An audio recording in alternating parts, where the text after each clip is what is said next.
I time leaped to redo my high school life with my future wife. Volume 1, by Hiro Nakamura, translated by Yuki Kitsuniko, audiobook by Masquerade at Masquerade Audiobooks. Prologue, The White Rose Princess. That was another name for Arasugawa Yuki. The first time I heard it, I thought it was a fitting title. It perfectly encapsulated both her appearance and personality. She was half Polish, inheriting her mother's stunning beauty. Silken silver hair, like threads of moonlight. Sapphire-like eyes framed by long lashes. Flawless, porcelain-white skin. Her features, sculpted with the elegance of Eastern Europe, combined with the youthful roundness characteristic of Japanese faces, made her look less like a person and more like a life-size doll. Her poised and graceful demeanor contrasted sharply with her petite stature. And that contrast awakened an instinctual urge to protect her. Like the Snow White of fairy tales, if one were to ask a mirror, it might just whisper back her name. And today, once again, the boys gathered around her, drawn in like bees to a flower in bloom. Arasugawa-san, want to go see a movie together? It was break time. A boy from another class approached her, holding a movie flyer in his hand. Who are you? It's Segawa. We sat next to each other in that elective class the other day. Segawa, grinning lazily, placed the flyer on her desk. I'm looking for someone to go with since going alone would be kind of sad. How about it? The movie he suggested was a romance film rumored to be a tearjerker. I can work around your schedule. When would be a good time for you? A clever approach. By asking when she was available, he was subtly making it harder for her to decline outright. A classic move from someone experienced in flirting. However, I'm not interested. She shut him down without even sparing him a glance. Ah, so you're not into romance movies, huh? What kind of films do you like then? Yet Segawa didn't give up. Drawing on his natural social skills, he tried to keep the conversation going. My apologies, it seems I wasn't clear enough. For the first time, she lifted her gaze and looked him in the eye, her voice crisp and unwavering. When I said I wasn't interested, I wasn't talking about the movie. I meant you. A dull, almost audible crack echoed through the air as Segawa's face contorted. Had he ever been rejected so brutally in his life? Probably not. Oh, I see. With a feeble murmur, he staggered away, looking like he had taken a fatal blow. That ruthless, unrelenting nature, those were the thorns she carried. Anyone who approached her with ulterior motives met the same fate, cut down without mercy. She was like a pure white veil, untarnished and untouched. Like Snow White, beautiful and enchanting, yet like a rose adorned with thorns. And so, she was called the White Rose Princess. And another victim down. Seriously, is there anyone in this school who could actually win her over? A few of my classmates, having witnessed the entire scene, sent sympathetic glances toward Segawa as he retreated. Someone who could win over the White Rose Princess, huh? I stood from my seat and made my way toward her. Casually, I spoke up. Arasugawa, about that movie the other day. Before I could finish, she abruptly stood, grabbed my arm and pulled me out of the classroom. She led me to the staircase leading to the rooftop, where fewer people passed by. Then, turning to me with clear irritation, she demanded, "What do you think you're doing?" "What do you mean?" "Don't play dumb. You promised you wouldn't tell anyone we went to see a movie together." "I know, I wasn't planning to tell anyone." "Then what was that about? There were people around." "Oh, that, I was talking about student council work. I needed to ask if you got the approval stamp for the film club's DVD player repair request." "The film club." A deep crimson spread across her face. She had clearly jumped to the wrong conclusion. "Why, you should have said so sooner. That was misleading." Yeah, our little secret, right? Nobody in class can know we're friends." "Be careful, I hate stupid rumors." "I don't mind them though." "I do." She pouted like a child, lips pursed in frustration. I couldn't help but chuckle, because I was the only one who knew her secret. The cool, untouchable White Rose Princess was actually a bit of a klutz. I knew more too, her favorite foods, the kind of movies she truly liked, her favorite animals, the type of person she was attracted to, and even the fact that her currently modest chest would, in the future, grow into something truly remarkable. Why did I know so much about her? Simple. Because one day, she would be my wife. Interlude 1, the daily life of a newlywed couple, future. My wife loves high school rom-coms. After finishing up the household chores for the day, she settled onto the living room sofa, engrossed in a popular rom-com manga that had recently been slated for an anime adaptation. It wasn't just manga, she also enjoyed anime, dramas, and sometimes even light novels. And I liked watching her from a short distance. The way her face lit up with a grin, then turned serious, then shifted to an anxious frown, it was rare to see her so expressive. She was usually cool and composed, but in these moments, she became surprisingly animated. "Why are you staring?" Noticing my gaze, she looked up and puffed out her cheeks in mild annoyance. "Just thinking that you're really enjoying that manga."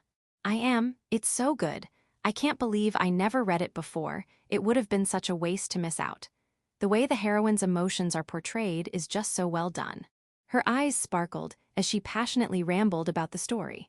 Then, after a long sigh, she slumped forward, shoulders sagging. I wish I could have had a high school life like this." "Was your high school experience really that bad?" "I've told you before, haven't I? It's my biggest black mark." With a bitter smile, she cradled her head in her hands. "Back then, I was all pride and no sense, burying myself in my studies. I never got to experience anything that even resembled youth. But thanks to that, you graduated as the top student at Shichibu Academy." "Yeah, but looking back, there were so many other things I should have done. Like getting a boyfriend, for one." "You were super popular, though. Didn't you reject every single guy who confessed to you?" "Well, yeah. At the time, I thought all boys were so immature. But looking back now, honestly, I was the immature one." As if struck by a wave of embarrassment, she grabbed a nearby cushion, buried her face in it, and started kicking her legs against the couch. "I, for one, am glad you had such a gloomy high school life." And why is that?" "Because if you had dated someone back then, I wouldn't be your husband now." At my serious tone, her face turned red. "You don't just say cool things out of nowhere, idiot." She threw the cushion at me before tilting her head back toward the ceiling, letting out another sigh. If only you had been there when I was in high school. If high school me had confessed to you back then, would you have gone out with me?" "Not a chance. I would have shot you down without hesitation." Ouch, I pretended to be devastated, but she only let out a soft chuckle before stepping closer to me. "That's why, if, by some chance, we ever do go back in time." Then, brushing her hair aside, she leaned in and kissed me. "Confess to me again, as many times as it takes, 10, 100, even 1,000. And this time, teach me what it means to have a real youth." Chapter 1, A Sudden Time Leap. When I woke up, something felt off. This wasn't my usual futon, and yet there was a strangely familiar scent lingering in the air. Wait, is this a hotel? That doesn't make sense. I wasn't on a business trip yesterday, was I? Still groggy, I forced my sluggish mind to start working. As I took in my surroundings, I gradually recognized the room. Is this my room? I was lying on the bed in my childhood bedroom. Why? I only ever come back home for New Year's in Aubin. If you don't hurry, breakfast is going to get cold. The sound of footsteps stomping up the stairs was quickly followed by my mother's voice. "Yeah, this really is home. Mom, why am I back at the house again?" "House, stop mumbling nonsense and go wash your face." From the other side of the door, I heard the sound of my mother heading back downstairs after confirming I was awake. My body feels light. The exhaustion from work had completely vanished. Even the awful stiffness in my shoulders was gone, and for some reason, I was starving. Normally, my stomach would be too heavy in the morning to eat much, but right now, I felt like I could down a whole steak without a problem. Strange. Still confused by the lingering sense of unease, I made my way to the bathroom on the first floor.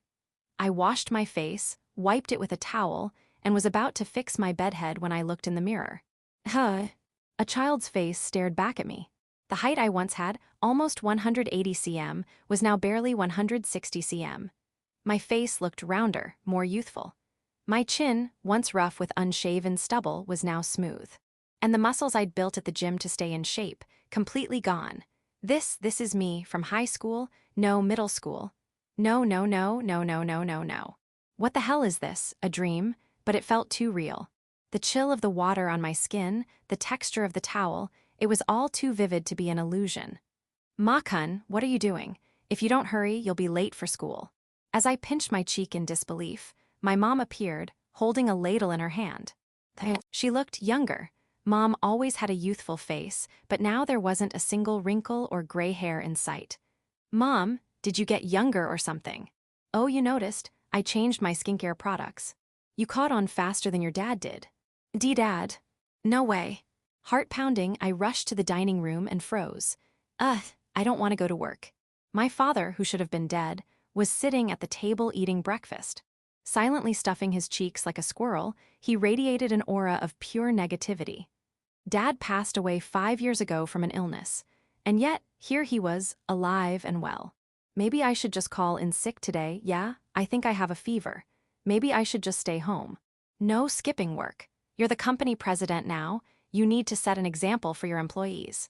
This exchange, I'd seen it countless times before as a child. My negative, reluctant father and my endlessly positive mother. Come on, Makun, eat up. A healthy body is a must for an exam student. Exam student, me. Are you still half asleep? Oh, right, you got that career survey form at school, didn't you? Don't forget to turn it in. Ayo. My head was spinning. Feeling lightheaded, I stumbled back to my room and grabbed my phone from beside the bed. It wasn't a smartphone, it was an old black flip phone. The screen displayed the date, November 25, 2008, which meant, right now, I was in my 3rd year of middle school. Fighting back the nausea rising in my throat, I murmured through trembling lips. I've gone back to the past. Section, excuse me, sensei, I think I've caught a cold. There was no way I could immediately process this bizarre situation, so I decided to take the day off from school. Never thought I'd be skipping school at this age. After ending the call with my middle school homeroom teacher on my flip phone, I took a slow, deep breath. All right, I've calmed down somehow. No, to be precise, I hadn't calmed down at all. My hands were still trembling, my heart was racing, and cold sweat clung to my skin. But if I didn't tell myself I was okay, I felt like I'd lose my mind.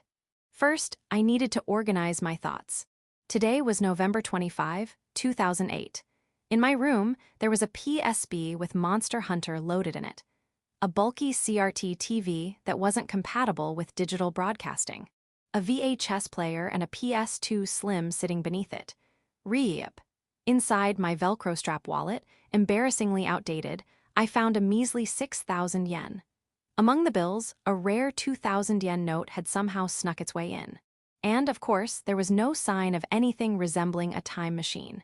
If my body had actually reverted to its younger state, this wasn't a simple time slip. This was a time leap. With that realization, I began searching for a way to return to my original timeline. I tried going back to sleep. I booted up an old MMO that had shut down long ago, one that I had regrets about. I grabbed my flip phone, raised it to the sky, and shouted, "Turn back time." But none of it worked. Before I knew it, evening had arrived. Feeling sick, get better soon. A message from my middle school friend, Timura, popped up on my phone.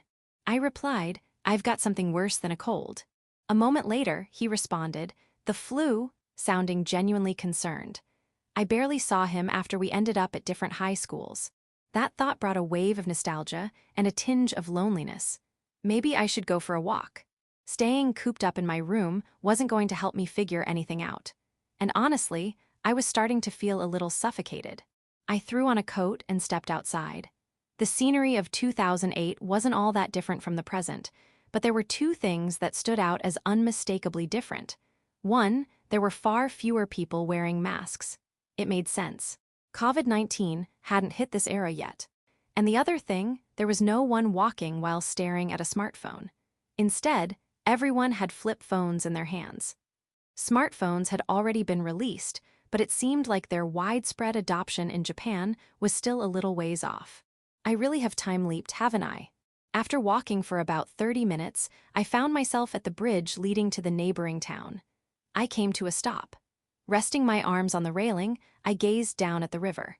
The winter wind howled, biting into my skin. I might never return to the present. That thought crossed my mind as I stared at my reflection on the water's surface. Come to think of it, I haven't tried this yet. I climbed onto the railing and looked down at the river below. It must have rained yesterday. The water level was high and murky. It's a common trope, isn't it? People traveling through time the moment they come face to face with death. If I jump from here, maybe I'll go back to the future. In The Girl Who Leapt Through Time, She would jump or dive into water whenever she time leaped. No. That's stupid. What if I actually die? My body was getting cold anyway. I should head home and think of a different way. Just as I made up my mind and started climbing down from the railing. What are you doing? A familiar voice called out from behind me. It was a voice I knew well, though it carried a slight youthful edge. Standing there was a middle school girl. Silver hair cut to semi-long length, adorned with a light blue hairpin, petite frame, slender with a modest chest, eyes a deep, icy blue. Dressed in a blazer, a large school bag strapped to her back, I had never seen this girl before, and yet my instincts screamed at me that I knew her. Yuki.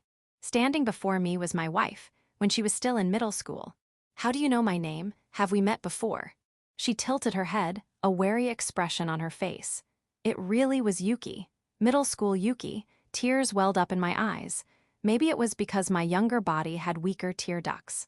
As I struggled to hold back my emotions, she walked up beside me and peered over the railing at the river below. If you're thinking of jumping, I'd stop if I were you. From this height, you probably wouldn't die. You just break your legs. What, as suicide? She must have thought I was suicidal. I guess I couldn't blame her. It was midwinter, the river below was swollen from the rain, and I was standing on the bridge railing. From an outsider's perspective, I must have looked like someone about to take the plunge. We're about the same age. Is it exam stress, or are you being bullied? And no, it's not like that. Well, whatever. I've got entrance exams coming up soon. I'd rather not see anything that brings bad luck. Bad luck, right, because of exams? Falling is an omen of failure. She sighed in exasperation, scratching the back of her hand. That was her habit. Whenever Yuki was feeling anxious, she would scratch her hand. It seemed she'd had that habit since childhood. You're not thinking of jumping anymore. Yeah. Good, then go home already. She let out a small breath of relief before turning toward the train station. Wait. What? Before I realized it, I had called out to stop her. But I had no words. There were so many things I wanted to say. We had been together for years after marriage, talking every day. Yet the only words I managed to force out sounded like something a middle schooler awkwardly hitting on a girl would say. Where are you planning to go for high school? Shichibu Academy. I just finished a school visit today. Her answer was exactly what she had told me in the future. One of the most prestigious schools in Kanto. She would enroll there and graduate at the top of her class. Anything else? If not, I'm leaving. I stood there in a daze, watching her walk away. I was shocked to see her again, but that wasn't the only reason. Middle school Yuki, she was adorable. I had seen adult Yuki countless times. But middle school Yuki had a different charm. Beautiful wasn't the right word, cute suited her better. I want to see her again. I muttered those words unconsciously. After returning home and finishing dinner, I went back to my room and pulled out a single sheet of paper from my school bag. A career survey form. The high school I originally attended was Miyajima High. A decent school, about 5 stations away. I hadn't met her there, but I had a fun time with my guy friends. It was a pretty enjoyable student life. The first choice field was blank. What should I write here? This was a crossroads.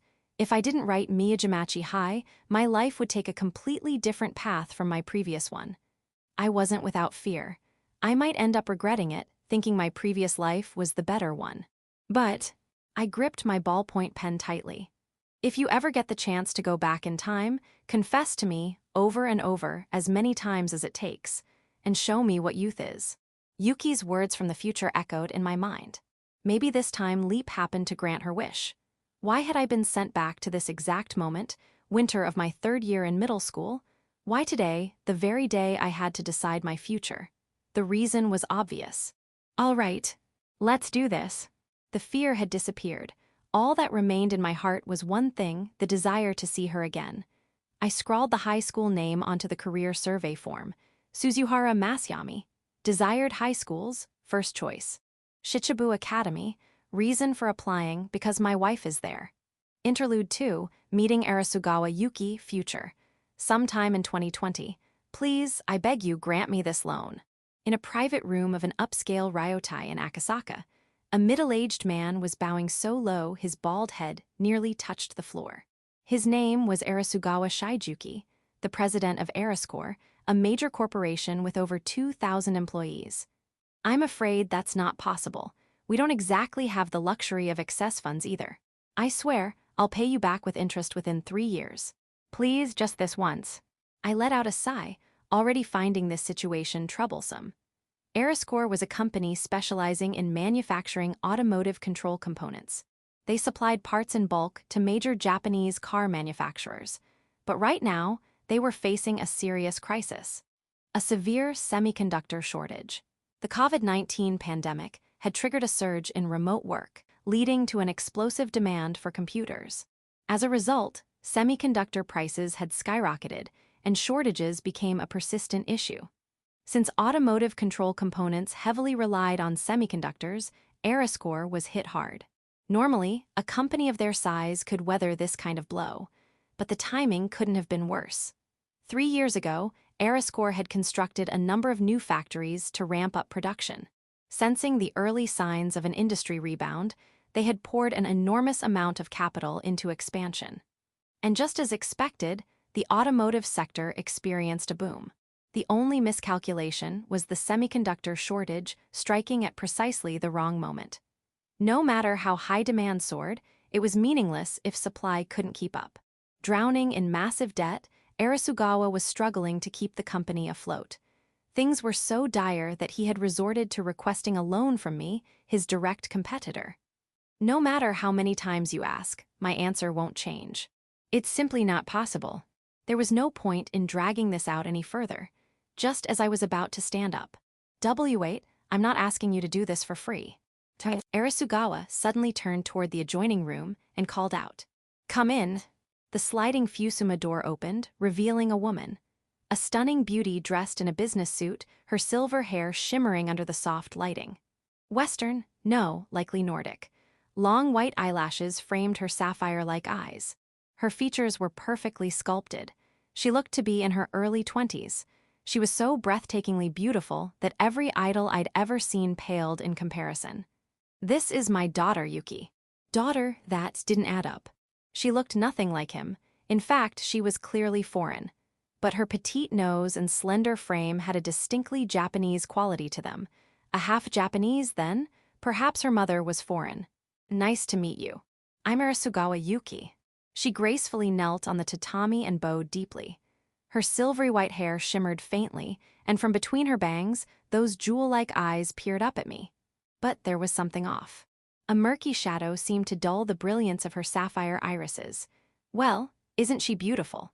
Yes, she's very, striking." "Right, you think so too, don't you, Suzuhara?" Arasugawa's breathing grew heavy. "What the hell is going on here? So, why exactly are you introducing her to me now?" I asked. "She's been waiting in the next room without even touching her meal." "Ah, well." Arasugawa gave a servile chuckle, rubbing his hands together. "If you agree to the loan, you can do whatever you like with her." "And what?" My mind went completely blank. I may be her father, but even I can recognize that a woman this beautiful isn't something money can simply buy.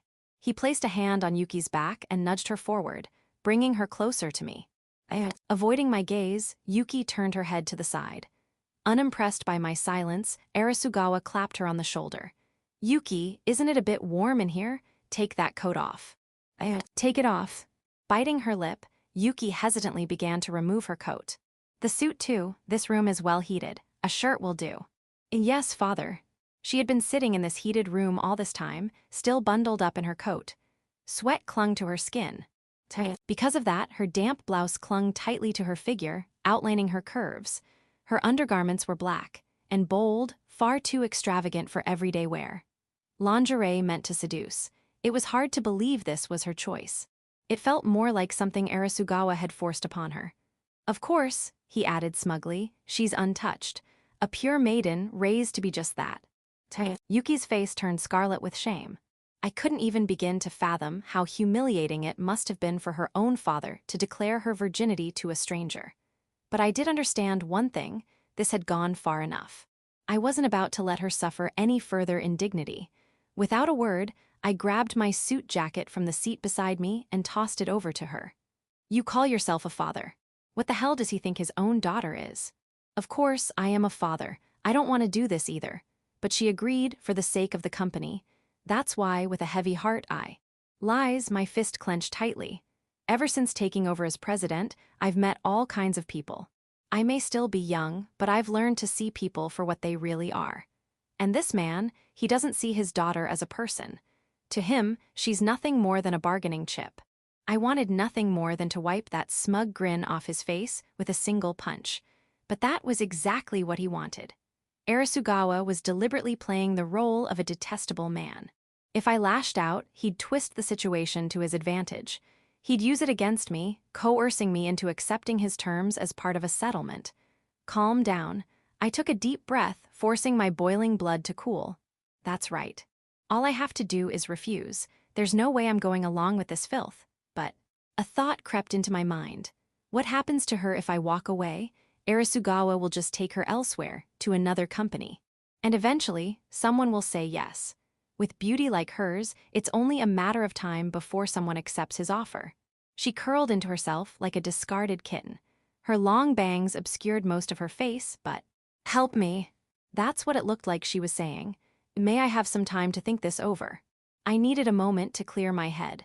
As I turned to leave for the restroom, I caught a glimpse of Arasugawa's twisted smirk. I clenched my teeth hard. When I returned from the restroom, Arasugawa was gone. It seemed he had already settled the bill and left, but Yuki remained. She stood at the entrance of the restaurant, looking like a child waiting for a parent to return. Arasugawa-san. Just call me Yuki." Her voice was so faint, it sounded as though it might disappear at any moment. "All right, Yuki-san then. You didn't leave with him. He told me, don't come back until you've been taken." I was beyond anger. All I could do was sigh in exasperation. Seeing my expression, Yuki lowered her head apologetically.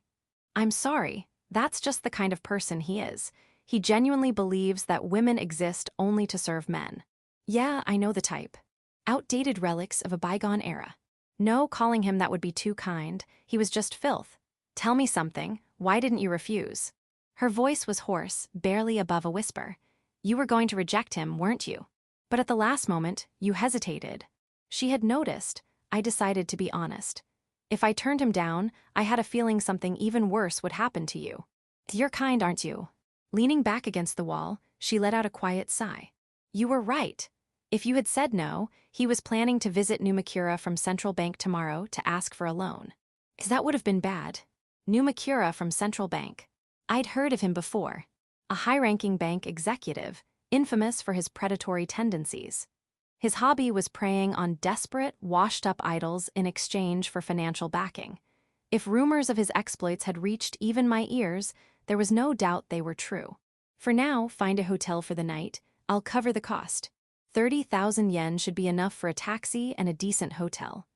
I reached for my wallet, but before I could take it out, she wrapped her arms around my back. A soft, sweet fragrance drifted up to me. "Why, Yuki? Please, don't leave me alone." She was trembling, not from the cold. Her voice wavered as she whispered near my ear, on the verge of breaking into tears. "If I'm left alone, I think I might die." She had been pushed to the brink. Without another word, I hailed a taxi, ushered Yuki inside, and got in beside her. There was a guest room at my place. She could stay there for the night. After some rest, she'd be able to think more clearly. She didn't say a single word during the ride. She just stared silently out the window at the glow of the city skyline. "That'll be 30 to 40 yen. Card, please." After arriving at my apartment, we stepped into the elevator. Yuki followed one step behind me. "There's a guest room you can use for the night." "Okay." She gave a small nod. Unlocking the door, I switched on the hallway lights. I picked up the clothes I had left scattered on the floor earlier and gestured toward the guest room.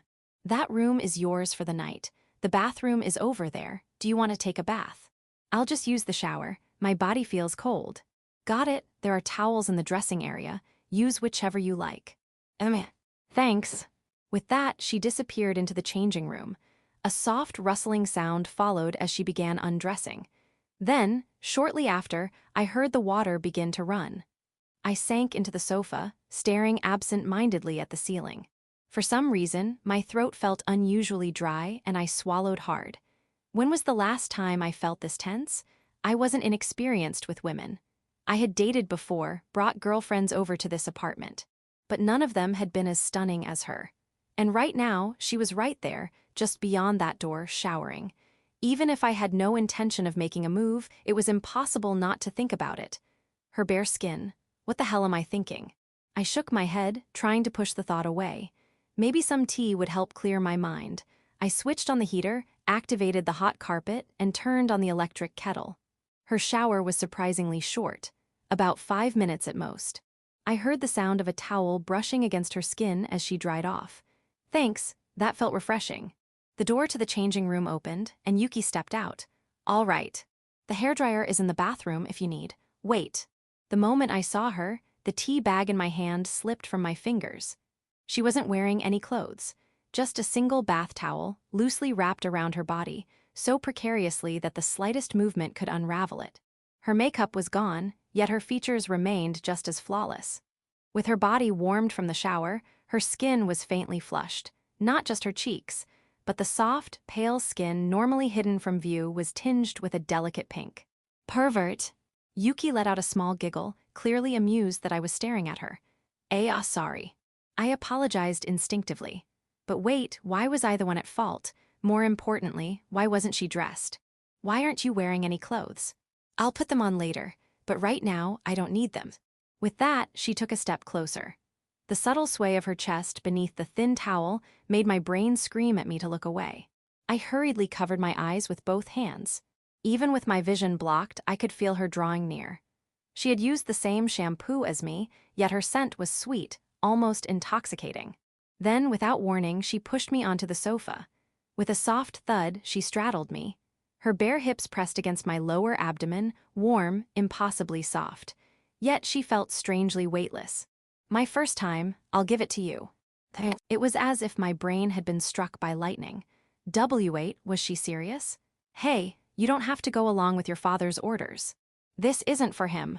If anything, it's the opposite. The opposite? I echoed, confused. She leaned in, her voice a hushed whisper. You don't have to give him the loan, but I still want you to take me. Tears welled in her sapphire eyes. If I'm not a virgin anymore, I'll lose my value to him. He won't be able to use me as a bargaining chip for another deal. That might be true, but... And if I have to give it to someone, I'd rather it be a kind person. Even as tears spilled down her cheeks, she let out a soft, bittersweet laugh. You felt sorry for me, you were kind to me, so this is my way of thanking you. Her face drew closer. Her lips, a soft, pale pink, neared mine. She closed her eyes, but before they could touch. Our noses bumped hard. The sudden impact sent a jolt of pain through my face. Yuki, too, winced and rubbed her nose, eyes brimming with tears. Sorry, that was my first time trying, but kissing is harder than I thought. Wait, that was her first time. The pain was enough to jolt me back to my senses. I reached for the blanket draped over the sofa and wrapped it around her shoulders. If it's your first time, then you definitely shouldn't be wasting it like this. It should be with someone you love. It's not like that'll ever happen. My father will just decide my future husband for me. She buried her face in the blanket and let out a deep sigh. What was the point of my life? Even if our company avoids bankruptcy, someone else will take over. I worked so hard, believing that even as a woman, I could stand at the top. And this is the result. Can you blame me for wanting to give up? For a moment, the image of Arasugawa Shijuki flashed in my mind. That smug, infuriating grin. What was I supposed to do? If I lent him the money, I'd be playing right into his hands. But if I refused, Yuki would suffer. Then, maybe there was another way. In that case, why don't you marry me? Hi. Yuki froze, her expression blank with shock. If we make marriage a condition for the loan, Arasugawa won't refuse. That's true, but why are you suddenly talking about marriage? Well, my mom's been nagging me to settle down. I figured this was a good opportunity. And if you're married, that bastard won't be able to control your life anymore. That's... Her face turned bright red, eyes darting in panic. She looked more flustered than when I had seen her naked. Let me process this. She took a deep breath, inhale, exhale, exhale. W8, was that just a proposal? Yeah, I guess it was. So, I was just proposed to. She muttered the words under her breath, clutching the blanket to her face. I could practically hear the rapid thumping of her heart. Wait, Is this really something to get so embarrassed over? Oh, of course it is. This is my first proposal ever. So, to her, this was more embarrassing than being seen naked or losing her virginity. She was a bit off in the head, wasn't she? Do you not like the idea? I asked hesitantly. It's not that I hate it, I'm just surprised, She pulled the blanket over her head, curling up like a cocooned caterpillar. You okay? Not at all. My heart feels like it's going to explode. Her muffled voice came from beneath the blanket. The more I think about it, the more embarrassing everything I did today feels. I just want to jump off the balcony. Please don't. That would make this place a stigmatized property. After a while, she slowly peeked out from the blanket like a cautious turtle. Hey, are you really okay with me? Her voice was uncertain, hesitant. We just met today. You don't know what kind of person I am. My hobbies, my favorite foods, you don't know anything about me. Yeah, you're right. I nodded in agreement and got up to grab a floor cushion. I placed it down and sat across from her. Then let's talk, we've got the whole night ahead of us. All right now. Yeah, like an arranged marriage interview. An arranged marriage. She fell silent for a moment, deep in thought. Ifdahaha. Like a snapped thread, she suddenly burst into laughter. Wait, what's so funny? Because having a marriage proposal first, then a marriage interview, it's totally backwards. Wait, that's what got you. Apparently, that had really hit her funny bone. Was this really something to laugh about? Fdahaha. She kept laughing so much that, before I knew it, I found myself laughing along with her. All right then, let's start with proper introductions. Looking back, throughout our marriage, I saw her smile more times than I could count. But even now, the most beautiful one, the one I found cutest of all, was the one she showed me that night. Chapter 2. A Second High School Life. I dreamed of the day I met Yuki. Before exams, interviews, or any other important event, I almost always have dreams the night before. I remember hearing on a TV show once that dreaming often is a sign of light sleep. Maybe, without realizing it, I was feeling nervous. Fwa. I reached over to turn off my alarm and slowly sat up in bed. That was a nice dream. It had been a while since I last saw Yuki. Rubbing my eyes, I pulled back the curtains, letting the morning sunlight wash over me. I wished I could go back to sleep and continue the dream, but that wasn't an option. All right, time to go. Time to see Yuki again. Because today was my second entrance ceremony. Section. Shichibu Academy was one of the top-ranked preparatory schools in the country, high-quality lessons, a school policy that valued student independence. On top of that, students received subsidies for obtaining certifications and financial aid for studying abroad, making it nothing short of paradise for the academically gifted. From my house, it was a 10-minute ride by bike, 20 minutes on foot. Since I had time to spare today, I decided to walk. Most students commuted by train, meaning the closer I got to school, the more students I saw walking from the station. Since today was the entrance ceremony, the upperclassmen had the day off. Every student here was a first year like me. Some looked nervous, while others brimmed with excitement at the start of their new lives. Man, this place is huge. I stopped in front of the school gate, awestruck by the sheer size of the building I would be attending. I had been here once before for the entrance exam, but back then, I was too preoccupied with nerves to really take it in. This was the first time I could actually stand back and admire it. Incoming students, please line up here, this way to the venue. A middle-aged faculty member, glasses perched on his nose, called out through a megaphone, directing students toward the entrance. As I neared the gymnasium, I saw a line of first-years forming. I was in Nara for middle school. For real, so you're living alone for high school. Snippets of conversation from students ahead of me in line drifted over as I took my place at the back. I really was about to experience high school all over again.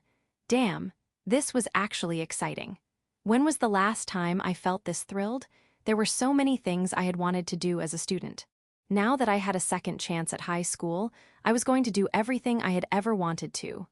But first, I had to deal with something I didn't want to do. Yeah, I had made one critical mistake. I studied way too much. Section. New student representative, Suzuhara Masyami. Yes. At the entrance ceremony, seated in the front row, I stood up with a wry smile in my heart. Why the hell am I giving the new student address? Before my time leap, I was smart, but only to a certain extent. I had made it into a prestigious national university, even ranking in the top 100 in nationwide mock exams. But I was no genius. Shichibu Academy's entrance exam was a battleground where only the top students from across the country gathered. A den of monsters, all aiming for places in elite universities like Tokyo and Kyoto University. At first, I had been cocky. It's just a high school entrance exam, right? I'm an adult. I've conquered the national university entrance exams, I should be fine. Then, I took a look at Shichibu Academy's past exam papers and nearly passed out. After that, I got serious. I cut my sleep down to 4 hours a night, used every study technique I had honed for the university entrance exams. Thanks to that, I managed to pass. But placing first was completely overkill. I had gone all out and ended up as the top scorer. This was way too much attention. Pinned to my chest was a golden, 7-pointed star-shaped badge that gleamed under the light, the Shichibu emblem. As a school that prided itself on academic excellence, Shichibu Academy awarded gold, silver, and bronze badges to the top 3 students. Wearing this badge came with perks, free meals at the cafeteria, reference books covered by school funds, and other benefits. The rankings were reassessed after every promotion exam. But for now, because I had scored highest in the entrance exams, I was considered the top student of the first-year class. I didn't want this kind of attention, but I'd just have to endure it for a year. So he's this year's top scorer. As I walked toward the stage, I overheard 2 middle-aged men among the distinguished guests murmuring as they sized me up. He doesn't even wear glasses. Back in my day, we studied until our eyesight failed. They say the level of students has been dropping over the years. Guess it's just the effects of the declining birth rate. The declining birth rate, sure, but more than that, young people today just don't have guts. No drive at all. The hell did you just say, old man? Do these boomers have any idea how hard I worked to get here? I studied so much I had to switch to contacts, you ignorant bastards. I had planned to give a simple, forgettable speech, but now I was going to make sure they never forgot it. Clearing my throat, I stepped up to the podium. I didn't bother pulling out the speech notes I had prepared. Ladies and gentlemen, thank you for organizing such a grand ceremony for us today. On behalf of the incoming students, I would like to express my sincere gratitude. Then I turned toward the left side of the stage, where the guests were seated. I would also like to extend my heartfelt thanks to the distinguished guests for taking time out of their busy schedules to join us. I bowed deeply. It is an honor to enter this prestigious academy, rich in history and tradition, as a member of its 69th class. Then I shifted my gaze toward the teachers. As students of Shichibu Academy, we will strive to act with responsibility. We will push ourselves, grow alongside our peers, and pursue our dreams with unwavering determination. To our principal, our teachers, and our upperclassmen, please guide us well. With that, I conclude my speech as the new student representative. I gave another deep bow. For a moment, silence filled the hall. Then a few hesitant claps, then a wave, then a full, thunderous applause. Holy crap. No way he's the same age as us. The students around me murmured in shock. Even those 2 old men who had been trash-talking me earlier sat there with their mouths hanging open. Compared to giving speeches at a shareholders' meeting, this was nothing. Hell, there wasn't even a penalty if I messed up. As I stepped down from the stage, my eyes met those of my wife sitting in the second row. Arasugawa Yuki. Pinned to her chest was the silver Shichibu emblem. That meant she had placed second in the entrance exams. Damn, as expected of my wife. But wait, that also meant that before my time leap, she had been the top scorer. In other words, I had just stolen the speech that should have been hers. I won't lose next time. As I passed by, I thought I heard her whisper those words under her breath. Section. After the entrance ceremony, we had class assignments and orientation. Yes. I clenched my fist in a small victory when I checked the class roster. I was in the same class as Yuki. My seat was by the window, 3rd row from the front. Yuki's was in the very back, near the center. It would have been even better if we were seated next to each other, but I wasn't greedy enough to expect that much. All right, that's all for today. Looking forward to working with you all from tomorrow. With that, our homeroom teacher, Kasama-sensei, wrapped up his introduction and we were dismissed. Regular classes would start tomorrow. Hey, Suzuhara-kun. Let's exchange email addresses. As I flipped through the freshman guide we had just received, two girls suddenly approached me. I froze for a moment, caught off guard. Judging by their looks and demeanor, they were clearly from the popular crowd. If I remember correctly, they were Shinozaki and Kobayashi. They had introduced themselves earlier during self-introductions. I had taken note of their names because, well, they were cute. Sensing my hesitation, Shinozaki quickly added, "We're trying to exchange contact info with everyone in class. Since we're all in the same class, we should get to know each other, right?" Yeah, right, what an obvious lie. If they were really trying to exchange emails with everyone, why did they come straight to me, the farthest person from them? And their eyes, they had the same calculating look I'd seen in women who aggressively approached me at mixers when I first became a company president. In other words, I knew exactly what this was. Damn, so this is the power of the top-ranked student brand. Back in my old high school, I never had an event where cute girls just casually asked for my email. Getting the contact info of cute high school girls, if you asked me whether I wanted it or not, the answer was hell yes. But I clapped my hands together and gave them an apologetic smile. Sorry, I actually forgot my phone at home today. Guess I was too nervous about the entrance ceremony. Oh really? That's too bad. But wait, you were nervous. You spoke so smoothly. Yeah, I kind of feel closer to you now knowing that. I'll bring my phone tomorrow. We can exchange contacts then. All right, sounds good. Nice, that was a smooth way to dodge the situation. Sure, I wanted their emails, but the first email I wanted was from her. I glanced toward a certain girl. Hey, Arasugawa-san, let's exchange email addresses. Shinozaki and Kobayashi had already moved on, this time to Yuki. They were nothing if not transparent. Now that they were done with me, they were targeting the second-ranked student. So much for their let's exchange emails with the whole class plan. Popular girls tended to stick together with their own kind. And with both looks and brains, Yuki had already been marked as one of them. Wow, your silver hair is amazing. It's so silky. You're half Japanese, right? You mentioned that in your introduction. Kobayashi reached out, about to touch Yuki's hair. Don't touch me.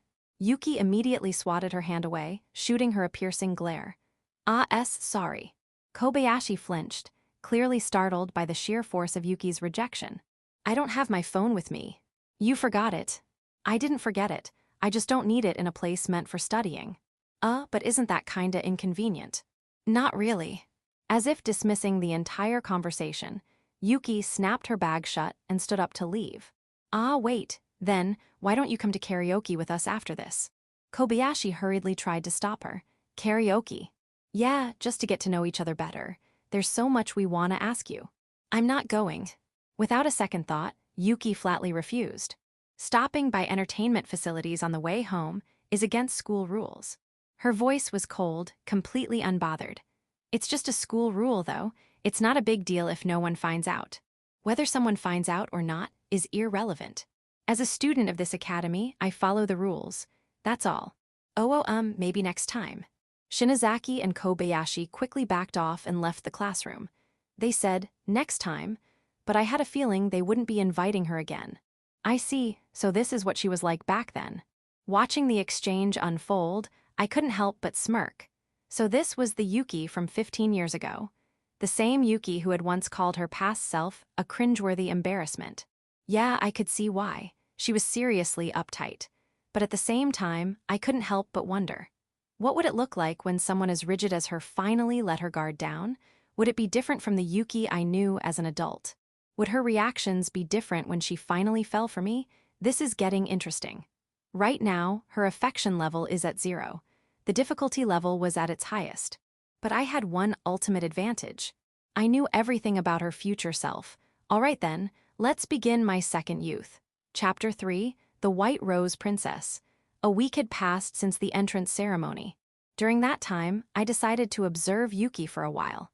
I wanted to compare the adult Yuki to the high school Yuki, what had changed between them. She was always studying. She didn't mingle with anyone, and the moment class ended, she left without hesitation. Even now, during the break, Yuki was silently absorbed in a math reference book. Was she really that frustrated about losing to me? I recalled her murmuring, "I won't lose next time," during the entrance ceremony. Still, she really looks like something out of a painting. If I were alone, I'd just be seen as a loner, but with her, it was different. It was clear that she chose to be alone. There was a certain dignity to her, solitary, like a lone wolf. Arasugawa-san, can I talk to you for a moment? A male student called out to Yuki. I didn't recognize him, so he was probably from another class. He was tall, slightly long-faced, but objectively, he could be considered handsome. Yuki glanced at his face before returning her eyes to the textbook. Sure. Go ahead and talk here. The long-faced guy stiffened. Well, I was hoping we could talk alone. We have to leave the classroom for that. Then no, I'm reviewing for second period right now. Oh, I see. Then maybe next break. No, I'll be reviewing for third period. Then how about lunch break? I'll be eating. Tea then after school. I have to go home, so no. At that moment, I swear I heard the sound of his heart shattering. He staggered slightly as he walked away, retreating to his own classroom. What was that attitude? She's getting way too full of herself. Right? Acting like she's used to getting confessed to, so annoying. A group of girls by the front window whispered among themselves, gossiping about Yuki. Well, I could understand why they'd say that. Yuki treated everyone with that same cold indifference. If this were a rougher school, she'd probably be bullied for being so arrogant. Then again, knowing her, she'd definitely fight back. The boys in our class just exchanged wry smiles. Another casualty. As expected of the White Rose Princess, she's merciless. Speaking of which, something had changed over the past week. Yuki had gained a nickname. Shirabaraheim, the White Rose Princess. As beautiful as Snow White, but with the thorns of a rose. No one knew exactly who came up with it, but the name had spread like wildfire among the first years. She seemed to be aware of it, but she didn't seem to care. Now then, what should I do? I wanted to make a move soon, but if I approached carelessly, I'd end up like that guy just now.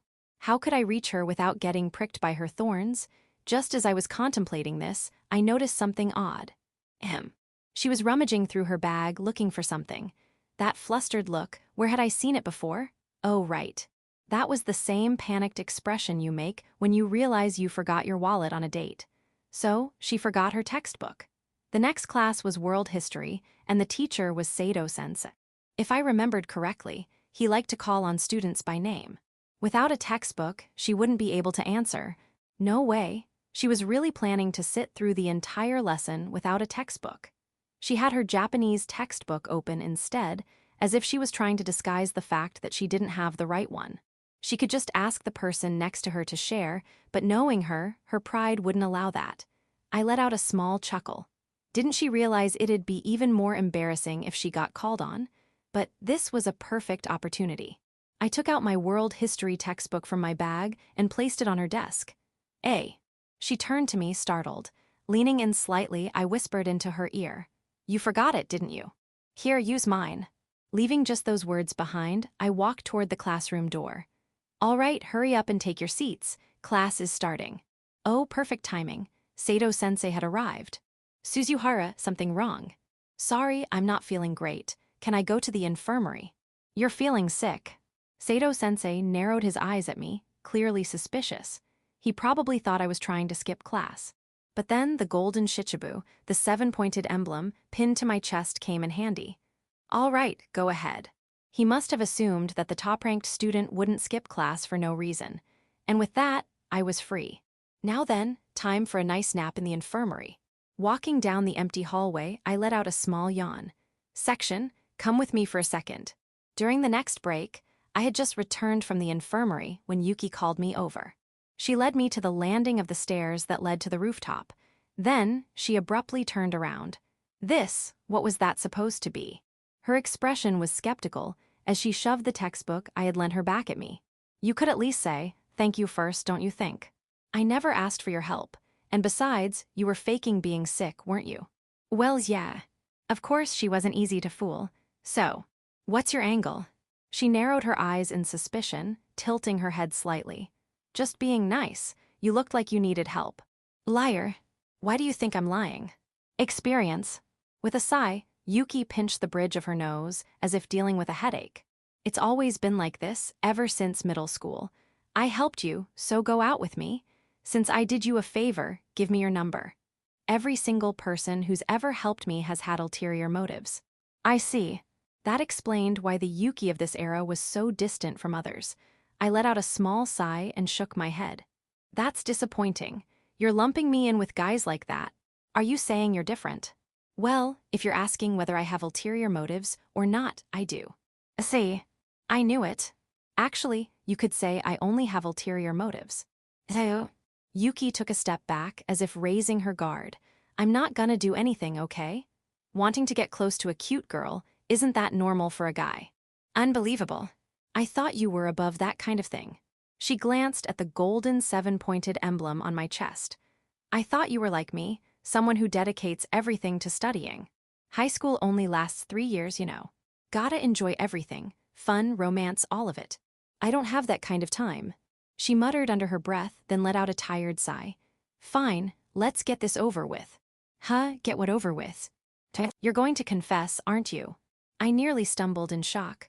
Wow, why would you think that? Because that's what always happens. Up until now, every guy confesses at about this point in the conversation. What kind of reckless charge was that? But yeah, I guess that made sense. Most middle school confessions were just desperate gambles. Just out of curiosity, if I were to say, I like you, please go out with me. Right now, what would you do? Of course, I'd reject you. I don't need a boyfriend. Yeah, figured as much. With a wry smile, I said. Then at least be my friend. Friend? Yeah, that's not too much to ask, right? But you just said you had ulterior motives. Did I? I forgot. You have the most convenient memory. Besides, I'd rather be confessed to than confess myself. Then you'll never end up with me. Yuki turned her back to me. There's absolutely no way I'd ever fall for you. With that, she walked off, heading back to the classroom. But she would. Oh, if only I could show her what she's like in the future. I'd love to see how she'd react. The way she clings to me at night, the way she acts all cold and distant now, it's hard to believe they're the same person. The contrast is almost ridiculous. Wait a second, she never actually answered my request to be friends. Huh. Leaning against the stair railing, I looked up at the ceiling. We're crazy in love in the future. A miracle like her falling for me at first sight would have been nice, but reality's never that easy. Confess to me over and over. Show me what youth is supposed to be. I recalled the words she had once told me. Back then, she must have known that her high school self would never accept a confession from me. Right now, to her, I was nothing more than a classmate who happened to be a little good at studying. Oh yeah, 6th period is the grade-wide assembly, huh? Perfect. Time to pay a visit. There was someone at this school, someone I knew would be the key to winning her over. Section, Mikami Shizuka, one of the few friends Yuki had in the future. She was a year older than Yuki and had been in the student council with her in high school. Yuki often bragged about how much she respected her as a senior. Even after Yuki and I got married, she would occasionally visit our house or go out for lunch with Yuki. With her long black hair and an air of elegance, she was the embodiment of a Yamato Neidshiko, the perfect traditional Japanese woman. I remember being mesmerized by her beauty, only for Yuki to pout beside me. The entire student body had gathered in the gymnasium. Today's agenda was the announcement of the student council election results and the new president's inaugural speech. Shichibu Academy had a slightly unusual system. Student council elections were held in April. The reason was to allow third-year students to focus solely on their entrance exams. They had no involvement in student council activities whatsoever. The major positions, student council president, vice president, and treasurer, were elected from the second-year students. Meanwhile, the roles of secretary, public relations officer, and general affairs officer were open for first years to volunteer for. In other words, second years bore the main responsibilities, while first years acted as their support. We will now begin the student council president's inaugural address. Her long, sleek black hair swayed slightly as she ascended the stage with graceful, unhurried steps. Sweeping her gaze across the entire student body, she then spoke in a calm, unhurried voice. I am honored to take on the role of student council president. My name is Mikami Shizuka. Even though she was only in her second year of high school, she already had an air of maturity about her. Mikami-san really hasn't changed much. If there was any difference, it would be her hairstyle. In the future, she tied her hair back, but right now, she wore it in a beautiful, straight style. As her speech concluded, thunderous applause erupted throughout the gym. It seemed she had served as the student council secretary during her first year and had naturally moved up to the position of president. The overwhelming support from the student body made it clear no one objected to her leadership. She was already incredible, even back then. No wonder Yuki admired her so much. Now then, let's see if the real target shows up. The person necessary to win Yuki over. That person wasn't her. Mikami Shizuka was an important figure, but there was someone else, someone who had influenced Yuki far more. The person who had become the reason Yuki refused to enjoy her youth. It is.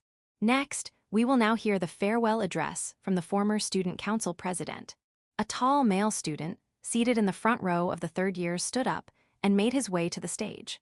He was tall and muscular, close to 190 centimeters in height. His hair was black, but his skin tone and the shape of his nose made it clear he had mixed European ancestry. With his sharp, chiseled features, he looked like an international model. Whoa, he's seriously handsome, isn't he? The moment he stepped onto the stage, the first-year girls erupted into excited whispers. Ayo. Among them, only one person remained silent. Yuki. She bit her lip, her expression laced with unease. Before giving my farewell speech, I'd like to take a moment to introduce myself to the first-year students. I wasn't feeling well during the orientation ceremony, so this is our first time meeting. He casually tapped the microphone a few times, flashing an easygoing smile. There wasn't a trace of nervousness in his voice as he spoke with smooth confidence. His eyes, just like Yuki's, were a striking shade of blue as he scanned the gathered students before introducing himself. Nice to meet you all. I'm Arasugawa Yuma, a third-year student. Interlude 3, Arasugawa Yuma Future. Ah, that was delicious. As Yuki stepped out of the taxi, she stretched her body slowly. It had been a month since we got married. Between setting up our new home, handling the marriage paperwork, and dealing with the company's busy season, we hadn't had much time alone together. Today, finally having a day off, we went on a long-overdue date. Walking beside her, I could feel the intense stares from everyone around us. Yuki's beauty was simply breathtaking. Wherever she went, she caught people's attention. Even with me standing right next to her, 3 different model magazine scouts had approached her just today. We watched a trending movie, went shopping, and had dinner at our favorite Italian restaurant, enjoying a full-course meal. I also discovered something new. Yuki couldn't handle alcohol well. She wasn't completely intolerant, but after just 2 glasses of wine, her face had turned bright red. It seemed like she had sobered up on the way home, but a slight flush still lingered on her cheeks. Did you have fun? Yeah. She gave a small nod, looking a little drowsy. As we stepped into the elevator, a faint trace of her perfume drifted to my nose. Her glossy pink lips, her slightly hazy eyes from the alcohol, and her flushed cheeks. Ayo. She was adorable and breathtakingly alluring. It had been a month since we started living together, yet we still hadn't taken that step. Of course, part of it was due to how busy we'd been, but more than that, we were still getting to know each other. After all, we had skipped all the usual stages of a relationship and gone straight into marriage. I had been captivated by her from the moment I first saw her. But what about her? Did she like me? When we got home, maybe it was time to ask if it was okay to take things further. That thought was running through my mind when a man I didn't recognize was standing in front of our apartment door.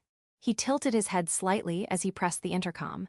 This should be the right place. Are they not home?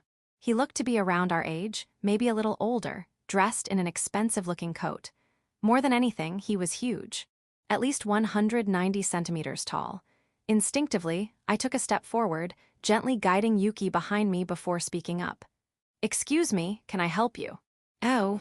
The tall man turned to face us. So, you were out. It's been 5 years, no 6. He was looking at Yuki as he spoke.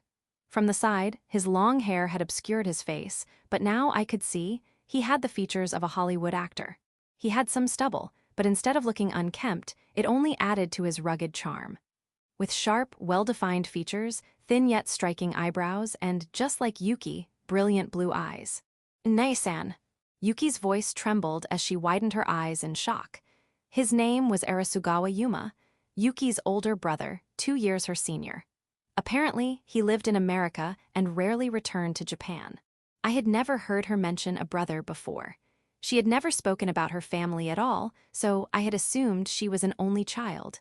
Yuki's expression darkened as she glared at him. Huh, do they not get along? At least from his side, he didn't seem the least bit hostile. So, what are you doing here? I had some business in Japan, and while I was at it, I heard you got married. Yuma gave me a once-over, then smirked. Glad to see he's young. I was half expecting some greasy old guy. He clapped Yuki on the shoulder. You must have had a hard time getting forced into a marriage like this. It wasn't forced.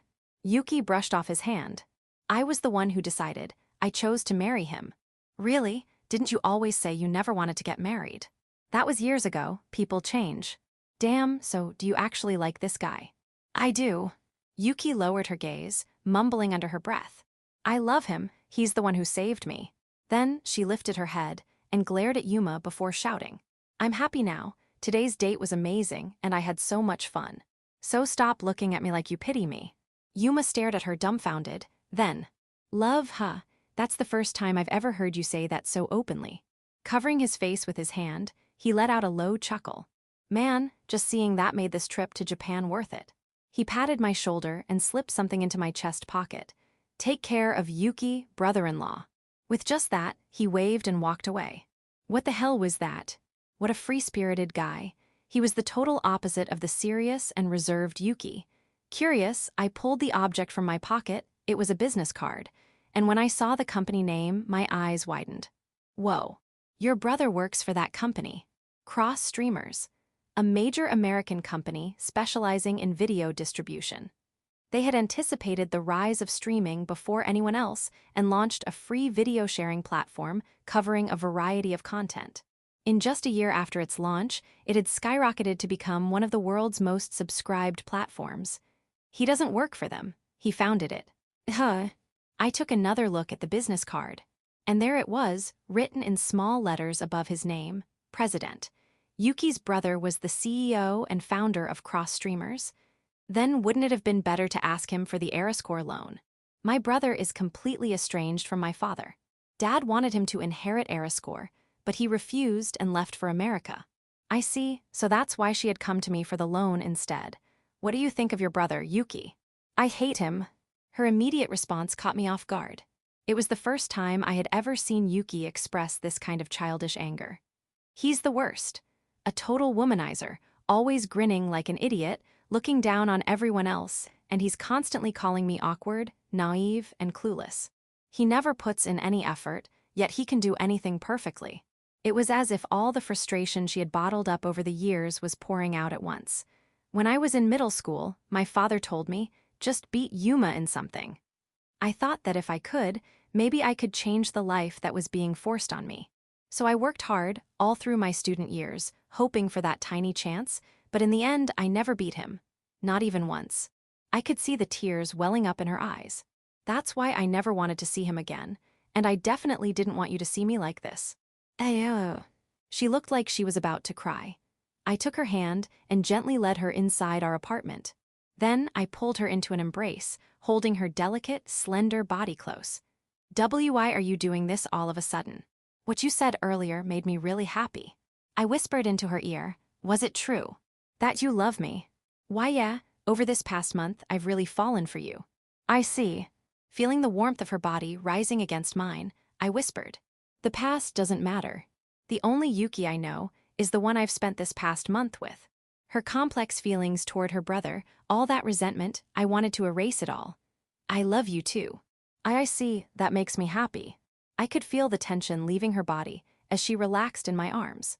Not letting go, I tightened my embrace and looked her in the eyes. Can I hold you? But you're already holding me. She tilted her head in confusion. As I continued to gaze into her eyes in silence, she finally seemed to understand what I meant. Why you mean that? She whispered, her voice barely audible. The warmth of her body, already snug against mine, grew even hotter, like a pocket-warmer radiating heat. Turning her blushing face away, she spoke in a trembling voice. Can I take a bath first? No, I can't wait. Why you're so mean? Sorry, but it's your fault for being too cute, Yuki. Our first kiss in a month carried the faint taste of wine and a slight bitterness from her lipstick. That night, for the first time, I held her, And as she lay in bed, blushing with embarrassment, she was the most beautiful thing in the world. Chapter 4, The Student Council and My Reason for Enrolling. Hey. The former student council president. He's your brother, right, Arasugawa-san? The question came from Shinazaki, one of the energetic girls in class.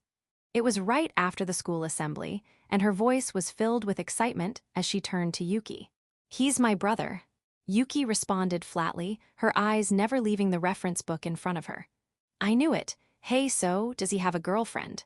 I don't know. I have no idea if he has one right now. Oh, so he's had girlfriends before. I mean, with how handsome he is, of course he has. If he was single, I was thinking of making a move. You'd be better off not trying. Yuki muttered under her breath. Huh. Why? Before they could press her for an answer, Yuki stood up and left the classroom. Arasugawa Yuma. According to Yuki, he was exceptionally talented, but also an insufferable womanizer with an awful personality. That said, I didn't really know much about him myself. I had only met him once. The only things I knew about him were what Yuki had told me. From what I saw of him at today's assembly, he didn't seem like a bad guy. Was he just putting on an act, or had Yuki exaggerated things? The one thing I did know for sure, he was the key to winning over this era's Yuki. I worked so hard, trying to beat him, but I never could. She had said that in the future. From everything Yuki had told me, her brother was a natural-born genius. On the other hand, Yuki was a hard-working intellectual. After getting married, I came to realize just how clumsy she could be. But she was also incredibly determined. Through sheer effort, she had managed to stand on par with a genius. That was why she never accepted invitations to hang out. She had no time to waste. Her complex about never being able to surpass her brother. If I didn't help her overcome that, there was no way she could have the fun, fulfilling high school life that her future self had wished for. The first thing I had to do was to help Yuki defeat Arasugawa Yuma.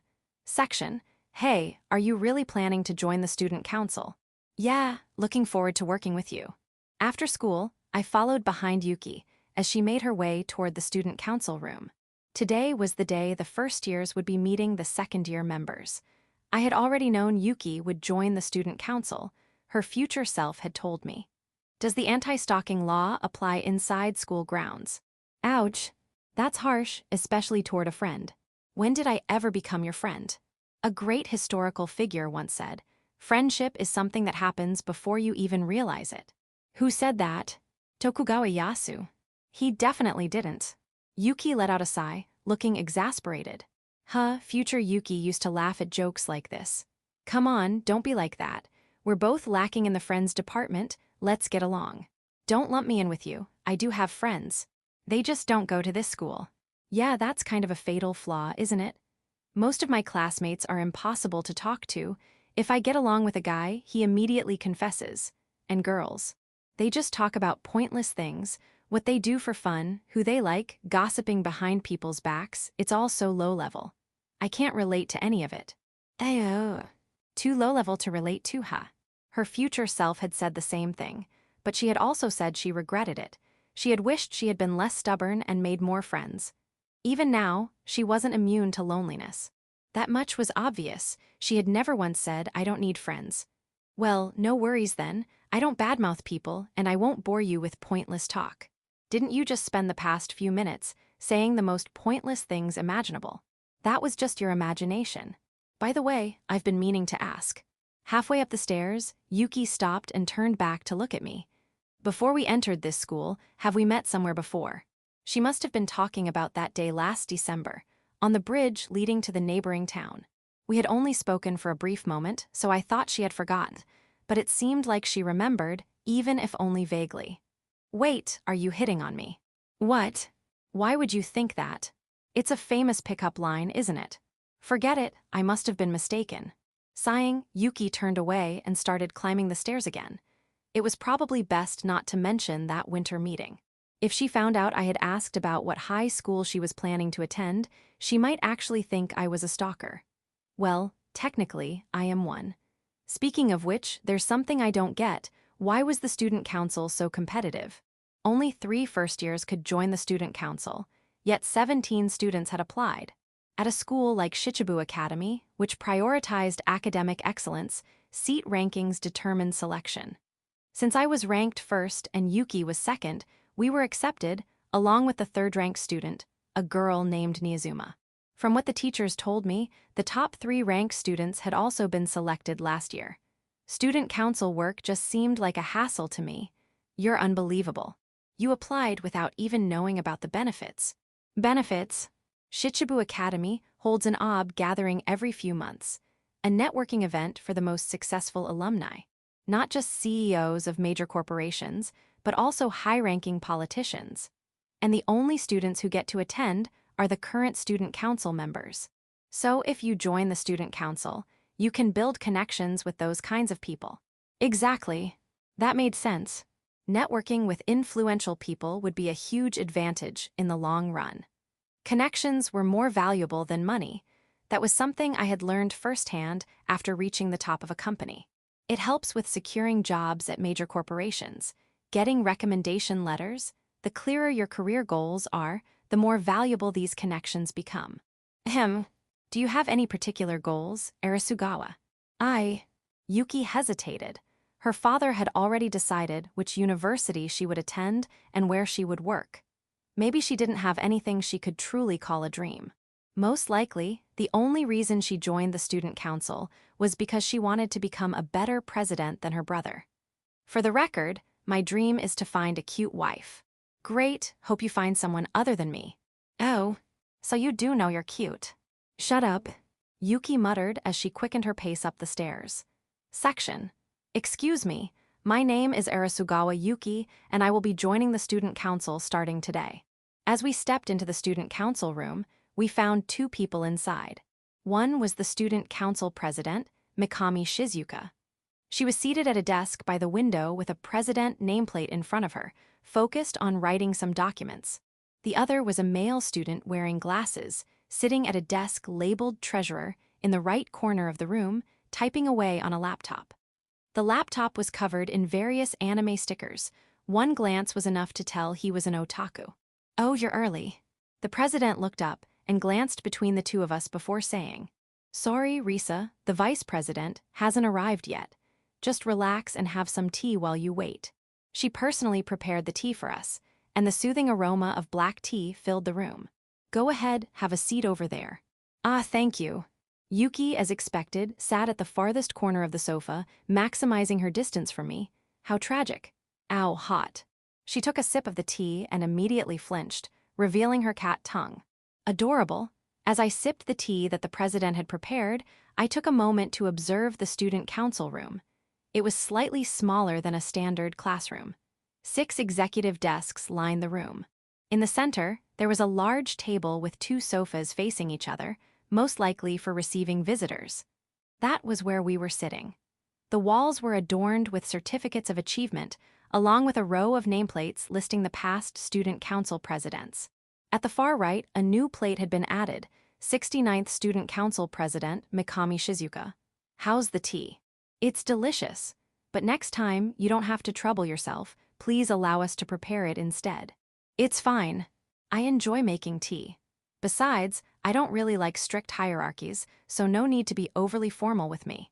The president elegantly sipped her tea before turning her gaze to Yuki. Arasugawa, that means you're Yuma-senpai's sister, right? Yes. There was a barely perceptible shift in Yuki's expression. As expected of siblings, you're both exceptionally talented. No, I'm second place. My brother was first. Rankings are just relative evaluations. That doesn't mean you're inferior to him. I suppose. The president's gentle tone seemed to put Yuki at ease. It looked like she had already picked up on Yuki's complex about her brother. Even in the future, Yuki admired her like an older sister. These 2 would probably grow close over time. Sorry I'm late. The student council room door swung open with a bang, and a girl with light brown side-tailed hair burst in. She wore loose socks and had her indoor shoes crushed at the heels. A cardigan was tied around her waist. Her skirt barely adhered to the dress code, and her bag was covered in straps and charms. With her sun-kissed tan skin, she was a relic of the High Sierra Jaru, a rare sight in the present day. Risa, you're 5 minutes late. Sorry. The The track and soccer teams were fighting, so I had to mediate. She hopped onto the vice president's desk, loosened the top button of her uniform, and fanned herself with her hand. Track and soccer, were they arguing over ground usage? Nope, they were fighting over whether Kinoko no Yama or Teiknoko no Sato was better. The infamous mushroom bamboo war, huh? I shut them up by telling them Godiva chocolate is better. That's cheating, what a completely unorthodox person. So these are the new first years? Huh, there's only 2 of them. About Niyazuma. She contacted us saying she would be taking a leave of absence. A leave of absence? It hasn't even been a month since school started. Is she sick? No, according to the teachers, she's an actress. Her current play was supposed to end in early April, but it got extended by a month. An actress, huh? What surprised me wasn't the fact that she was an actress, but that she still managed to get into this school with the 3rd highest rank while juggling her career. Is it okay to let someone into the student council when they're already on leave? She promised to focus on her studies once the play is over. It might mean more work for you two in the meantime, but I'll help cover for her as well. I understand. We'll do our best to manage. Yuki immediately responded, as if eager to prove herself. So that means it's just the 2 of us for now. Don't say it in such a creepy way. And we're not alone, the seniors are here too. Yuki shot back instantly, shutting me down before I could get any weird ideas. All right, let's officially introduce ourselves.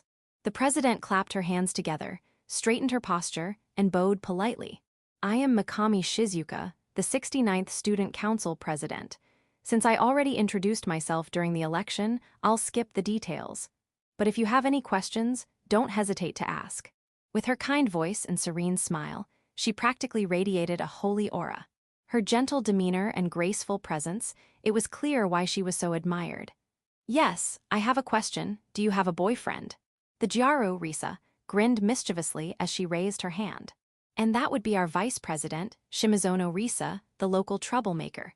Moving on, next is our treasurer.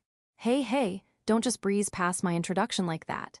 I can be serious too, you know. Risa desperately clung to the president in protest. Are you sure you won't fool around anymore? That's impossible. Asking me not to joke around is like serving katsu curry without the katsu. The confidence, but honestly, she could probably still pull it off. As the exasperated president tried to push her aside, Risa gave a playful wink and, Hello, I'm Shimizono Risa, your vice president. Shizuka and I have been childhood friends since elementary school, super close. Childhood friends, huh? Their personalities seemed completely opposite, which was surprising, but at the same time, it made sense why they could exchange lighthearted banter so easily. I just joined the student council this year, so I have no clue how any of this works. But don't worry, I'll make up for it with my overwhelming talent and endless popularity. So, dear first years, if you have any questions about work, don't ask me. Ask literally anyone else. Ayo. I glanced to my side. Yuki was frowning, her mouth pressed into a tight line.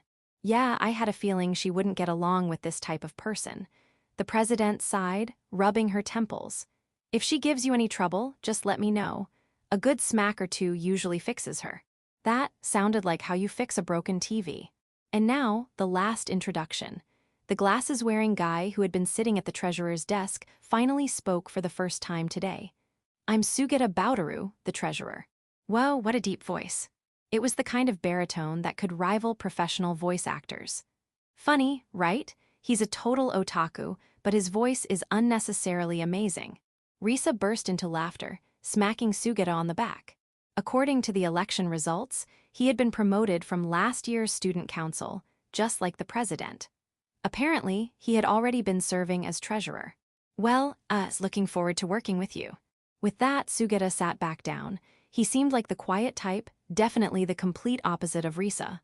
All right, now it's your turn, first years. Please introduce yourselves. As I wondered which of us should go first, Yuki poked me in the stomach. Guess that meant I was up. I'm Suzuhara Masyami, looking forward to working with you all. What should I talk about? Crap.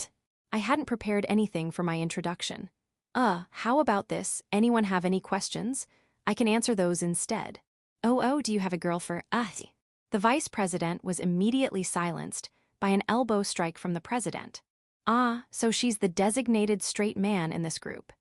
In that case, the president said, still calmly grinding her elbow into Risa's stomach, why don't you tell us why you applied for the student council? Ah, right. My reason for joining? I'd say it's because I was interested in the student council's work. I also thought it would be a great opportunity for self-improvement. I threw out a generic excuse on the spot. As I spoke, I heard a quiet mutter from beside me. Wow, that was the smoothest lie I've ever heard. Should I just tell the truth? They'd find out sooner or later, so might as well say it up front. Actually, that was just the polite answer. Hi. I cleared my throat, glanced briefly at Yuki, and said, the real reason is that I like Arasugawa and want to be around her. The room fell into complete silence. WWA. Yuki's face slowly turned red. There was something I knew that no one else did. Despite her history of turning down confessions, Yuki was weak against surprise attacks. She was only good at rejecting confessions when she expected them. She had probably never imagined I would drop this kind of bombshell, especially not in front of the entire student council. Her usual cool demeanor crumbled, and even her ears turned bright red. Ahahaha, I've never seen anyone confess during their self-introduction. Risa burst out laughing. The president, on the other hand, was frozen in shock. Wait, was that your first confession? Nope, I already got rejected once. Well, technically, I had only asked what would happen if I confessed. This was the first time I actually said it outright. You got rejected. And you're still not giving up. Perseverance is my greatest strength. Wait, why did that sound like I was pitching myself in a job interview? Approved. I thought you were gonna be boring, but I love this guy. Risa gave me a thumbs up, looking extremely pleased. This is the first time we've had a romance within the student council, the president muttered, looking genuinely troubled. Wait, hold on, I don't have feelings for him. Yuki frantically tried to clear up the misunderstanding. For now. For life. She grabbed a nearby pamphlet, rolled it up, and smacked me on the head. Hey, don't damage my brain cells. All right, next up, Arasugawa-san, your introduction. Ah, why yes. Clearly still flustered, Yuki fumbled through her introduction. Knowing her, she had probably prepared something formal and well-structured, but I had completely derailed her plans. Just wait until later. Tearing up slightly, she glared at me. Maybe I pushed her a little too far this time. Whoa, silver hair, I've never seen that before. It's so silky. Risa suddenly approached Yuki and reached out to touch her hair. Uh-oh. This was like watching someone try to pet a wild animal. But surprisingly, Yuki didn't lash out. Well, actually, she was angry, but she was holding it in. After all, Risa was an upperclassman and the vice president. Even Yuki had her limits. Honestly, she looked like a cat reluctantly tolerating an annoying owner's affection. Last year's council had some pretty girls too, but this year's lineup is next level. Agreed, everyone's gorgeous and they all have different vibes. We should totally debut as an idol group. You know, that could work. The contrast in styles would really appeal to a wide audience. As Risa and I excitedly discussed the concept, Yuki sighed beside us. This is not what I imagined the student council would be like. She looked utterly disillusioned. Chapter 5, The Lost Girl. A plastic umbrella costs 200 yen. Is that really something to be that shocked about? Yuki and I had stopped by a nearby 100 yen store after school. The student council president had handed each of us a 5,000 yen bill, saying, before you officially start your duties, go buy anything you think you'll need for the job. And don't forget to get a receipt. You're going shopping. Oh, then can you grab a few things for me too? Vice President Risa had also handed us a shopping list. A bag of candy, a box of chocolates, and this week's issue of Jump. Is it really okay to expense these? The snacks maybe, but that last one, no way, just ignore it. With a sigh, Yuki headed toward the stationery section.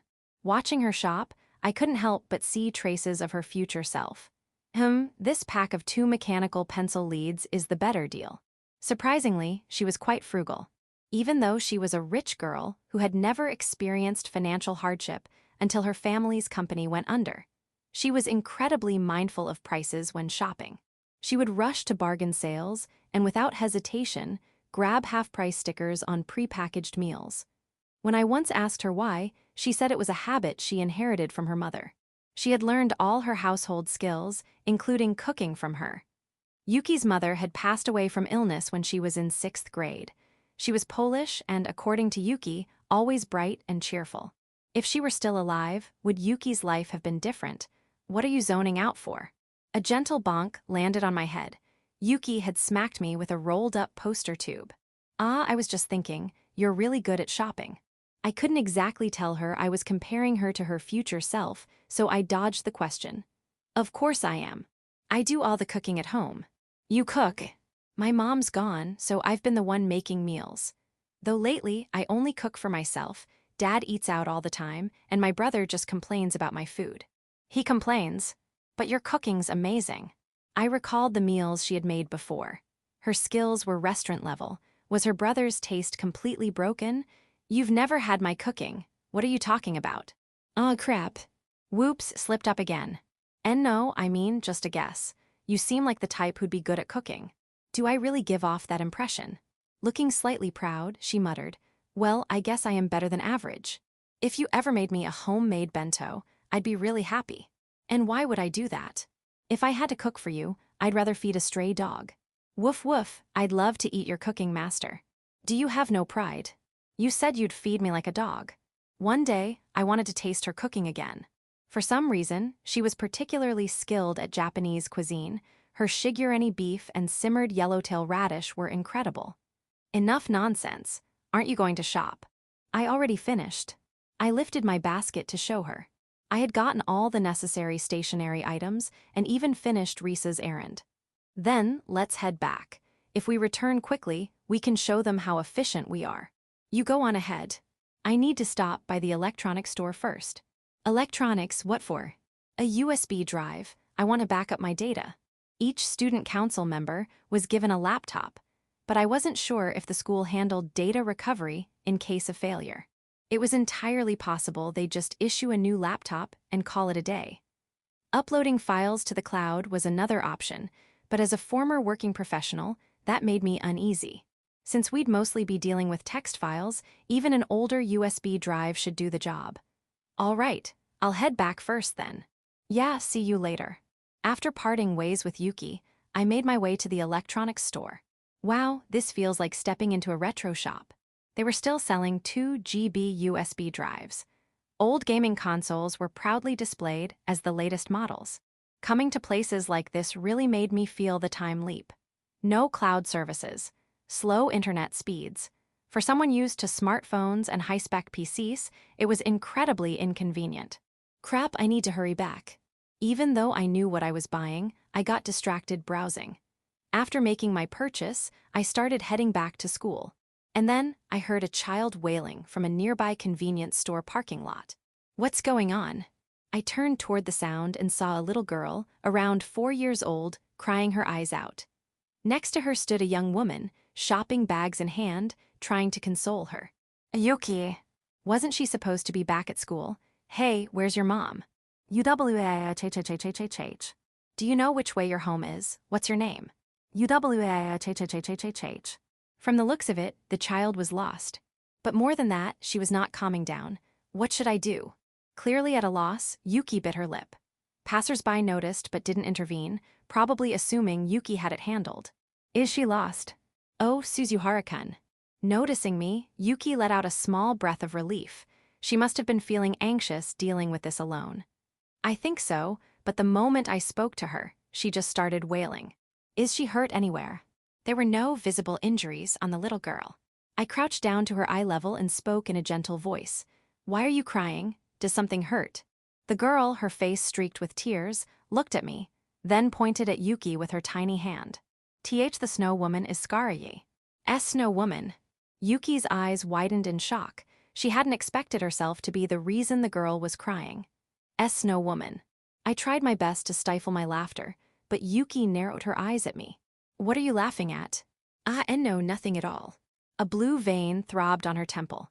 I mean, technically, it wasn't an unreasonable mistake. With her silver hair and pale skin, she did have a somewhat otherworldly appearance. First White Rose Princess, now Snow Woman, my wife sure had a lot of nicknames. For now, I needed to get the kid to calm down before we could even have a conversation. I reached into my bag and pulled out a few fruit candies, holding them out in my palm. Want some candy? Which flavor do you like? Strawberry. She was still sniffling, but she reached out with her small hand and took a candy, popping it into her mouth. Wait, weren't those the ones the vice president asked us to buy? It's just one or two, she won't notice. The effect was immediate. As the little girl rolled the candy around in her mouth, her expression softened. It's yummy. Adorable. That's good, I said, gently patting her head. You know, this Oni-chan isn't a snow woman. But her hair and skin are so white. Have you heard of foreigners? People from other countries have different hair and skin colors. I know, but foreigners speak foreign languages. Oni-chan is speaking Japanese the whole time. Gah. Damn, this kid's good at arguing. I have Japanese blood in me, and I speak Japanese because I've lived here my whole life. I don't get it.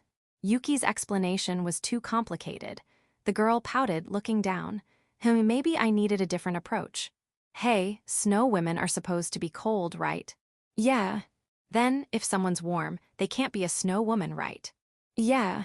All right, then why don't you touch her hand and see for yourself? I gently nudged the girl forward. Ooh, fair. She still looked scared and hid behind my back. Guess I have to go first. Arasugawa, lend me your left hand. Wait. I took Yuki's hand and held it up. See. She's not cold at all. Yuki froze, her whole body going rigid. Ignoring her reaction, I brought her hand closer to the little girl.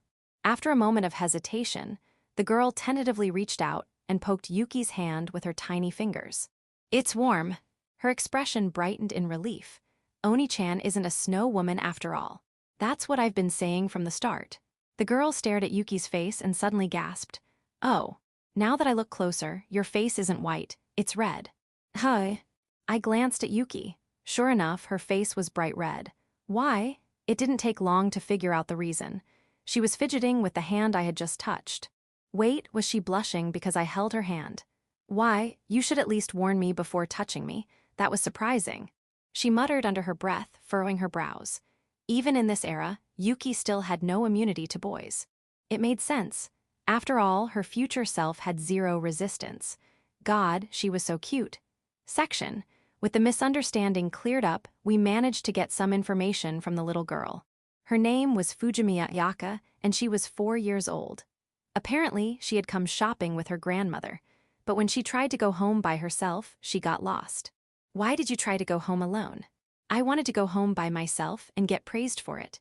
I see. So that's how it was. She must be at the age where kids love hearing, wow, you did it all by yourself. Her grandmother was probably worried sick right now. It'd be great if she had a phone, but there's no way she does, right? Yeah, she's only 4. I doubt she even has a kid's phone. Not to mention, GPS tags weren't commonly used in this era yet. Should we go to the police, or back to the supermarket? The supermarket's Lost Child Center is probably the best bet. Chances were her grandmother had already gone there. All right, let's head back to the supermarket. Do you remember which way you came from? I don't know. Ayaka mumbled, shaking her head. The only supermarkets around here are Daikaku and Januko. They're about the same distance from here. If we don't know which one, we could end up going the wrong way and wasting time. Maybe we can figure it out if she remembers something specific. Ayaka-chan, what was the supermarket like? She scrunched up her face in thought before proudly declaring. There were a lot of people. Yeah, both are crowded, and there were tons of snacks. Both sell snacks too. Oh, and the veggie section, Guy's zipper was open. Someone should have told him that on the spot. Nope, not a single useful clue. Both stores were practically identical except for one key difference. The parking lot.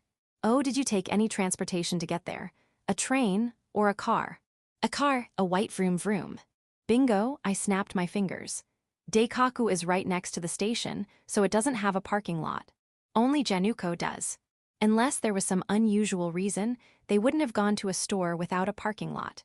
They have a Lost Child Center, too. We can ask them to make an announcement. All right, let's head there. Wait. If they drove to the supermarket, that meant their house was pretty far away.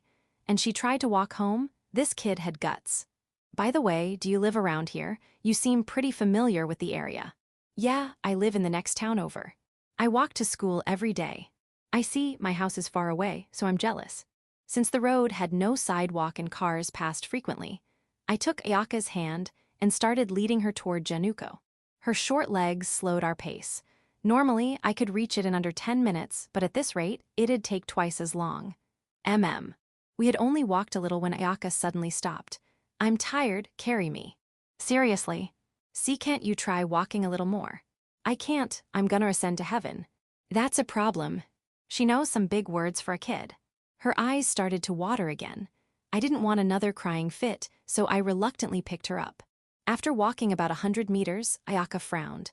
Oni-chan, you're bad at carrying people. Gah. Well, sorry, it's not like I have experience carrying kids. How about a piggyback ride? I hate piggyback rides. They squish my tummy. Man, she's demanding. She hopped off and toddled over to Yuki. Oni-chan, carry me. Me. Yeah, Oni-chan isn't soft. I want someone soft. She held up her arms, looking up at Yuki with big pleading eyes. Sigh, guess I don't have a choice. Yuki hesitantly picked Ayaka up. She was clearly struggling a bit with the weight. How is it? You're a little softer than Oni-chan. Only a little. Oh, sorry, my chest isn't as big as your mommy's. Yuki scowled and hugged Ayaka tighter, clearly irritated. In the future, she was an E-cup, but as a high school first year, she was maybe a B-cup at best.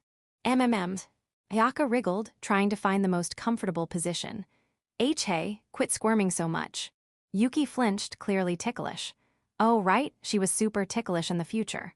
Especially around her collarbones. If I ran my fingers there, she'd make the cutest reactions. And now, watching her struggle, I couldn't help but think.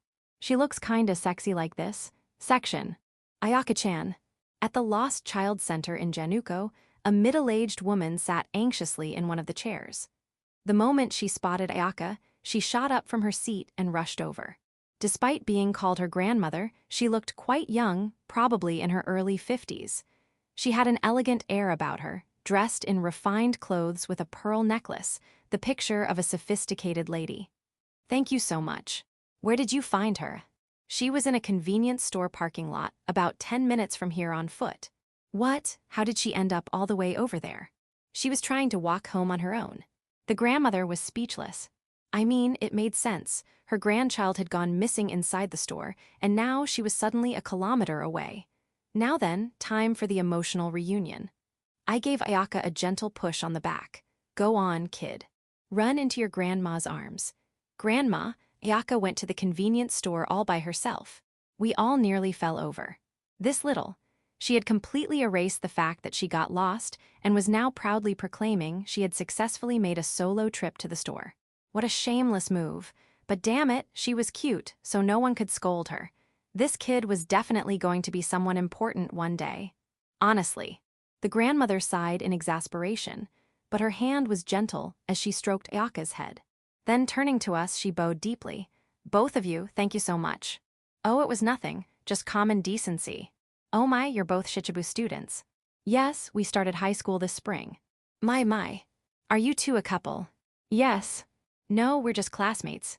I nodded calmly, but Yuki immediately cut in, loudly denying it. My, so it's a complicated relationship then. The grandmother glanced at the badges on our chests and smiled knowingly. You must both be very bright students. She seemed to recognize the Shichibu emblem. You're quite familiar with it, I noted. Well, yes, I used to be involved in various events related to it. She trailed off, looking nostalgic. Did she have a child who attended Shichibu Academy? Oh, at least let me treat you to something as thanks. Do you like sweets? You're young, so of course you do, right? Oh no, really, it's fine. Don't be shy now. I'll go ahead and grab a table with Ayaka-chan. Come join us at the food court on the second floor.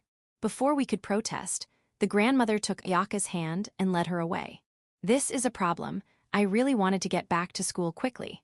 Well, if we eat fast, we should be fine. You're right, let's just have a quick drink and head back. With that plan in mind, we made our way to the food court. But the moment we arrived, thud, waiting for us were two enormous parfaits, the jumbo kind, the most expensive ones on the menu. Ah, there you are, go ahead and eat up. Ayaka's grandmother waved at us with a bright smile. Why do older people always try to make young folks eat so much? Maybe because they can't eat as much themselves anymore, so they want someone else to enjoy it for them. Honestly, I could kind of relate. By the time I was pushing 30, finishing a large beef bowl felt like a challenge. but watching fresh new hires devour their meals with enthusiasm was oddly satisfying. Anyway, we had no choice but to sit down in front of the towering parfaits. Good thing I'm still young. My adult self would have been in for a world of indigestion. MMM. Beside us, Ayaka was clumsily eating a crepe, her face and hands covered in whipped cream.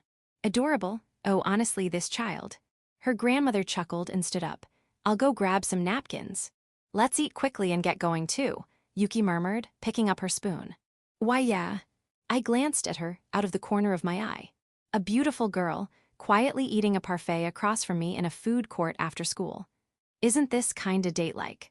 Back in my old high school life, I never got to experience something like this. Doesn't it bother you? Huh, what? Shit, did she notice what I was thinking?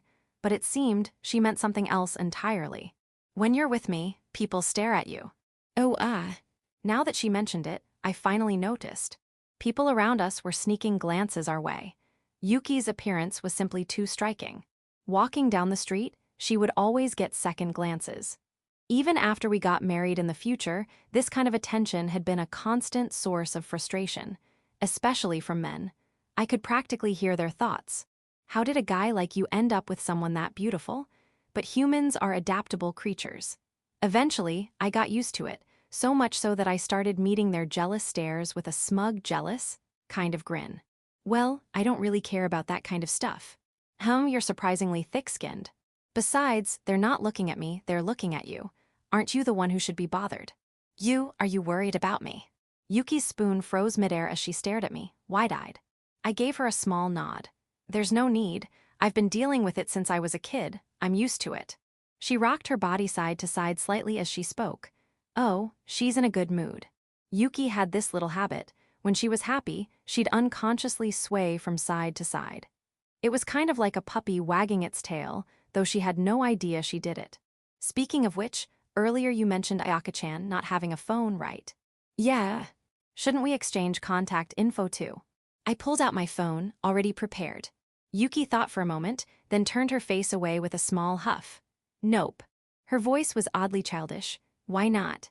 Because you definitely message me about pointless things outside of student council matters. I nearly laughed. Oh, the irony. In the future, Yuki and I mainly communicated through Lime, but the person who messaged more, by 3 times as much, was her. And the content?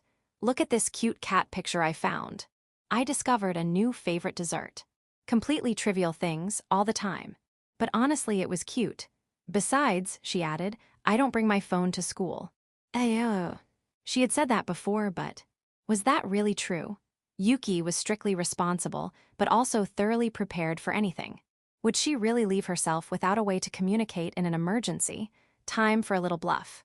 Yuki, you do have your phone with you, don't you? Huh? What makes you say that? Because I heard your bag vibrate earlier. Probably an incoming call, right? No way, I definitely turned it off. Her words cut off. She had just realized she'd been tricked. Shaking with frustration, she glared at me. You tricked me. You really need to rethink how you treat people. Ever heard of a boomerang? You throw it and it comes right back. Gah. Face turning bright red, Yuki fell silent. Oni-chan, are you two fighting? Ayaka, having finished her crepe, looked between us in confusion. Yup, it's a lover's quarrel. Chihuahua quarrel. What are you teaching a child? With a huge sigh, Yuki finally gave in. From her bag, she pulled out a white flip phone. Any unnecessary messages will be ignored. Roger that, all messages will be carefully reviewed before sending. And just like that, I finally got Yuki's contact info. Since she wasn't used to exchanging numbers, I had to guide her through the process from behind. But when I glanced at my contact name on her screen, nuisance number. Harsh, Chapter 6, just the two of us after school. One of the student council's duties was publishing the student council newspaper. This school actually had 2 newspapers, one issued by the newspaper club and one by the student council. The newspaper club's version was more like an entertainment magazine, packed with scoops and gossip. While flipping through the archived editions, I even found an exposé revealing that the vice principal wore a wig. These guys are insane. How did this not get banned? In contrast, the student council newspaper was much more serious. It focused on upcoming school events, interviews with graduates, and official announcements. We had to publish one every month. All right, if I adjust this here there. Looks much better now. I was working on next month's student council newspaper using DTP software. Our roles were divided. Yuki wrote the articles, while I handled the layout and final formatting. Yuki's writing was clear, concise, and free of typos, but she had a tendency to use overly complex words, so I made a few adjustments here and there. Done. After checking the preview, I hit the Enter key. Given the outdated software, it took a bit of effort, but honestly, this looks way too professional for something made by high school students.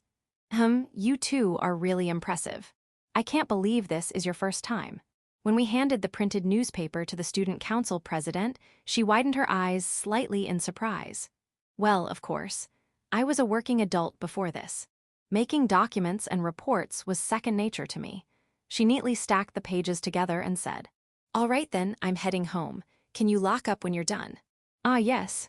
I still have some work left, so I'll stay a bit longer." "That's fine, but don't overdo it." With that, the president left, leaving just the two of us. Now, we were alone in the student council room. The vice president was a free spirit. She showed up when she felt like it. Since her job mostly involved mediating disputes and listening to students' problems, she often spent her free time hopping between different clubs. Meanwhile, Sujita-senpai came in daily, but always left at exactly 5 p.m. A true champion of on-the-dot clocking out. As for the president, she was usually the last one to leave, so this was the first time Yuki and I were alone here. "Aren't you going home? You don't have anything left to do, right?" Not really. But I don't have anything to do at home either, so I'll wait for you to finish. "You don't have to, you know." She said that, but didn't push the issue further. The quiet hum of her keyboard typing filled the stillness of the student council room. Sunlight streamed in through the windows, reflecting off Yuki's silver hair, making it glow like liquid light. I found myself just watching her. "Why are you staring at me? It's distracting." She frowned, clearly annoyed. "I just thought you looked cute." "Why?" Her face flushed red for a split second, but then she quickly composed herself. Yeah. You probably say that to every girl, don't you?" She rolled her eyes. This is just muscle memory from the future me. I had spent years casually calling her cute because she really was. I don't say it to just anyone. "Really? So you weren't like this back in middle school, flirting with girls all the time?" "Middle school? Nah, I never had a girlfriend back then." "Oh, so you lost every time. My condolences." Suddenly, her eyes softened with sympathy. "Wait. Does she think I was some desperate serial flirt who got rejected by every girl I hit on?" Section. All right, all done. As the sun dipped below the horizon, leaving the sky in the early stages of dusk, Yuki skimmed through the completed documents one last time before shutting down the PC. "Oh nice, good work." I had nothing else to do, so I'd just been aimlessly surfing the web. "What are you looking at?" As she passed behind me on her way to put the documents back on the shelf, she paused to ask. Twitter. It was a well-known social media platform in the future. The service had only launched in Japan last year, so it wasn't that popular yet, but it was already proving to be quite useful. Twitter. What's that? Yuki tilted her head slightly, unfamiliar with the name. Well, it wasn't mainstream in this era yet. Think of it like a real-time message board where people can share information instantly. I bet it's going to be huge. You really know your way around computers, huh? You were super efficient when we were putting together the student council newspaper, too. Oh, was she impressed? Maybe she was starting to see me in a better light. Guess all that effort actually paid off. I figured you were just looking at some dirty websites. Nope, she hadn't changed her opinion of me at all. Wait, is that my reputation? Porn sites, huh? I mean, even I wouldn't have the guts to pull that up when there's a girl sitting next to me. How about never looking at them, you idiot? If your computer gets a virus, it'll be a huge hassle. Relax. With years of experience under my belt, my security is airtight. Spyware, Trojans, bring it on. So that's why you're so knowledgeable about computers. Yuki let out a sigh, shaking her head in exasperation. Then, almost as an afterthought, she muttered, "Now that I think about it, my brother used to look at stuff like that too." Was that a casual bombshell, or was she testing me? Anyway, what exactly can you do on this Twitter thing? Share information, promote things, big news spreads fast on here, so it's pretty convenient. Can you check it on a cell phone? On a phone. I think that's still a no for now. If I remembered correctly, a mobile Twitter app for flip phones was supposed to launch sometime next year. Maybe I should look it up real quick. Just as I was about to focus back on my screen, a new post popped up on my timeline. Seiyu line suspended due to train malfunction. So annoying. A post like that popped up on my timeline. The Nishiyoko line, it's the train that stops at the station closest to our school. What's wrong? The Nishiyoko line is temporarily suspended. It looked like the issue had occurred just 2 stations away from here. I walk to school, so it doesn't affect me, but Yuki commutes by train. How do you even know that? Someone I follow just happened to tweet about it. Any idea when it'll be back up? No clue, but I doubt it'll be running for at least an hour or 2. The time was already past 7:30 p.m. Soon, the school would enforce its mandatory curfew. If this had happened earlier, we could have killed time in the student council room, but that wasn't an option anymore.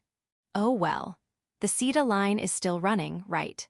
It's a bit of a walk, but I'll head to Aikbata Station. Yuki sighed as she slung her bag over her shoulder. Aikbata Station, huh? She wasn't wrong. If she walked for about 30 minutes, she could reach it.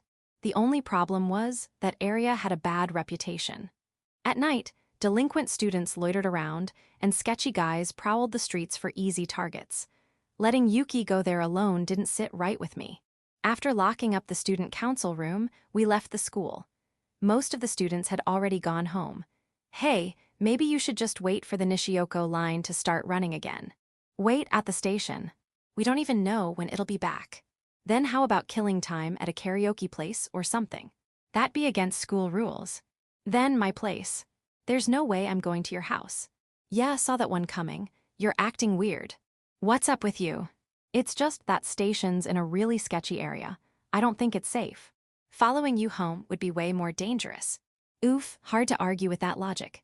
As I struggled to think of a better alternative, we reached the usual intersection where we parted ways. Well then, see you tomorrow. With that, she turned and started walking in the opposite direction from my house. Damn it. I still don't feel good about this. Spinning on my heel, I hurried after her and matched her pace. Hey, why are you following me? I figured I'd walk you there. This is how stalkers are born. Good to know. I mean, you've never been to Aikbata Station before, right? I know the area pretty well. I have a GPS app on my phone, see. Yuki held up her phone to show me. The screen was pitch black. Your battery's dead. Huh? No way. She pressed and held the power button, but her phone didn't respond. Looked like she hadn't even noticed her battery had run out. She didn't use her phone much, so that wasn't too surprising. Well, lucky for you, I come with built-in GPS and don't need charging. Yuki frowned, clearly annoyed, but after a moment of hesitation, she sighed in resignation. You're the one tagging along on your own. Don't expect me to say thanks. She pouted slightly. Honestly, I should be the one thanking her. Walking through the city at night with a cute girl, normally, you'd have to pay for an experience like this. As we got closer to the station, the crowd thickened. The quiet residential area gave way to bars, hostess clubs, and other nightlife businesses. You weren't exaggerating. This place doesn't exactly scream safe. Right. There were barely any students besides us. The streets were filled with bar promoters, salarymen on their way to drink, couples on dates, and rough-looking delinquents. Yuki narrowed her eyes and glanced around warily. Her silver hair stood out like a beacon, drawing the attention of almost every passerby. Hey, you there, ever thought about modeling? A slim man in a suit suddenly stepped in front of her. A scout, you're gorgeous. Your features are Japanese, so a quarter, or maybe half. That uniform, you go to Shichibo Academy, right? Smart and beautiful, huh? He pulled a business card from his pocket and tried to hand it to her. No worries, the photo shoot is supervised by female staff. You just put on some outfits we provide and pose for a few pictures. Won't take more than 2 hours. The pay's usually 10,000 yen, but for you, I'd double it to 20. What do you say? If today's no good, we can set something up for another day. Weekends might be better for students, right? The guy kept talking nonstop. Future Yuki would have shut him down with a flat, not interested, and walked away. But present-day Yuki, she wasn't quite used to rejecting people yet. I should step in. I took Yuki's hand and gave it a firm squeeze. Sorry, but her parents are really strict about this kind of thing. I threw out a quick lie and pulled her toward a quieter side street. I was pretty sure we could still reach the station this way. You can let go now. Oh, right. As soon as I released her, she stared at her own hand, lost in thought. Yuki. Huh, what? You kind of zoned out. Wait, don't tell me you actually wanted to be a model. And not really. It's not like I was interested or anything. Future Yuki always said she had no interest in modeling. But maybe the Yuki from this time still had some lingering curiosity. Even if it was a legit gig, though, I didn't like the idea of strangers taking pictures of her. I think this way is clear of scouts, so. That's when I noticed something. Oh crap.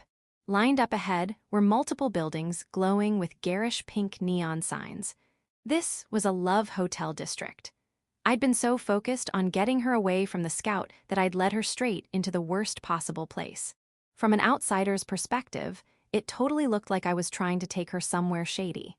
Maybe I should explain before she starts freaking out? As I debated how to salvage the situation, Yuki tilted her head and muttered, "Those hotels sure have weird colors." Huh. Wait. Does she not know what this place is? No, she must at least know what a love hotel is, right? But maybe she doesn't realize these are love hotels. Why do you look so surprised? Did I say something weird? No, it's just. It is a hotel, isn't it? It says hotel right there. She stared curiously at a nearby love hotel glowing in violet neon. All in, it sounds like the name of a store or something. But all in is that poker term, right? When you bet all your chips. It was probably a double entendre, playing on both the gambling term and some other hidden meaning. Is it different from a normal hotel? It looks kind of small. Well, it's a hotel where kids aren't allowed. A hotel where kids aren't allowed. You mean because it's a quiet place where you can't make noise? No, actually, it's more like the opposite. A place where people can make all sorts of noise. A lot of noise. Yeah. Yuki stared at me like I was speaking another language, her innocent eyes filled with pure confusion. Please, please don't look at me like that. Not with those untainted, sparkling eyes. Hey now, you kids shouldn't be here. A middle-aged man and a woman in her 20s walked past us, hand in hand, before disappearing into the hotel's entrance. So they really don't let kids in, Yuki murmured. Were they a married couple? The age gap seemed pretty big for that, though. She muttered to herself, trying to piece things together. With all this information laid out before her, surely she would figure it out now. The moment the realization hit, her silver hair seemed to bristle and her face turned bright red, like a ripened apple. She finally got it. You unclean. Why am I the one getting scolded? I didn't do anything. Well, yeah, but... Still flustered, Yuki suddenly raised her head and pointed at me with a shaky finger. Wait a second. You grabbed my hand earlier. Don't tell me you were trying to bring me here. No, no way. I swear it was just a coincidence. I frantically waved my hands in protest. It was just an accident. I didn't mean to take this route. I mean, sure, we happened to walk into a love hotel district, but wait, that sounds even worse. Why are you talking to yourself? Yuki still looked a little suspicious, but at least she seemed willing to drop it. She adjusted her bag and let out a sigh. Let's just get to the station already. If anyone saw us here together, the rumors would be awful. I mean, a rumor about us dating wouldn't be the worst thing. But a rumor that we went into a love hotel together, that would be a disaster. That'd get us a scolding from the teachers, no question. Then again, what were the chances of running into someone we knew in a place like this? Oh, Yuki. A familiar voice called out her name. A man stepped out of the love hotel's entrance, directly in our path. He had jet black hair, pale skin, and a tall, lean yet well-built physique. Ennig-san. Arasugawa Yuma. He looked completely different from the last time I'd seen him at the school assembly. No, actually, he looked exactly like the Yuma I'd met in the future. His sharp features and commanding presence were the same, but the honor student aura was completely gone. His slicked-back hair, the golden chain around his neck, and his flashy celebrity-like fashion made him look like a totally different person. Oh, a friend of yours, Yuma. A tall, bronze-skinned foreign woman stood behind him. Ah, yeah, that's my little sister. She takes after me, at least in the looks department. Yuma, his arm wrapped around the foreign woman's waist, gestured toward Yuki. It wasn't just his appearance. Even the way he spoke was completely different from how he acted at school. This was the Yuma from the future, the one I recognized. It's a bit early, but I'll walk her back. Had fun tonight. MHM. It's been a while since things got that intense. The foreign woman leaned in, and Yuma pulled her closer, kissing her deeply. Wah. I had already suspected as much, considering they came out of a love hotel together. But yeah, that kind of relationship, huh? Yuki, who had been watching the scene unfold up close, gaped like a fish out of water. I'll call you later tonight. I'ma see you. The woman waved and headed toward the station. As soon as she was out of sight, Yuma's expression instantly soured. What a drag. Sleeping together once doesn't make us a couple, you know. He groaned as he ran a hand through his hair, then turned his gaze toward Yuki. What are you doing in a place like this?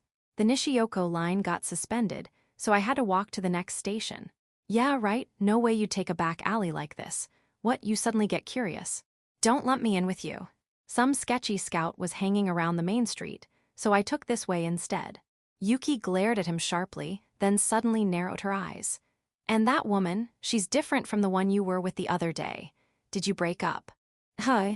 Who was it last time? Misaki, or was it Haruka? Meh, doesn't matter. That one's not my girlfriend anyway. Not your girlfriend? Nope, just my English tutor. She had the day off, so I figured, why not mess around? He shrugged nonchalantly. Mess around, but you just came out of a love. A love hotel, Yuma finished for her. It's not that big a deal. When a guy and a girl are together, this is just where things end up. Then, as if talking to a small child, he ruffled Yuki's hair. I keep telling you, you should grow up a little. Yuki's face turned beet red with anger. What's up with that look? Oh, wait, are you embarrassed because you saw us kissing? You still have zero experience, huh? Not saying you have to get a boyfriend right away, but at least try making some guy friends. I do. Speak up, I can't hear you. I said I do have guy friends. Yuma let out a mocking chuckle. You've always been like this, huh? Putting on an act and spouting obvious lies. It's not a lie, I was just walking home with one today. Yuki grabbed my arm and pulled me close. Wait, seriously. Yuma finally turned his gaze to me, as if noticing my existence for the first time. His sharp eyes scrutinized me from head to toe before he smirked. First time we've met, right? I'm Yuma, Yuki's brother. His sudden politeness caught me off guard. Suzuhara Masyami, you're the former student council president, right? I saw you at the departure ceremony. Yuma glanced at the golden student council emblem pinned to my uniform. Oh, so you're the top-ranked freshman who joined the council this year. That's right. So since you're friends, I guess that means you guys hang out on weekends too. Well, yeah, I didn't think so. Yuma patted me on the back with a knowing smirk before turning back to Yuki. Yuki, just seeing someone at student council meetings doesn't make them a friend. That's just a classmate who happens to be in the same club. Yuki's face flushed red. So this is why she hates him. He always teases her like this. We already made plans. Yuki, trembling with frustration, glared at him through watery eyes before yelling. We already planned to hang out over Golden Week. I froze. What? That never happened, she just made that up. That's what she says, but is it true? Yuma's skeptical gaze locked onto me. Behind him, Yuki shot me a sharp, tearful glare. She wanted me to play along. I cleared my throat, making sure my voice didn't crack, and answered as smoothly as possible. It's true. We're planning to go see a movie together soon. A movie, huh? That's weird. I figured Yuki would just turn you down. She always says she's not interested in stuff like that. She did, over and over. Said romance movies were boring, that anime movies were too childish. Picking one was a nightmare. Was this lie really going to hold up? I had blurted out the movie date excuse on impulse, but it was flimsy at best. Yuma still looked doubtful, but after a moment, he let out a short breath and shrugged. Well, my bad. I guess it makes sense. You guys have only been in school together for a month. It's still early. Then, flashing a grin, he added, that said, Golden Week is going to be packed. Want me to suggest some other date spots? It's not a date. I told you, he's just a friend. Yes. Yuma raised an eyebrow at Yuki's outburst, then turned back to me and clapped a hand on my shoulder. Suzuhara, right. Come here for a sec. He lowered his voice to a whisper, just loud enough that Yuki wouldn't hear. Must be tough keeping up with her lies. A bead of sweat rolled down my cheek. He saw right through it. Well, of course he did. The only reason he wasn't calling us out on it was probably because he found it amusing. Just then, vrrrrr, vrrrrr. Yuma's phone vibrated in his pocket. Oh, Yuzuki-chan. Crap, I totally forgot I made plans with her. He turned and started walking toward the station. Later, you two, don't stay out too late. Like you're one to talk. Yuki muttered under her breath, watching his back as he disappeared into the distance. I turned to her. So, about that whole hanging out over the weekend thing. That was She fumbled for an excuse. I chuckled softly. You actually remembered my invitation, huh? Huh? She blinked in confusion. Last week after school, I asked if you wanted to see a movie together over Golden Week. You ignored me, so I figured you weren't interested. Of course, that was a lie. I had never invited her to anything. But this was too good an opportunity to pass up. If she was going to make things up, I might as well take advantage of it. I smiled to myself. Time to see how far I could push this. Interlude 4. The White Rose Princess's Regret. I messed up. As soon as I got home, I collapsed face first onto my futon. I buried my face in the pillow and let out a deep sigh. When I get worked up, I speak without thinking things through. It's a bad habit of mine. Because of that, I ended up agreeing to go out with him. It's Niasen's fault. He always makes fun of me and treats me like a child. It's not like I hate the idea of going out. I mean, playing around is definitely more fun than studying. But I don't have time for that. If I spend my time doing things like that, I'll never beat Niasen. Why can't I ever beat him? I rolled onto my back and stared at the ceiling as the words slipped out. I've been giving it my all, yet I still can't surpass Niasen, who doesn't even take things seriously.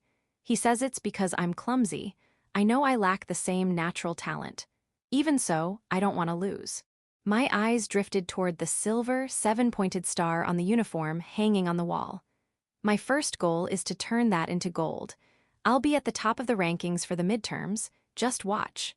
And to do that, I need to beat him. I shot up from the bed, sat at my desk, and opened my study guide. Come to think of it, there was one thing today that surprised me. He didn't even flinch when he saw Niasen's true nature. Usually, everyone's shocked, since Niasen always acts so serious at school. But he reacted like he already knew how Niasen really was. The reason I don't like dealing with him. It's because he reminds me so much of Niasen. The way he jokes around so easily. The way he always tries to tease me. The way he can do pretty much anything without even trying. The way he's a shameless flirt. But there's one big difference between him and Niasen. He's surprisingly kind when you get down to it. When I forgot my textbook, he lent me his without a word. When that little girl got lost, he made sure to clear up the misunderstanding before anything else. And today, he even went out of his way to walk me to the station. Maybe he had an ulterior motive, but from what I saw today, he genuinely seemed worried about me. It felt different from the kind of attention I've gotten from the boys who confessed to me before. Speaking of which, what should I wear? The mechanical pencil in my hand stopped mid-sentence. I've never gone out alone with a boy on a day off before. Actually, I haven't gone out with friends at all in ages. When was the last time? Was it back in first year of middle school when I went to Keo-chan's house? Thinking back to that friend I no longer talk to, I opened my closet. Right in front were my usual plain clothes. Because of my silver hair, I tend to attract attention. That's why I always wear simple clothes and a hat when I go out. Maybe I should just wear that on Sunday too. Arasugawa, your casual style's pretty boring, huh? Hey. I can already picture his smug face as he says it, that irritating half-smile and all. Yeah, no. I tossed the dull outfit behind me. Is there anything better in here? My middle school clothes are too small now, not to mention childish. This one won't work. Neither will this. I kept pulling things out and throwing them onto the floor until the closet was completely empty. Totally wiped out. Why am I stressing so much over something as simple as going out? It's not like I'm doing this because I'm thinking about him or anything. All right, decision made. I'll stop by a store after school tomorrow and buy something new. Something not too plain, but not too cute either. Just something normal. I'll ask the store clerk to help me find the right look. With that in mind, I shoved the scattered clothes back into the closet. Chapter 7. First date, but not a date. I guess that'll do. I stood at the bathroom sink, adjusting my eyebrows while glancing at my face from different angles. I'd been locked in a staring contest with the mirror for about 30 minutes now. It was only natural to put in the effort. After all, today was the first date of my life with a high school girl, Yuki. Should I use some wax to style my hair? But what if it looks like I'm trying too hard and turns her off? Sensing a presence behind me, I turned around and saw my mom standing there, a smug grin plastered across her face. That level of effort, you're going on a date with a girl, aren't you? Disgusting, how the hell does she always know? She's not my girlfriend, we're just hanging out. No need to get shy about it. Oh, my little boy's already in high school. I can't believe how much you've grown. I'm so proud. Ayo. The old me would have yelled, "Shut up, you old hag," without a second thought, but I'm more mature now. I'll handle this like an adult with calm indifference. I told you, she's just a friend. Oh, and don't you dare let your mind wander to anything dirty. Girls are sharp about that kind of thing, you know? You've got to start by earning her trust for. Shut up, you old hag. Section. The meeting spot was in front of Hachiko at Shibuya Station. Even in 2009, this place was bustling. In the future, Shibuya is known as a business district and a tourist hotspot, but in this era, it's a city of youth. Trendy young people strutted around, as if to show off that this was the heart of fashion. I'd arrived 30 minutes early and stood there, taking in the familiar scenery while waiting for Yuki. Oh, there she is. It was about 10 minutes before our scheduled meeting time when she appeared, stepping out of the station's exit. She walked toward me with unhurried steps, drawing the eyes of the people around her as she moved. You're early. I was looking forward to this. So this is Yuki's casual look as a high schooler. She was wearing gender-neutral clothes, a pale pink shirt with a black jacket draped over it. On the bottom, she had on women's jeans instead of a skirt. A black hat sat snugly atop her head. She was petite, not quite 160 centimeters tall, but her long legs gave her a strikingly well-proportioned figure. Everything she wore was probably from a name brand, but somehow, it didn't come across that way on her. Maybe it was because Yuki herself had an air of elegance. Her presence alone felt high-end, making even branded clothes look ordinary in comparison. Or maybe it was the sunlight reflecting around her. It almost seemed like tiny, glittering specks of light were dancing in the air. What? You got a problem or something? She narrowed her eyes at me when she noticed I'd been staring. No, I was just surprised. I didn't expect your style to look like this, Arasugawa. Are you saying it doesn't suit me? No, it looks amazing on you. Good. Then we're fine. Yuki toyed with a strand of her hair and mumbled softly. What's up? Why'd you go quiet all of a sudden? Well, I was just wondering if you were gonna say something about my outfit. Comment on it. Yuki gave me a once-over from head to toe and said flatly, normal. No twice as handsome as usual or anything. Multiply 0 by anything and it's still 0. Oof. That was brutal. I let out a wry chuckle. I consider myself slightly above average when it comes to looks, but compared to Yuki, it's probably like comparing the moon and a mud puddle. So, what time does the movie start? 2 o'clock. 2, that's almost an hour from now. We could have met later, you know. Well, you never know when trains might get delayed or something unexpected could happen. Besides, the theater's right there. We can kill time by doing a little shopping or something. I'd actually set the meeting time early on purpose. Knowing Yuki, she'd probably go straight home the moment the movie ended. So I wanted to squeeze in some free time before the movie. The closest place would be Seibu Department Store, I guess. Wait a second, before we go, I want to lay down a few ground rules. Ground rules? Yuki held up 3 fingers in front of me. First, don't call this a date, just so we're clear we're just friends, nothing more. Second, don't go bragging to anyone about hanging out with me. I don't want any weird rumors going around at school. Third, I'll leave it to you to decide where we go, but D, don't take me anywhere sketchy. Sketchy. I tilted my head in confusion, and Yuki averted her gaze. Like, that love hotel from before. I'm not taking you to a love hotel. Aren't you being a little too cautious? Come on, you can trust me at least a little, right? Yeah, well, they say all guys are wolves. Can't argue with that. I gave her a strained smile. She's probably so guarded because she's grown up seeing her playboy of a brother in action. That's probably why, before the time leap, she made it to her mid-20s without any dating experience. Got it. I promise to stick to those 3 rules. Good, that'll do. Yuki mumbled the words as she twirled a strand of hair around her finger. Section. The Seibu department store was bustling, as expected for a weekend. Hey Arasugawa, how much allowance do you get? About 10,000 yen a month, but I save most of it. I don't really have anything to spend it on. 10,000 yen, huh? That's probably a bit more than average for a high schooler, but for the daughter of a company president, it seems surprisingly modest. What about you? Same here, plus, I do some side gigs from time to time. Side gigs? Like sticking labels on things. So that's what she imagines when she hears side gigs. Well, I do simple stuff with a computer. I brushed off the question with a vague answer. My so-called side gig is actually stock trading. Compared to when I was an adult, being a high schooler means dealing with a constant lack of money. So I borrowed one of my dad's accounts and started making some pocket change from the stock market. There's over 100,000 yen in cash sitting in my wallet right now, just in case. I wasn't sure what Yuki's sense of money was like back in high school. We don't have dinner plans, but if she suddenly wants to go to a fancy restaurant, saying, "Sorry, I'm broke," would be pretty pathetic. Turns out I didn't have to worry. Her sense of money seems pretty normal for a high schooler. Come to think of it, the uniform change is after Golden Week, huh? I glanced at the summer clothes already on display in the store. Yeah, I've already got mine ready. Yuki's summer uniform, huh? I'm looking forward to seeing it. In winter, she wears black tights, and today she's in jeans. I still haven't gotten a glimpse of her bare legs during her high school years. In the future, if someone asked me what I liked most about Yuki's body, I'd say her legs. Her skin is flawless, smooth, pale, and without a single mole or blemish.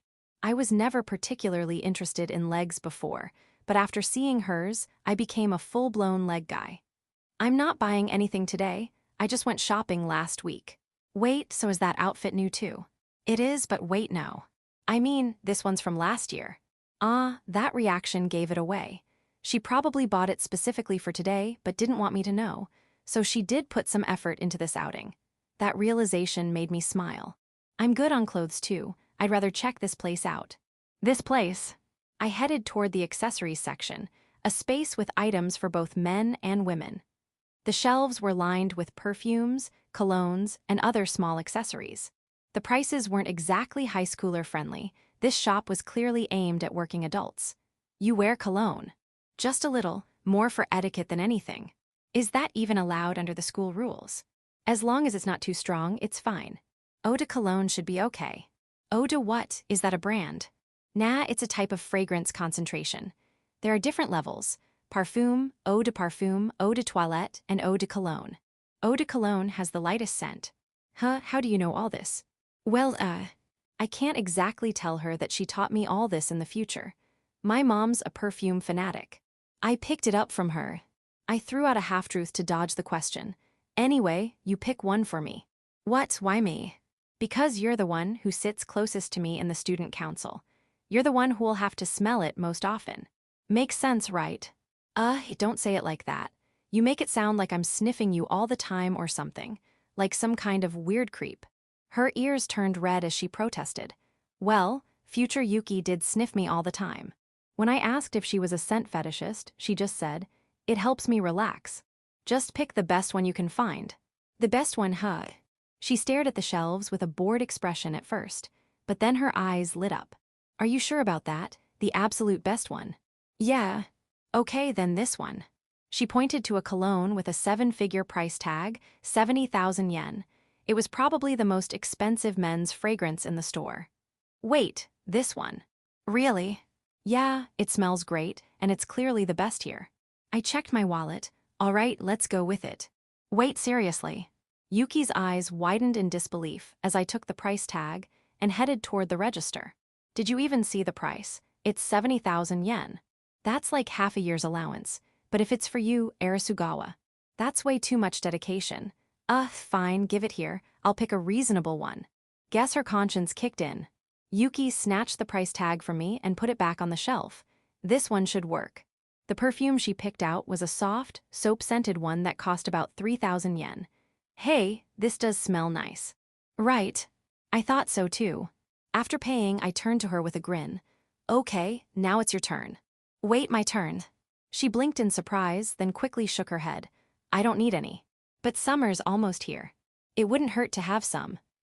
Her expression stiffened, and she gripped the hem of her shirt. Yuki has some Eastern European ancestry, which makes her more sensitive to heat. She sweats easily in the summer. She doesn't smell bad or anything, but it's a sore spot for her. In the future, whenever we went out in the summer, she'd duck into the restroom to use cooling wipes constantly. And no, perfume doesn't actually cover the smell of sweat. That's a myth. Wait, do I smell bad or something? No, not at all. You smell amazing. Honestly, I'd love to smell that every day. I'm asking the student council president to switch seats with me. Please don't.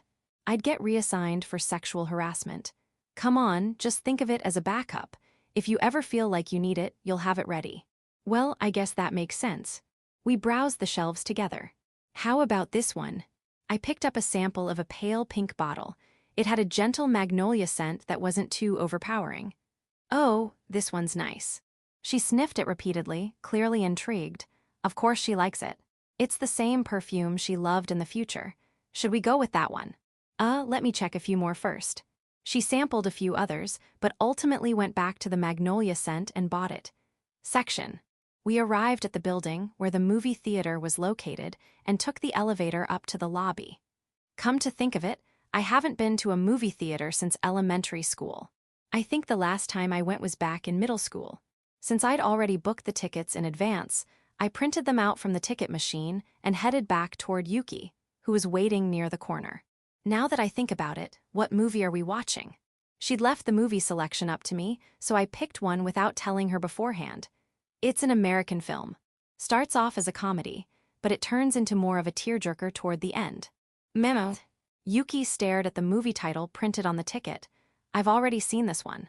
It's a heartwarming story about a married couple raising a mischievous puppy and how their lives revolve around the dog until, eventually, they have to say goodbye to it. If I remember right, it was based on a famous American novel. Oh man, I still can't stop crying. Me too, I was bawling my eyes out. The audience from the previous screening walked past us. Quite a few of them had red, puffy eyes, and many were clutching tissues or handkerchiefs. Looks like the movie's pretty popular. A lot of people came out crying. Seems like it. Yuki glanced at the tear-streaked crowd and gave a soft, dismissive snort. I never really understood how people can cry in a movie theater. With so many people around, it just doesn't feel like the right place to get emotional. Wait, really? I could have sworn she teared up the last time we went to see a movie together. Screen 3, now seating for the 2:00 p.m. show. Please proceed to the entrance. All right, let's go.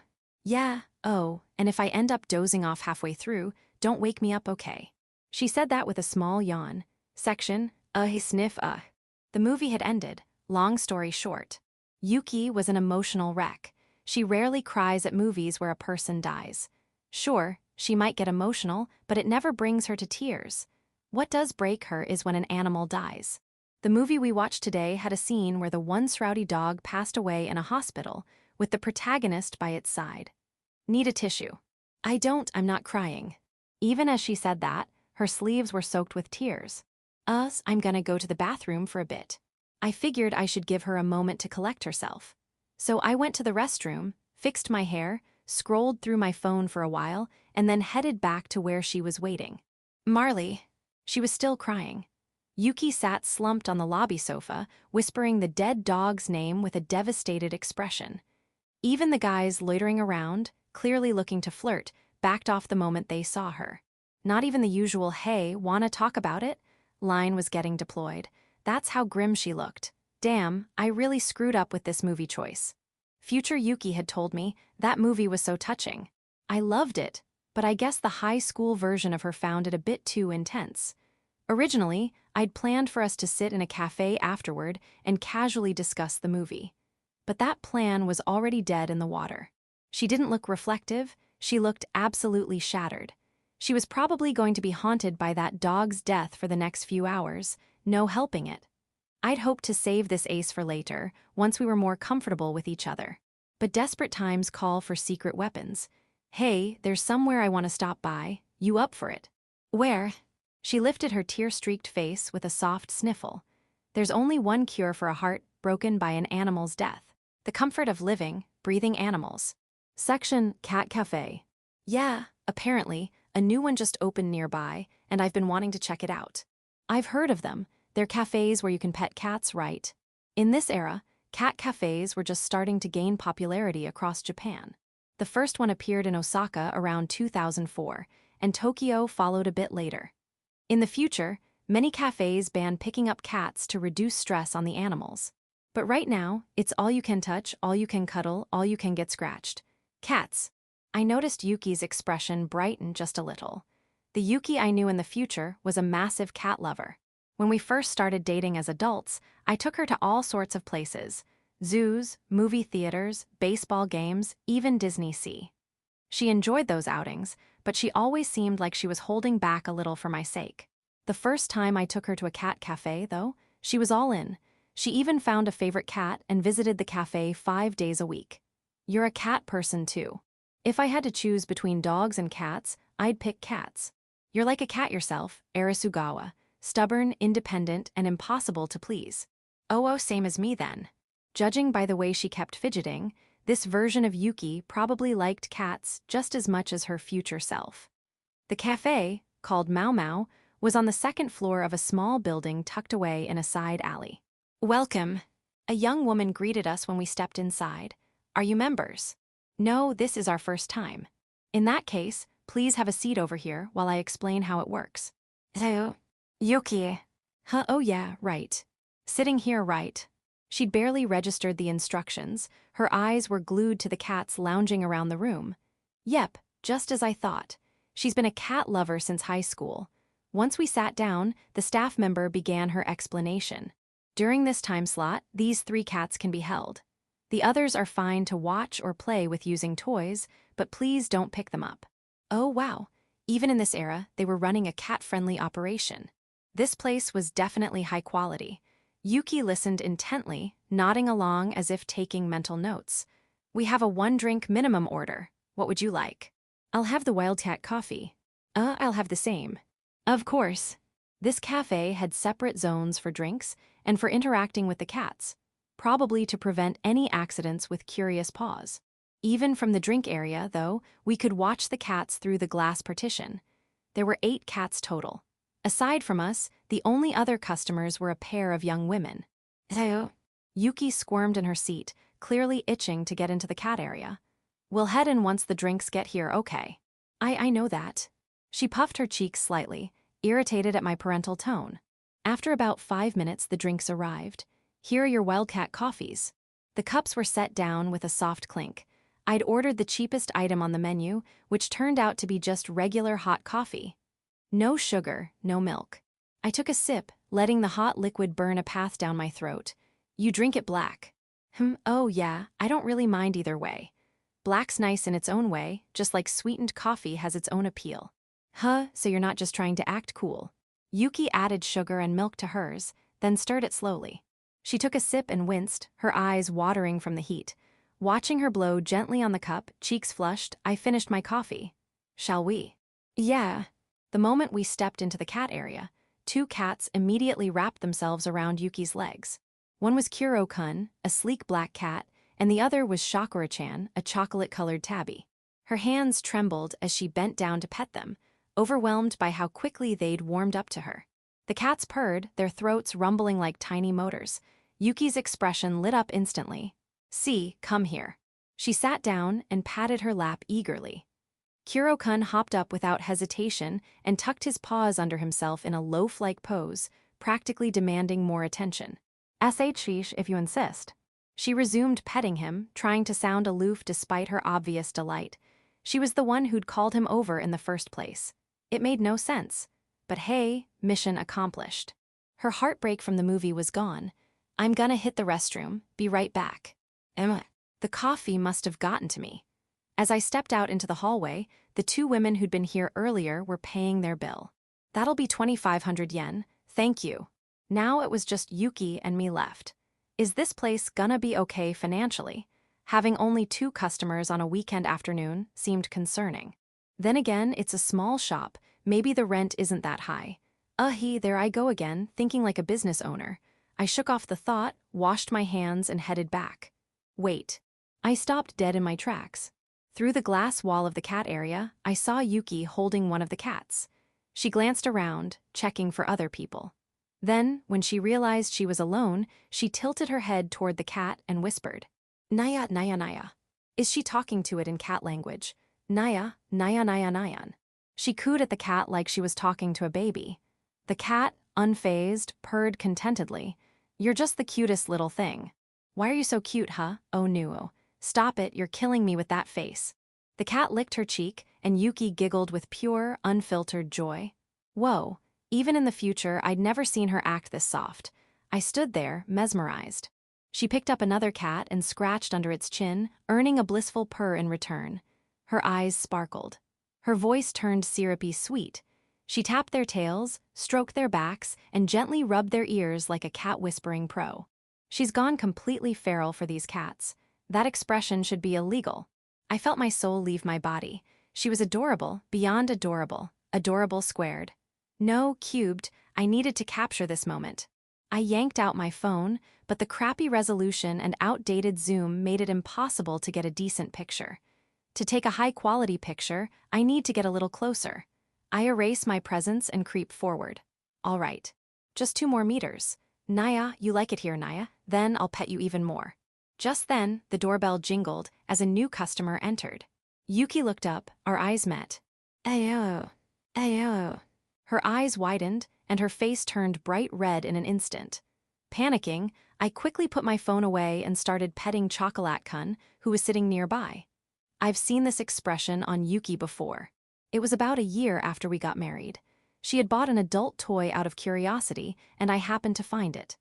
After that, she locked herself in her room for 2 days. In other words, this is the face she makes when she's dying of embarrassment. Oh, did you hear that? Hear what? My words just now. Nope, I just got back from the bathroom. Really? Really, Suzuhara. Never lies. I see, then that's fine. Naya, Nyan, dramatic, exaggerated falsetto. You did hear it. Yuki turned red with anger. Startled by her outburst, the cat bolted. Watching the cat run away, Yuki's expression grew dejected. Arasugawa, so you can even speak cat, huh? As expected of a multilingual genius. Shut up, just forget about it. Also, eavesdropping is a nasty habit. No, if you let someone get within 5 meters without noticing, it's basically an invitation to listen. Your security is a joke. You don't have to be embarrassed. I love cats too. I want to hold them, and sometimes, I feel like petting them. I see, you too. Well, I wouldn't go as far as talking to them in cat language though. Yeah, I'm definitely killing you. Yuki's eyes made it clear. If I kept teasing her, she would actually murder me. Section, hey, is your curfew okay? Why, yeah, it's fine. 2 hours later, we were still at the cat cafe. I'd asked Yuki a few times if she was ready to head home, but each time she refused, saying just a little longer. If I catch the 6:30 train and sprint from the station, I'll make it in time.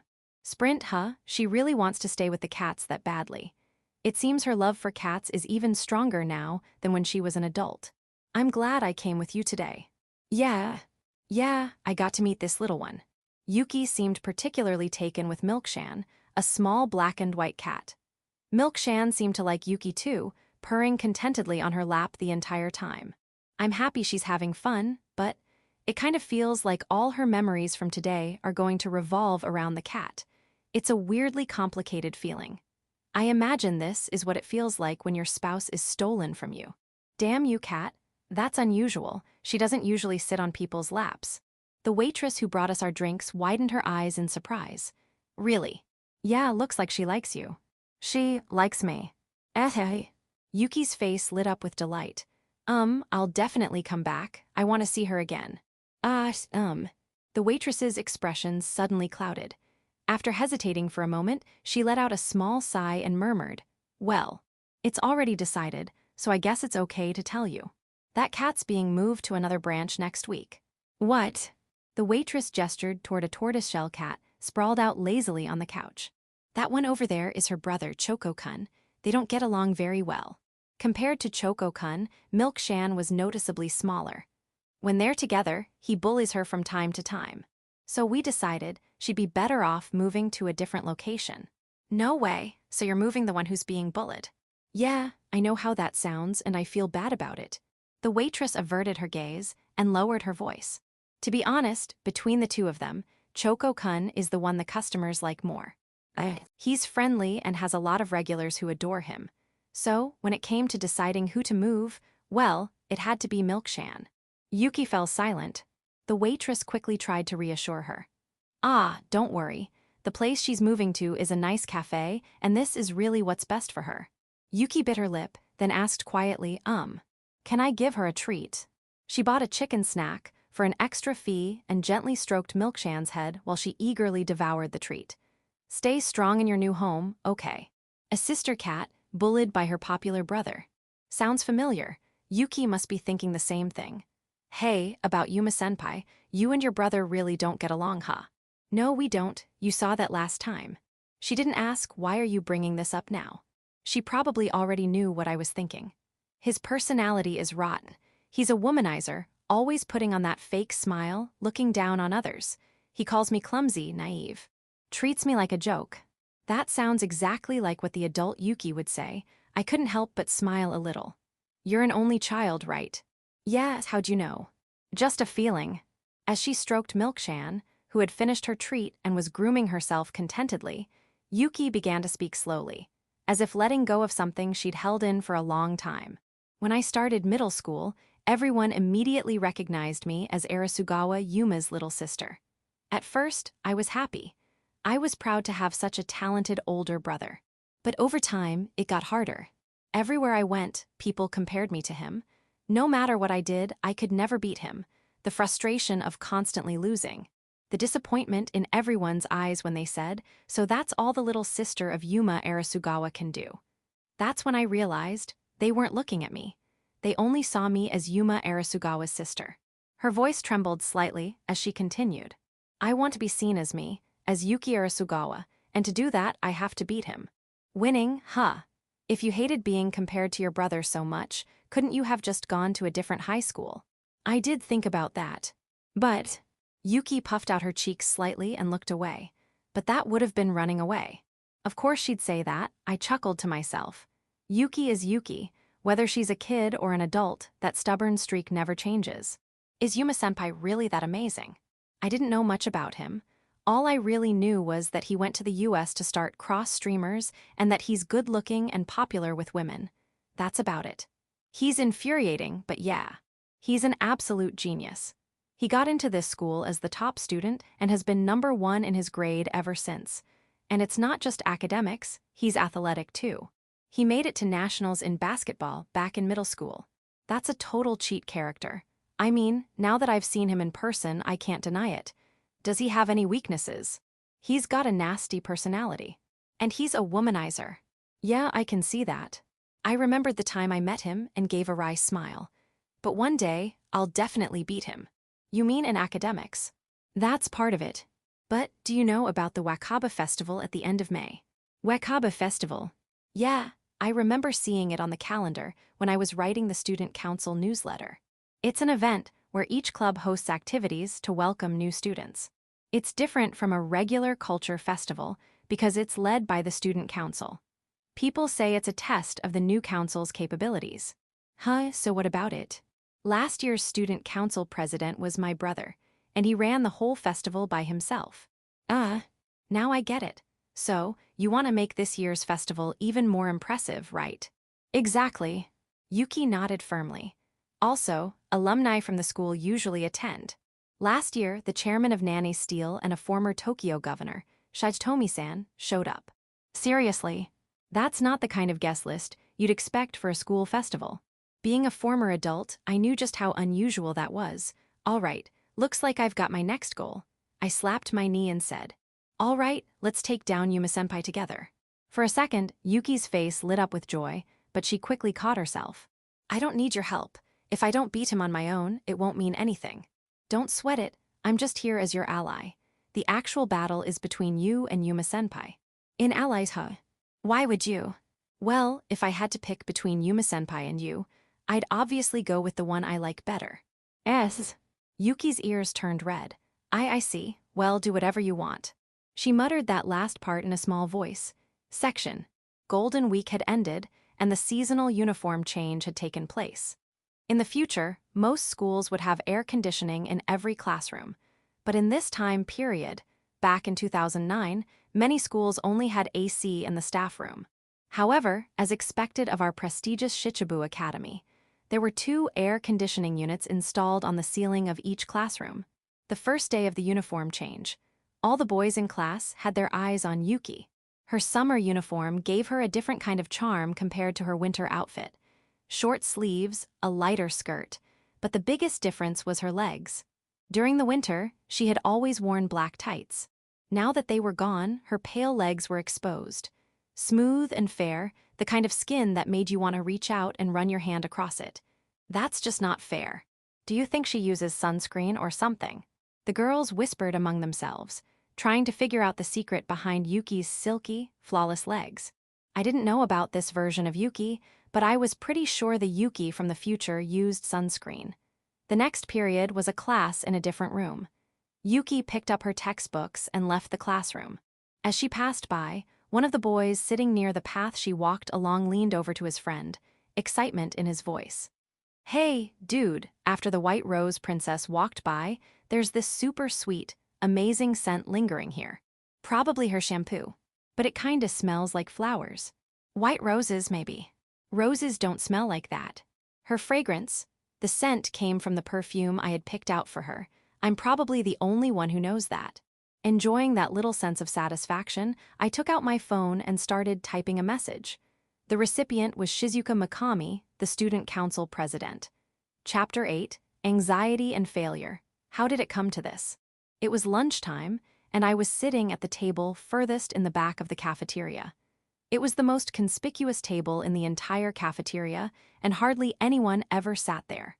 I could feel the stares of the other students all around me. But it wasn't just because I was sitting at such a noticeable table. So, what did you want to talk about? Sitting across from me was the student council president, Shizuka Mikami. Her long, straight black hair swayed gently as she moved.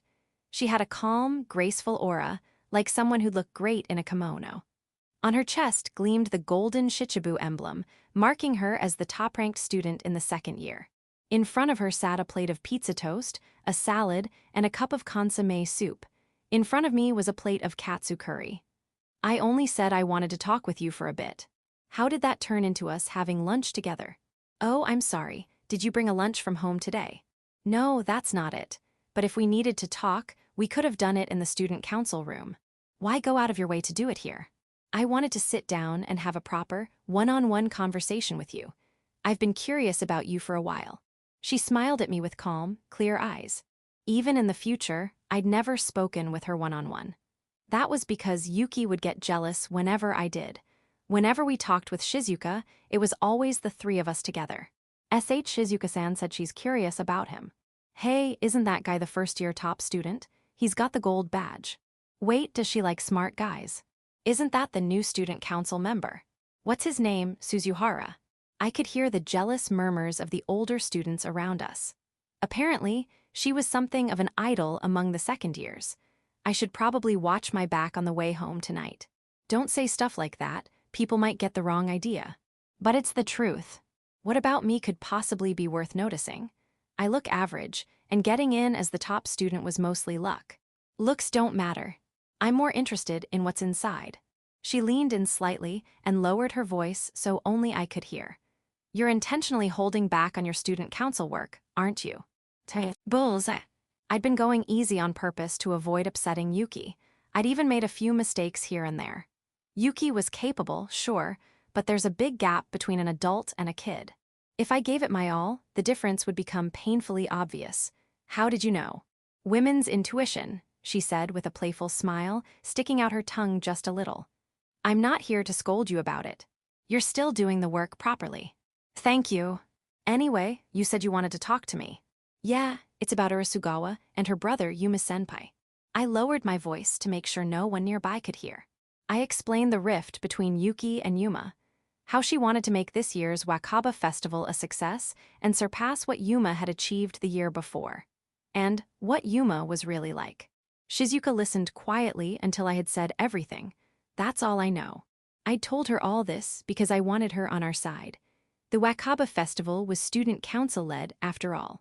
It served as the big debut for the new council.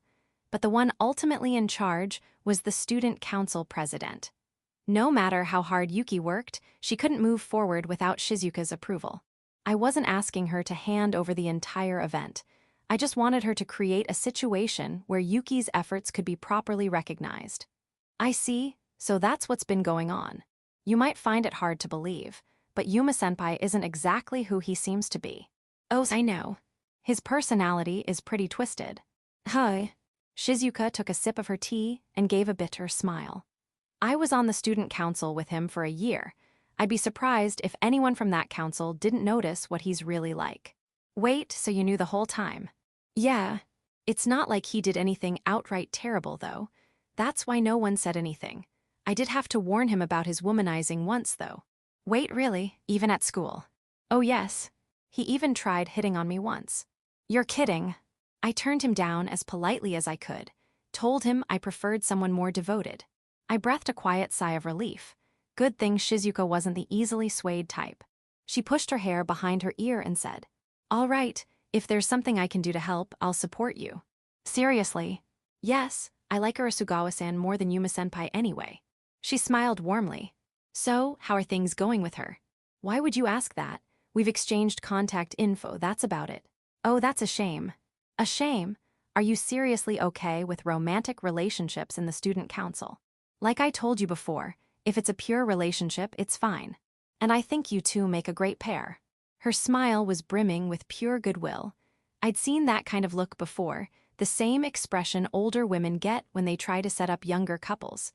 I gave her a wry smile. Wait, are you the one who keeps assigning me and Yuki to work together on student council tasks? Who knows? She gave an innocent shrug and started cutting her pizza toast with her knife and fork. She's sharp enough to see through me and slippery enough to dodge my questions. Yeah, she's not someone I can wrap around my finger the way I do with Yuki. Thinking that, I took a big bite of my katsu curry. Section. That day, the student council held their first meeting to discuss the upcoming Wakaba Festival. Ah, I guess it's that time of year again, the vice president muttered, scratching her head with a bored expression. Our tasks include planning the event, organizing the layout, and giving instructions to the committee members. There's a lot to do, but let's work hard together, okay? The student council president, Shizuka, held a thick stack of documents in her hands. All of them were probably related to the festival preparations. First, I'd like to decide on the festival's main supervisors. Last year, former President Yuma handled everything by himself, but this time, we'll split the duties into two parts: the daytime section and the evening section. I'll take charge of the daytime events, and for the evening, Arasugawa-san, could I ask you to handle it? Oh yes, I can do it. Yuki looked surprised for a moment, but quickly responded with excitement. But why, mate? Because you seem like the most responsible person for the job. It's going to be tough, but it'll be a great chance for you to grow. Can I count on you? Yes. I'll make sure it's a success. Yuki gave a small fist pump and murmured softly. I was planning to ask if I could do it myself. I can't believe the president offered it to me. Shizuka shot me a quick wink, as if to say, was that good enough? Thanks, President. Should we also divide the rest of the members into daytime and evening teams? Yes, let's have 3 people for the daytime team and 2 for the evening team. Since the daytime team will have an extra person, they can handle the supplies. Got it. Now, let's decide who gets the remaining 3 members, with a game of rock, paper, scissors between me and Arasugawa-san. Shizuka and Yuki faced off. Ah, looks like I won. All right then. Shizuka slowly raised her hand and pointed, not at the vice president or Sugeta-senpai, but at me. I'll take Suzuhara-kun. Hi. I heard Yuki make a faint choking sound. Shizuka glanced at her reaction and gave a quiet chuckle. Just kidding, I'm only joking. It makes sense for you to work with people you're already used to. I'll take Risa and Baotaru. She's totally teasing Yuki on purpose. Ah, thank goodness. I was worried a decade-long friendship was about to be shattered. Oh, really? Maybe I should pick Suzuhara-kun then. He doesn't seem like the type to take the work seriously. I promise I'll work hard. Please don't abandon me. Shizuka and the vice president kept up their playful banter, making the rest of the council smile wryly. I'm glad she didn't take him. Her voice was nearly drowned out by the vice president's antics, but I could faintly hear Yuki murmuring something with a tone of relief. Section: The first thing we did was investigate the details of last year's Wakaba festival. It was said to have been a massive success under Yuma's leadership. We wanted to figure out the secret behind that success. But the more we dug into it, the more our expressions darkened. Come on, this is cheating. Looking at the event pamphlets, financial statements, and the post-festival report, I groaned and buried my head in my hands. The core of the event itself was pretty standard: food stalls hosted by sports clubs, exhibitions run by culture clubs. Nothing unusual there. But then there was the special event held in the gym during the evening. A talk show featuring Kaburagi Shoichi, a rising actor known for his good looks. A live performance by 3 trainee members of ABK48. An outrageous lineup that appealed to both male and female students alike. How the hell did he pull this off? There's no way this fit within the budget. My guess is that my brother arranged it personally. What? He could do that? Yeah, back in middle school, my brother did some junior modeling. Kaburaga-san was a friend he met back then. He even came over to our house a few times. I think he leveraged that connection to get the ABK trainees, too. One of them actually dated him for a while. Seriously, I already knew Yuma was good-looking, but now I find out he has connections in the entertainment industry, too. Well, we definitely can't pull off a trick like that. We'll have to come up with a different approach. Right. First, let's go over the budget allocations. Yuki placed the budget sheet in the center of the table and tapped it with her finger. The school's given us 600,000 yen. We'll split that evenly between the daytime and evening events, so we have 300,000 yen to work with. 300,000, not much, is it? I agree. Yuki nodded. Unlike sports clubs, the cultural clubs included several unofficial groups, totaling around 20 clubs. That meant each club would only get about 15,000 yen. We racked our brains, trying to figure out how to surpass last year's festival. But no matter how hard we thought, no brilliant ideas came to us. After all, the clubs themselves were responsible for running the events. The student council's role was to allocate the budget, secure event locations, and provide equipment and supplies. Wait, how did last year's special event get approved? The student council only provides support. The clubs are supposed to lead the events, right? The talk show was officially hosted by the Film Appreciation Club. The live concert with the ABK trainees was registered as an event by the Light Music Club. Hi. Clever. Should I try pulling off something like Yuma did, bringing in a celebrity or a group of idol trainees? No, that's not the right move. The one who needs to defeat Yuma is Yuki, not me. My role is to support her, not take the spotlight. For now, why don't we visit the clubs and ask what kind of events they're planning? Good idea. That afternoon, we went around to all the cultural clubs to gather information about their plans. The frustrating part was how many clubs said, "We haven't decided yet." With less than 2 weeks to go, we urged them to hurry. But most just responded with half-hearted, yeah, we'll get to it. Being first years, we weren't exactly being taken seriously. I didn't expect it to be this hard. Back at the student council room after visiting all the clubs, Yuki slumped onto the sofa and stared up at the ceiling. That just leaves budget allocation and event space assignments. I'll finish it by tomorrow. Tomorrow? Are you planning to do it at home? It was already after 6 p.m., almost time for us to head home. Can it wait until tomorrow? We still have some time, don't we? It's better to finalize the budget as early as possible. That way, the clubs have more time to prepare. Yuki packed the documents into her bag and murmured softly, I have to work this hard if I want to beat my brother. Section. Oh, come on, seriously. The next day, I frowned as I looked at the budget allocation sheet Yuki had prepared. In past years, each club received an equal share of the budget. But this year, Yuki had assigned different amounts to different clubs. For example, the drama club was getting 50,000 yen, 30,000 more than last year. Meanwhile, smaller clubs were getting only 2,000 or 3,000 yen, barely pocket change. We can't make everything great. So, I decided to focus our resources. Focus? Yeah, I picked 5 clubs that seem promising and gave them extra funding. We'll promote those 5 heavily in the festival advertisements and arrange the layout so students are naturally drawn to those events. Won't that hurt the quality of the events that got less funding? That's why I plan to ask them to rethink their ideas to suit the smaller budget. Since they're still in the planning stage, they should be able to adjust in time. Her logic wasn't wrong. It was the same principle businesses use: cut funding to failing divisions and double down on the promising ones. If success is all that matters, her strategy makes the most sense. But I'm against it. What? Yuki raised her head, surprised. Her plan was purely focused on efficiency. But this is a high school event with teenagers at the helm. That emotional factor couldn't be ignored. If you create such a blatant gap, you're going to get complaints from the clubs with less funding. We don't have a choice. If we don't do this, we won't have any standout events. Besides, the clubs I cut funding for are the ones that didn't seem enthusiastic during our interviews. Dark circles shadowed Yuki's eyes. She probably stayed up all night working on this. The draft was filled with erased and rewritten calculations. Shouldn't you consider how the club members feel? They're going to think you're discriminating against them. Then tell me what we should do.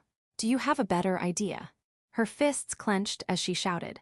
My brother was the same way. He didn't care if people called him high-handed. He knew results would speak for themselves. If the Wakaba festival is a success, everyone will understand. Ayo.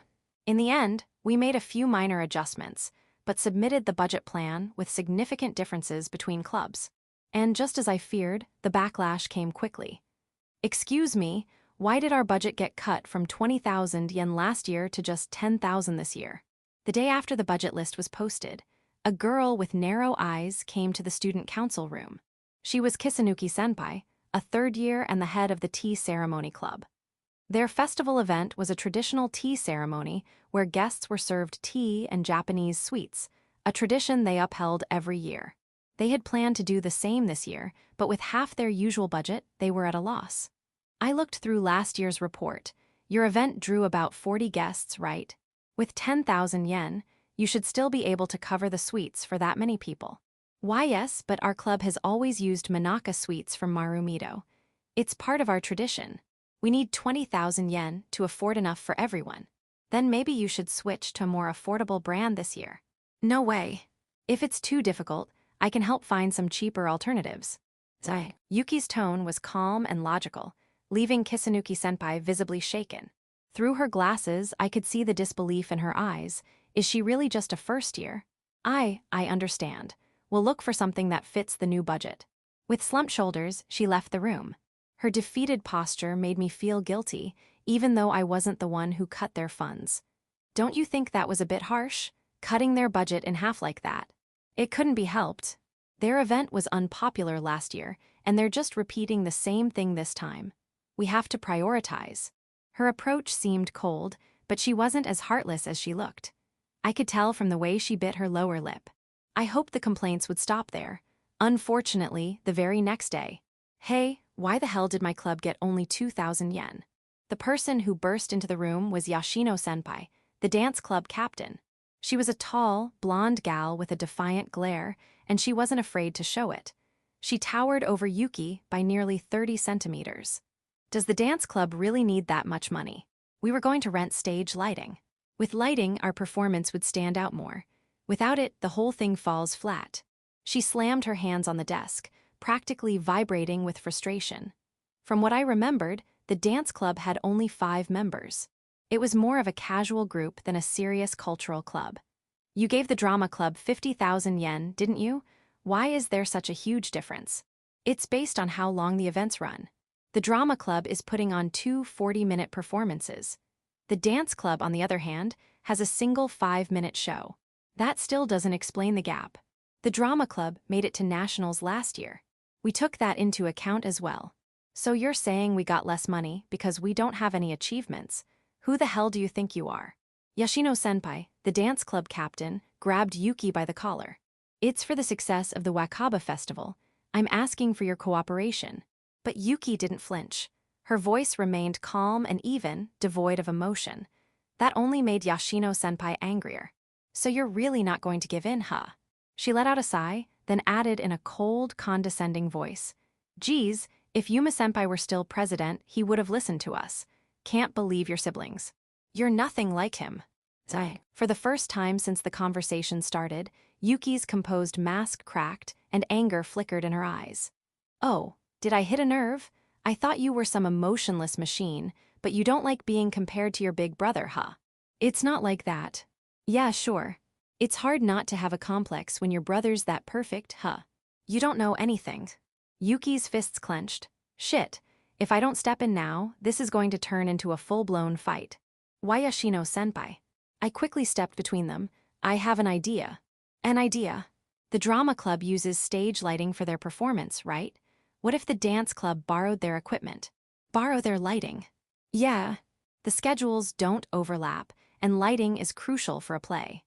I'm sure their equipment is better than anything we could rent with your current budget. Yoshino-senpai frowned, thinking it over. Yeah, that could work. We'll handle the request to the drama club. Is there anything else you need? No, I think that'll do for now.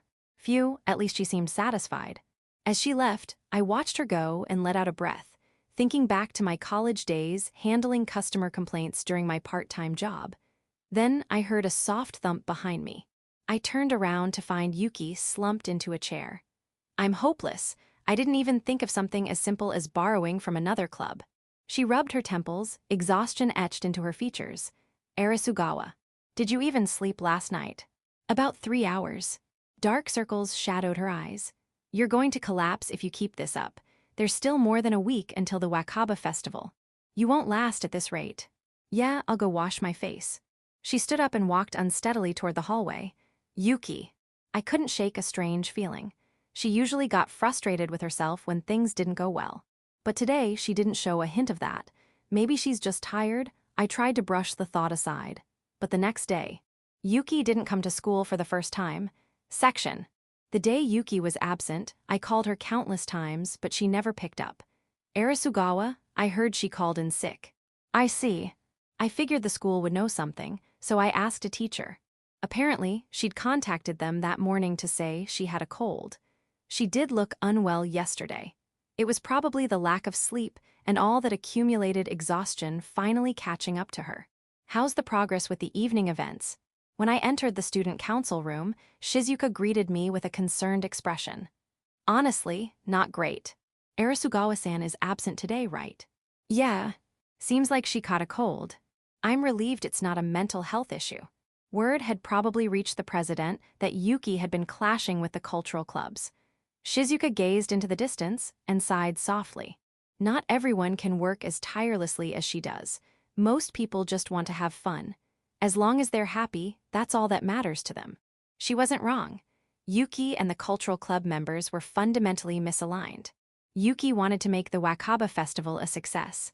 The cultural clubs just wanted to create fun memories. With such different goals, conflict was inevitable. So, what do you think? Should I jump in and help with the evening events? The vice president raised her hand while munching on a yakisoba bun she'd just bought from the school store. If it's mediating conflicts, leave it to me. I've got top-tier communication skills. I mean, it's basically all I've got, but hey, that counts. She grinned, radiating her usual cheerful energy. That would be reassuring. If it gets beyond us, I'll reach out. Leave it to me.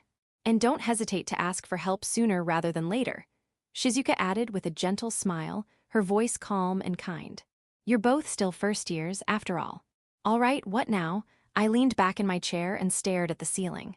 At this rate, we were definitely going to lose to last year's Wakaba festival. Yuki knew it too. Her physical exhaustion wasn't the only thing weighing her down. She was stressed about dealing with the cultural clubs and anxious that she wouldn't be able to beat Yuma. There's got to be something I can do. Hey, Suzuhara. Got a second? Huh, Sugeta-senpai. A firm hand clapped my shoulder. It was Sugeta-senpai, the treasurer, known for speaking only when absolutely necessary. His low baritone had a way of silencing everyone around him. It's about the event layout. Can you move the food stalls away from here? He tapped the upper part of the event map. Near the north gate? Why?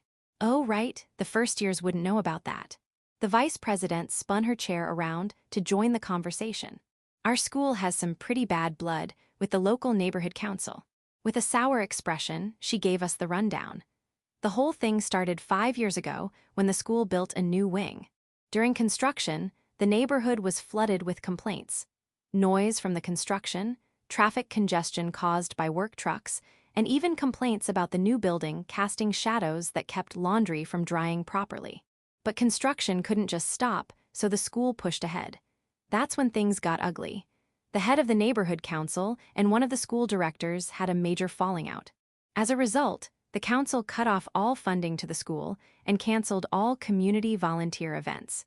The relationship's been frosty ever since. Shizuka rubbed her temples, sighing. Some of the people involved live near the north gate. We want to avoid that area as much as possible. If the festival noise bothers them, they'll complain. So, no food stalls in the north area, huh? Yup, it's also why our school marathon is run on the track instead of the streets. They didn't want students running through the neighborhood. Honestly, I get where the locals are coming from. This isn't the kind of school you get into just because you live nearby. The people around here are basically dealing with inconvenience for a school their own kids don't even attend. It's sad, though. Things used to be so different. Huh, what's that? The vice president held up an old document.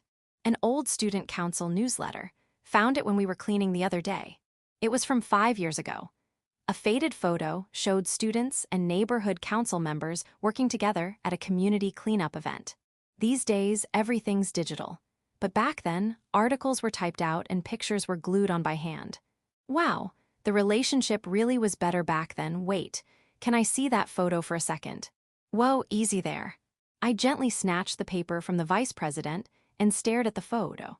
No doubt about it, I'd been too focused on competing with last year's festival.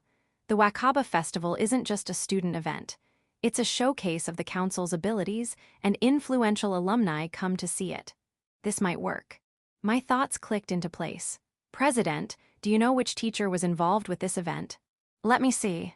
Shizuka leaned in, studied the photo, and pointed to a figure in the corner.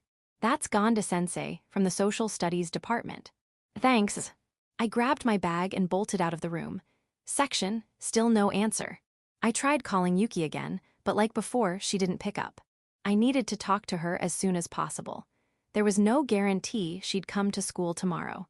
And after so many unanswered calls, I was starting to worry. So I decided to go to her house in person, using the excuse that a teacher had asked me to deliver some handouts. I knew where she lived, but I'd never been inside. Neither of us had wanted to deal with that bastard of a father, so we always spent holidays at my parents' place. We never once went back to hers. The only exception was the day we got married, when I drove her there to pick up some things. Let's see, it should be this way. Relying on memories from the future, or is it the past? I made my way toward her house. There it is. I stopped in front of a familiar 2-story house. It wasn't a mansion, but considering its size and location in central Tokyo, the land alone was probably worth over 1 billion yen. I pressed the intercom button beside the nameplate that read Arasugawa. Yeah. A groggy-sounding male voice answered. That bastard father? No, the voice was too young. Wait. It's Yuki's boyfriend. A moment later, the door opened, revealing Yuma Arasugawa in a t-shirt and shorts, dressed casually as ever. Let me see, right, Suzuhara Masyami. I was surprised he remembered my name. I'd only introduced myself once. He must have a good memory. Yuki's been holed up in her room. No idea if she's even awake. Yuma jerked his thumb toward the interior of the house. Can I talk to her, even if it's just through the door? Sure, hell, if you want to sneak into her room, go for it. I won't snitch to the old man. He slung an arm around my shoulder and whispered it like the devil on my shoulder. As her brother, that's a messed up thing to say. Don't take me seriously, dude. He rolled his eyes and led me inside. Her room's upstairs, first door on the right. Knock yourself out, and lock the door behind you if you're gonna do anything. He left me at the staircase and strolled back to the living room. The TV was on. I could hear the chatter of a variety show in the background. Yuma-senpai, can we talk for a minute? With me. There's something I'd like to ask. Yuma narrowed his eyes for a second, then shrugged. Yeah, whatever. I'm bored anyway. He walked into the living room and turned off the TV. Here, fancy tea, don't spill it. The carpet under you costs a fortune. Fortune! I ducked under the table to check the tag. Yeah, it's a brand name, but this one's only a few 100,000 yen, not millions. Shit, you know your brands, huh? Still, that price should freak you out more. I had the same carpet back in my future house, so it wasn't exactly impressive. So, what do you want to ask? Yuki's underwear color or something? That's more fun when she tells me herself. Hey, not bad. I actually wanted to ask about your plans after graduation. My plans? He tilted his head, visibly confused. Why the hell would you care about that? Just curious. You're the top student in your year, after all. I figured you'd go to a prestigious university and eventually take over your dad's company. Not a chance. Yuma leaned on one arm and smirked. I'm planning to go to college in the US and stay there. So I was right. He'd already made that decision by now. My old man's fine with it. As long as I graduate top of my class and get into a top-tier university, that is. Gotta save face for the family name. Why America? I want to start a company. Japan's economy is a sinking ship. If I'm going to build something big, I'll do it in the world's largest economy. Couldn't you just take over Arasugawa? No way. I don't want a hand-me-down business. I'm going to build something from scratch, something bigger than Arasugawa could ever dream of. He leaned back with a confident smile. There wasn't even a flicker of uncertainty in his eyes. If it were any other high schooler saying that, I'd chalk it up to teenage arrogance. But Yuma, he might actually pull it off.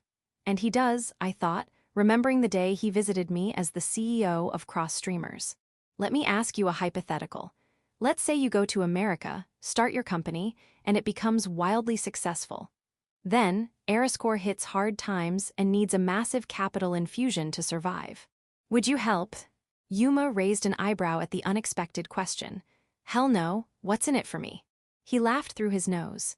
My old man dug that hole, not me. He's too proud to ask for help anyway. What if Yuki, your sister, was being sold off to fix the situation? Sold off? Like an arranged marriage? Yeah, whatever, not my problem. His answer came without hesitation. I clenched my fists. You really don't care about her, do you? Not really. She's a brat, always picking fights with me. Maybe if she was more docile, I'd treat her better. He chuckled to himself. Yuki, she's grown up in a house like this, with a selfish father and a brother who only cares about himself. No wonder her spirit was so worn down. I pictured the dead look in her eyes when we first met in the future. You're an interesting guy. You were just a middle schooler not too long ago, yet you've got nerves of steel and ask the weirdest questions. After finishing his tea, Yuma shot me a sharp, predatory glare. But one thing's clear, you don't like me, do you? Whether I like or dislike you. Cut it out, a half-baked lie like that just pisses me off even more. Ayo. Looks like there's no point in trying to hide it anymore. And honestly, I'm reaching my limit. Well then, I'll take you up on that. I glared at Yuma, my anger barely restrained. I hate you. I hate how you look down on Yuki. I hate how you make her suffer. For a moment, Yuma stared at me in stunned silence. Then he burst out laughing. Ha, I knew you were interesting. This is only the second time in my life someone said that to my face. Let me guess, the first time was Yuki. Bingo. Yuma leaned back into the sofa. I heard about it. Sounds like Yuki got into it with the cultural club members. He smirked as he spoke. She always insists on treating even the weak as equals. If you put it nicely, she's kind. If you don't, she's naive and soft. Yuma picked up a wrapped cookie from the table, crushed it in his palm, and let the crumbled pieces fall into his mouth like a snake swallowing its prey. That's why she fails. She tries to ask weaklings for favors. She should just take control. If you bow your head to those beneath you or try to work on their level, nothing will go right. I happen to think that's one of her best qualities. I picked up a cookie, carefully unwrapped it, and placed it in my mouth. Yuki will surpass you. She'll be a better student council president than you ever were. Yuma's eyebrow twitched. Seems like I hit a nerve. No chance. At this rate, Wakaba Festival is going to be a disaster. If she stays as she is now, yeah, probably. I smirked, my voice brimming with confidence. But that's why I'm going to make sure she wins. This was my gamble. Arasugawa Yuma. The biggest obstacle standing in the way of Yuki's happiness and the key to overcoming it. If I could beat him, Yuki would finally overcome her insecurities. And as a bonus, her opinion of me would skyrocket. But settling for just that would be a waste. When there's a bet you can win, you go all in. Senpai, how about we make a little bet? A bet. You and us. Let's see which side can make Wakaba Festival more of a success. Are you an idiot? Yuma stared at me for a moment, then let out a dry chuckle. Do you even know why I worked so hard to make last year's festival such a big deal? To prove your power as student council president. Well, that was part of it, but I had a bigger reason. Have you heard of Hideyoshi Tsutomu? The former governor of Tokyo, and an alumnus of Shichibu Academy. That's right, and he's also the head of the Alumni Association.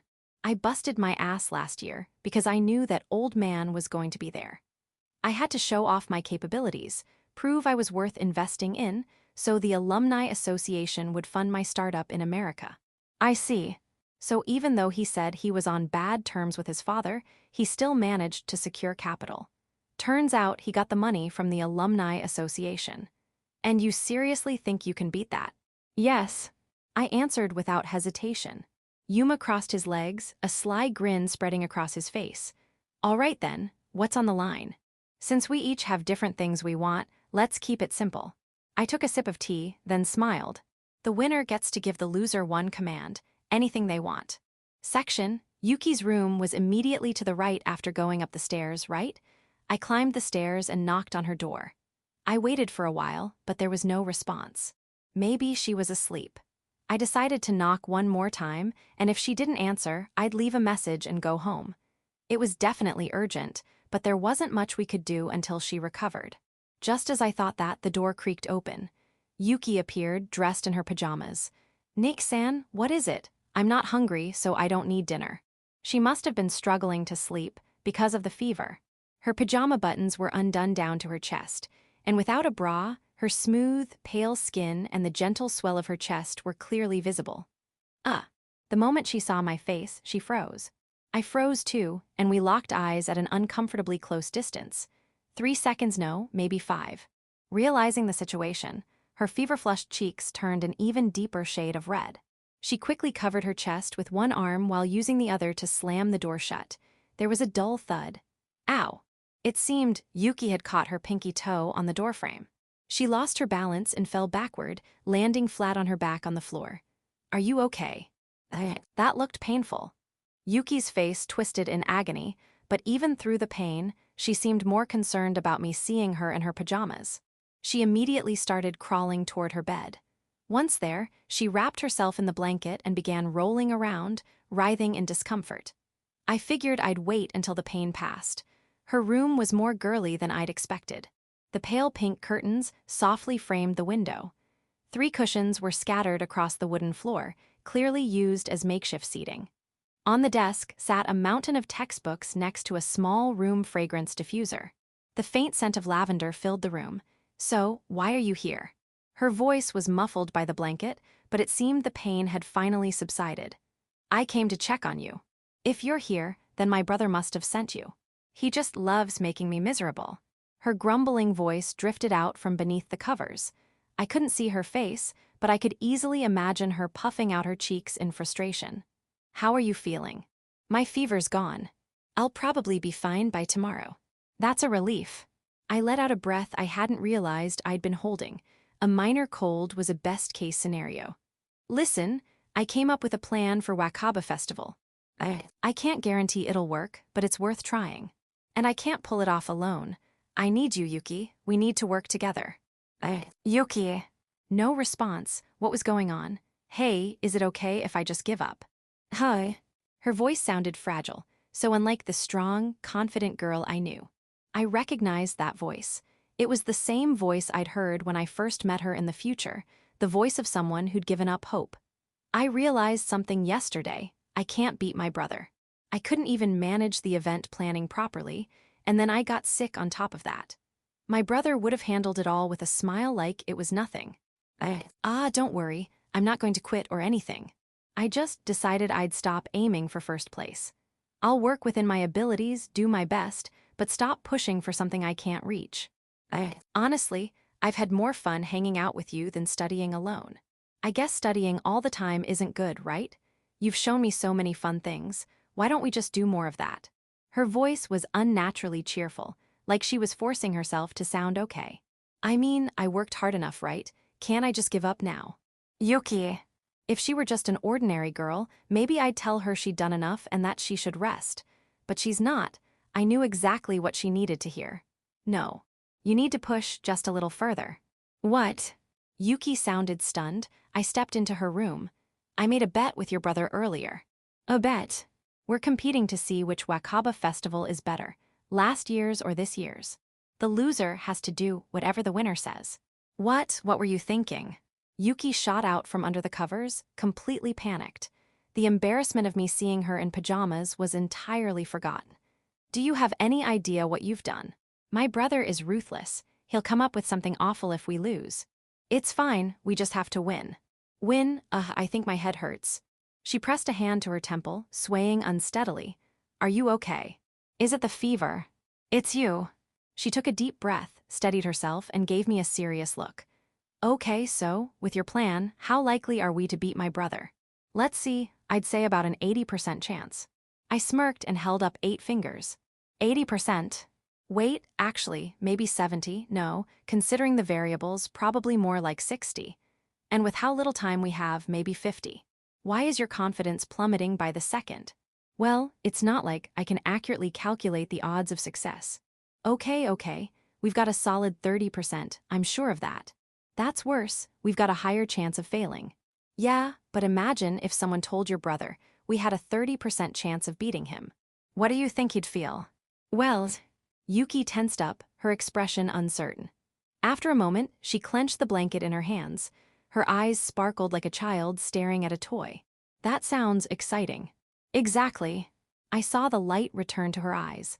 Her cheeks turned red as she realized what she was doing, and she looked down, embarrassed. Why was I so down in the first place?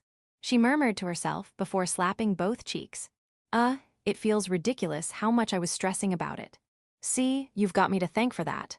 Yeah, I'd thank you, but... Yuki glared at me, snatched a pillow from behind her, and hurled it at my face. Get out of my room. Ow.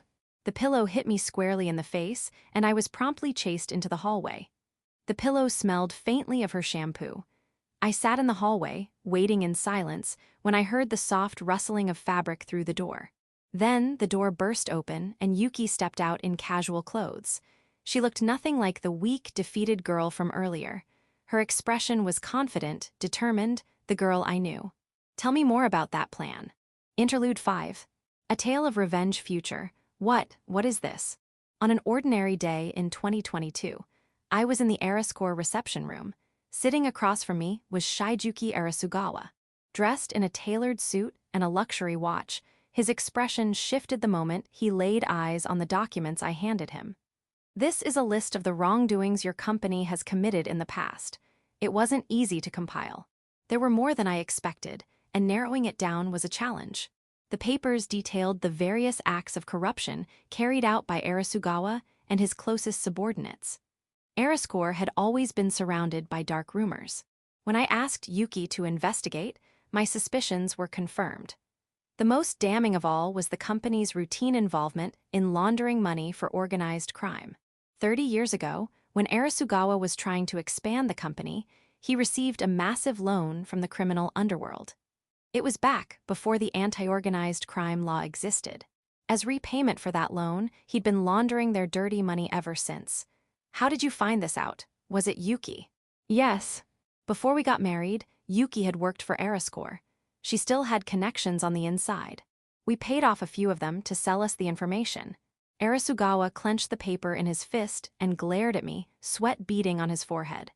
Are you trying to blackmail me with this? I'm disappointed in you. I treated you like a son after you married Yuki. Is that so? I propped my feet up on the desk and spat the words out. I never once thought of you as my father. Not even once since I married Yuki had I ever called him father-in-law. Partly because he was the kind of man who'd sacrifice his daughter for the sake of the company. But what made my blood boil more than anything was how he acted afterward. It was as if she'd never existed in the first place. Whenever we met for business dinners, he talked about work and never once mentioned Yuki.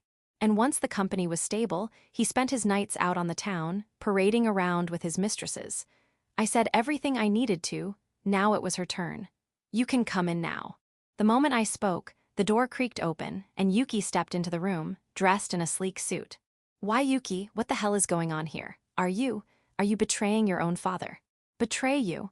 How dare you say that when you sold me off for the sake of this company? That, but it all worked out in the end, didn't it? You said you were happy to have married Masyami. You're right, I'm incredibly happy to be married to him. Wearing the smile of a goddess, she delivered words sharp enough to cut like a devil's blade. But that's that. And this is this. Arasugawa's face grew paler by the second. My demand is simple. Step down as the head of Arascore and hand me your position. If you refuse, I'll make every last one of your crimes public. The list of offenses Arasugawa had committed was damning. If it went public, Arascore wouldn't survive the fallout. He'd be forced to resign in disgrace. Two paths lay before him: lose everything and face criminal charges, or quietly step down and hand the company over to Yuki. He trembled, slamming his fists on the desk as he stood. Yuki, do you have any idea how hard it is to run a company? You're a woman, and you're still young. You don't have the connections for this. You're right, it won't be easy. I admit it, as a business leader, you're more capable than I am right now. But then she took a breath and continued, her voice sharp with resolve. The words she'd been holding back for years finally found release. But I promise you this, I'll never be the kind of person who sacrifices their own daughter for the sake of the company. That felt so good. Yuki downed her ice-cold beer in one go, slamming the glass on the table with satisfaction. Still, was that really okay? With terms like that, you could have demanded more, you know. It's fine. I just wanted to get back at him. Seeing that frustrated look on his face was more than enough. Cheerful, Yuki took a big bite of her food and ordered another draft beer. The food here is amazing. I missed out the last time we came. Yeah, I didn't expect you to book this place, though. This was the restaurant in Akasaka, where Yuki and I first met, back when Arasugawa came seeking a loan. I'd left the choice of restaurant to her, but I never imagined she'd pick this one. Isn't this place full of bad memories for you? There are bad memories, sure, but good ones too. After all, I met you here. With dreamy eyes, she cast a glance at the silver ring on my left ring finger. Things are going to get busy. From now on, Yuki would be running Arascore as its new president. Yeah, but I'll come home as early as I can. I want to spend as much time with you as possible. What's this? Are you already tipsy? I'm just being honest. Pouting, her cheeks flushed from the alcohol, she puffed them out in protest. Apparently, she didn't like me teasing her. Maybe you drank a bit too much. Sure, maybe. We paid the bill and caught a taxi, just like the night we first met. The only difference was that this time, Yuki clung to my arm, smiling happily. Yuki had a habit of getting clingy when drunk. She didn't care about the people around us, so the stares we attracted stung a little. The driver gave us a knowing smile as I helped her into the back seat. The moment she sat down, she tipped her head onto my lap. Lap pillow. Put your seatbelt on. I sat her upright and buckled her in. She puffed her cheeks again like a child. And you think you can run Arascore acting like this? I can. Huh? The ride home took about 20 minutes. Halfway there, Yuki drifted off, her breathing soft and steady. She was always so poised and cool, but her sleeping face made her look like a child. I wondered if she'd been like this when she was younger. I should ask if she has an old photo album. I bet she was adorable in middle school. I brushed aside a strand of silver hair that had fallen across her face. Her lips curled into a faint smile. Masyami, I love you, she murmured in her sleep, voice soft and sweet. What kind of dream is she having? I chuckled to myself and whispered back, I love you too. Chapter 9, Wakaba Festival and the Final Trump Card. Now, let the 25th Wakaba Festival begin. The Wakaba Festival kicked off with the president's opening declaration. The daytime events were hosted by the athletic clubs. The evening events were hosted by the cultural clubs. Some athletic clubs organized game-style events, like a strikeout challenge by the baseball club or a free-throw contest by the basketball club. Others, like the rugby club, ran food stalls instead. Due to hygiene regulations, fresh cream and similar ingredients couldn't be used, so the menu mainly consisted of flour-based foods like takoyaki and yakisoba. Yuki and I wore student council armbands as we patrolled the festival grounds, keeping an eye out for any potential issues. That said, as long as nothing went wrong, we were free to enjoy the festival like everyone else. Takoyaki, please, Under the guise of patrolling, I was essentially on a festival date with Yuki. Gradually, rumors about us had started to spread. Apparently, I was one of the few male students who could actually talk to the White Rose Princess. People sometimes asked if we were dating, but I would always joke. I've cleared about 80% of the route. The White Rose Princess. I guess she likes smart guys, huh? Damn it. If I'd been the top scorer on the entrance exam, would I have stood a chance? I could hear bits of gossip floating around us. Meanwhile, the subject of those rumors, Yuki, was completely spaced out. She was probably worrying about the evening events. Want some, Arasugawa? I picked up a piece of takoyaki with my chopsticks and held it out to her. No. Yuki shook her head firmly. I don't have an appetite. I couldn't even get breakfast down this morning. She looked a little worn out. Here, say ah. I shoved the takoyaki into her small mouth. She was terrible with hot food, and after letting out a muffled groan, she finally managed to swallow it. What? What was that for? She glared at me, eyes teary. If you don't eat, you won't last until the evening. You skipped breakfast, you have no appetite for lunch at this rate. I bet you barely ate anything last night either. She fell silent, looking down, probably because I hit the mark. We've done everything we can. All that's left is to hope for the best. I know that, but... I let out a sigh and made sure no one was around. Here, hold my hand. What are you saying? Just do it. I grabbed her hand before she could resist. What are you? For a moment, her face flushed red, but when she looked down at my hand, she hesitated. Wait, is your hand shaking? It's been like this since I was a kid. When I get nervous, I can't stop trembling. You wouldn't see it on my face, though. I see, so even you're nervous. Of course I am. I said I'd do whatever he wanted if I lost. My heart's practically about to burst. That's your own fault. Why would you make such a stupid bet with my brother?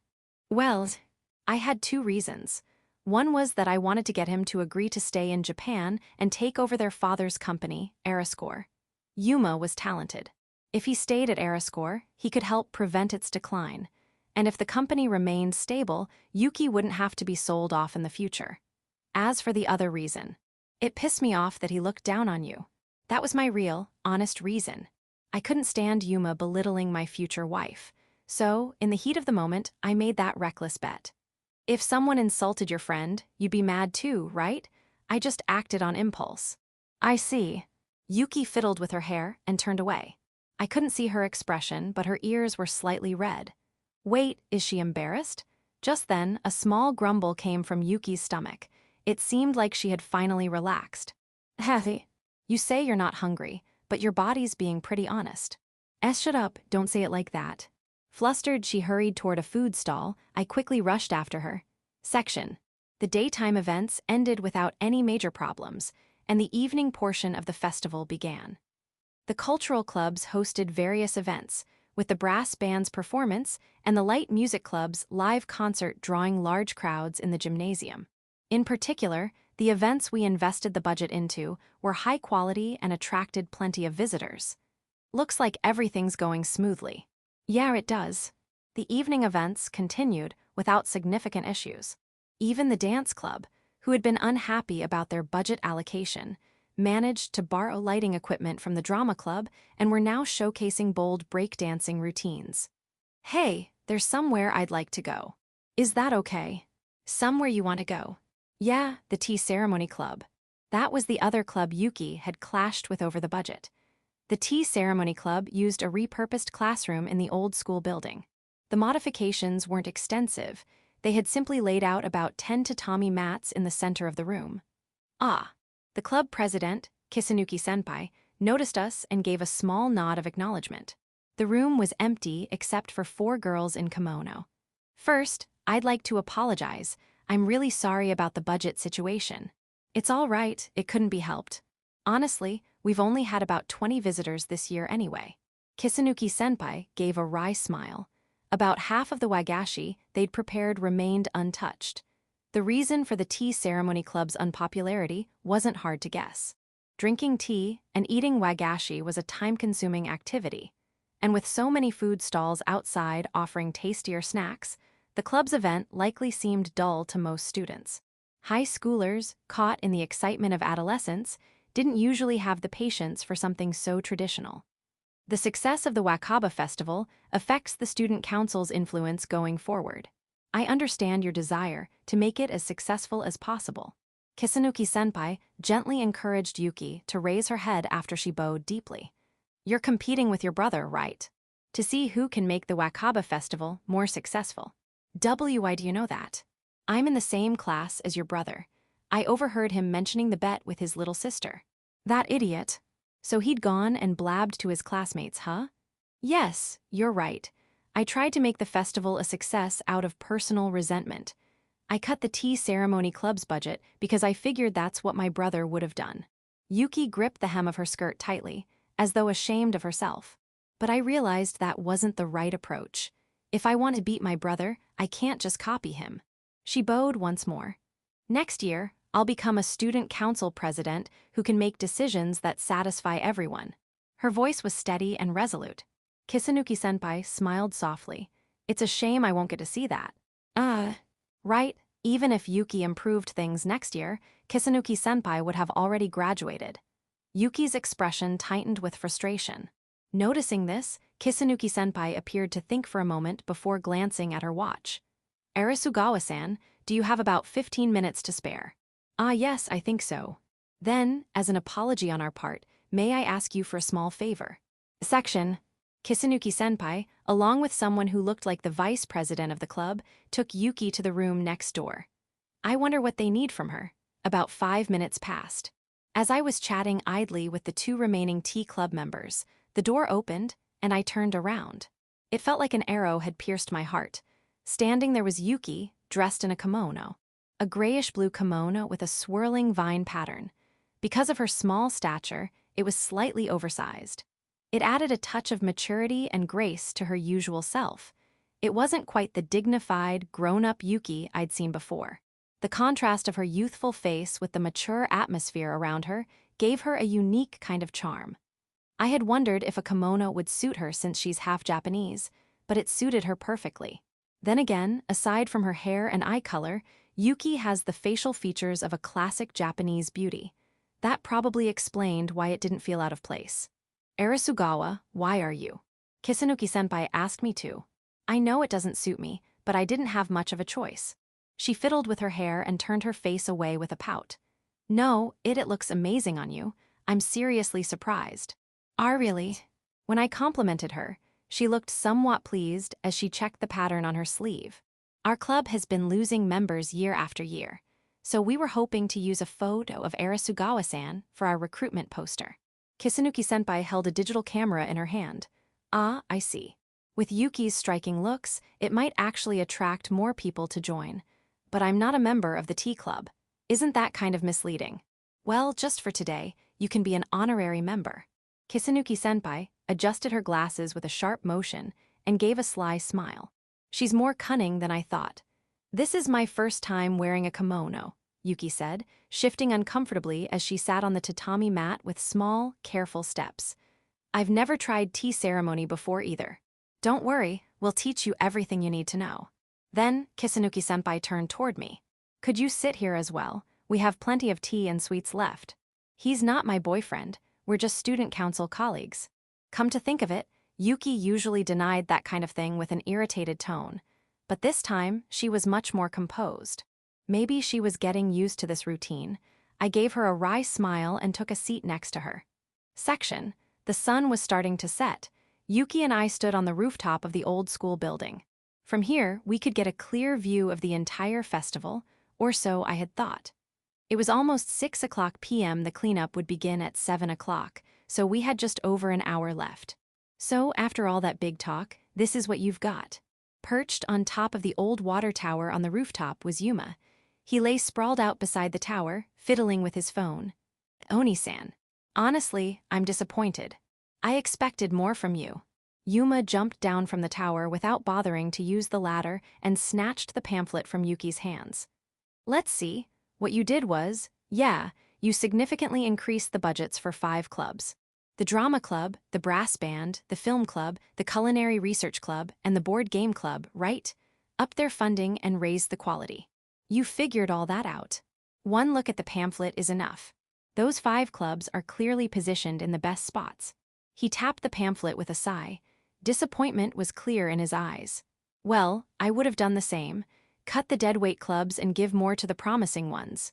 But even with that, you're still nowhere close to what I pulled off last year.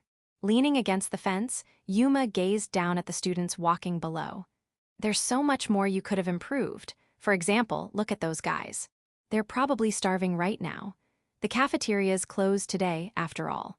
When I was in charge, I had the sports club extend their stalls so people could get food well into the evening. Yuki went silent. Once he confirmed she was at a loss for words, Yuma's lips twisted into a crooked smile, and his eyes shifted toward me. I've been thinking about it ever since that day, what I'm going to make you do. I mean, it's my first time having the right to give someone any order I want. His eyes lit up with childlike excitement. He was probably just bored. After all, he could secure the top spot in the rankings without even trying. Chasing girls outside of school, making plans to start a business overseas, it was all just to stave off the monotony of school life. To him, I was just an amusing toy that had tried to challenge him. Well, I've got 3 ideas in mind. I'll even let you pick one. Doesn't really matter, though any of them would end your life in an instant. You sure like to talk about winning. Why wouldn't I? There's no way I'm losing. Yuma's face radiated confidence. He clearly believed that last year's Wakaba festival had been far superior. Speaking of which, we never actually decided how we're going to judge this thing. Yuma checked the time on his phone and ran his fingers through his slicked-back hair, letting it fall naturally. Someone who knows last year's Wakaba festival will be here soon. We'll let them decide the winner. He adjusted his tie and brushed the dust off his back. After a moment, the sound of footsteps echoed from the stairwell, and the rooftop door creaked open. Well, looks like someone beat us to the view. 2 figures emerged from the stairs. One was the student council president. The other was an older man. He looked to be in his late 60s, dressed in a high-end suit with an expensive-looking watch and a black Western-style hat on his head. Anyone with even a passing interest in politics would recognize him, Shigeotomi Hideo. Until a few years ago, he had served as the governor of Tokyo. He likely stood at the very top of the school's alumni association. Plenty of alumni from this academy had money, but he was the only one who'd found success in the political world. That probably explained why the student council president was personally showing him around. Here to enjoy the view too. I spent my high school years in this very building, so I've always had a soft spot for it. Plus, you can see the entire campus from here. He held his hat in place against the breeze as he stepped toward us. It's been a while, Shigeotomi-san. The arrogant Air Yuma had just moments ago vanished as he gave a respectful bow. Yuma-kun, how have you been? My studies and health are both doing well. My love life, not so much. Haha, that's probably for the best when you're still in school. If everything goes perfectly now, you won't have anything to look forward to later. The student council president escorted him every year. Last year, it must have been Yuma who took on that role. That explained why they knew each other and why Yuma was aware he'd be coming. So, how's that plan to start a company after graduation coming along? It's going well. I've written a business plan and have some contacts reviewing it for me. Good. You'll be the first graduate of Shichibu Academy to go straight to the US to start a business. I'm looking forward to seeing what you accomplish. Shigeotomi stroked his beard, then added, by the way, last year's Wakaba festival, the one you organized, was spectacular. This year's is impressive as well, but it's not quite the same. No, that was just luck on my part. Besides, festivals like these aren't meant to be compared. You're right. My apologies, it wasn't my intention to compare them. Actually, my sister here is the one who's been in charge of the evening events this year. She's only a first year, but I'm proud of her. Yuma gave Yuki a pat on the back. Unbelievable, how can he spout such nonsense so effortlessly? Well, isn't that impressive? Like brother, like sister. The moment Shigeotomi said that, I could practically see the twisted grin forming in Yuma's mind. He knew exactly what he was doing. Yuki despised being compared to her brother more than anything else. Good effort, Yuki. Yuma patted her on the shoulder and leaned in, trying to catch a glimpse of her face. What is he hoping to see? Her biting her lip in frustration? Or maybe a look of despair as she realizes how powerless she is? Unfortunately for him, that wasn't going to happen. Don't underestimate my girl, you bastard. We can talk about who did better after the festival ends. Yuki shook off Yuma's hand and addressed Shizutomi with a calm, confident voice. Huh. Shizutomi blinked, caught off guard. Ignoring his confusion, Yuki raised her finger toward the sky. We haven't played our trump card yet. Boom, boom. The instant the old school's clock struck 6, a deep rumble echoed from the north gate. Wait, is that fireworks? They were just small, store-bought fireworks, but the fireworks themselves weren't the real surprise. They were just there to draw everyone's attention toward the north gate. As the blue tarps that had marked the restricted area were pulled away, the area was revealed. Whoa. What emerged was a full-fledged festival street. Takoyaki, yakisoba, grilled squid, cotton candy, candied apples, baby casella, chocolate bananas, shaved ice. The food stalls that couldn't operate during the day due to permit issues were now fully open for the evening. No way, what is this? This wasn't in the pamphlet. The students near the north gate buzzed with confusion. Ping pong pang pong. The school announcement system crackled to life, and a familiar voice came through. Hallo, hallo, it's everyone's favorite idol, Shimizono Risa. How's everyone enjoying the Wakaba festival? Nya. Ow, hey, Sujata, why'd you hit me? Oh, I'm not being serious enough. Sorry about that. The voice belonged to the vice president. As usual, her voice carried far and wide. I bet you're all feeling a little hungry about now, huh? Well, guess what? Look over at the north area. She took a deep breath and then, with a volume that nearly blew out the speakers, yelled. This year's Wakaba Festival final highlight, authentic summer festival street. And it's all free. Eat as much as you want. The students broke into excited chatter. No way, I was just thinking how hungry I was. So that's why they had that area covered with blue tarps. Come on, let's go. A wave of students surged toward the north gate. Well, I didn't expect this.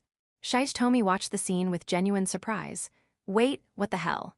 Yuma's sharp eyes immediately caught on to the irregularity. Those people running the stalls, they're not students. They're adults. His voice faltered with disbelief. They're not teachers either, who are they? Did you hire outside vendors? No, we didn't spend a single yen of the school budget on them. Then who the hell are they?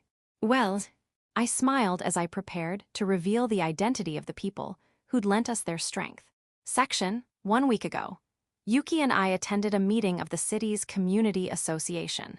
Although they called it a meeting, it was really just a gathering of the board members at the community center where they ordered food and drinks and chatted. Still, given the size of this residential area, there were over 30 members present. So, what do you kids from Shichibu Academy want?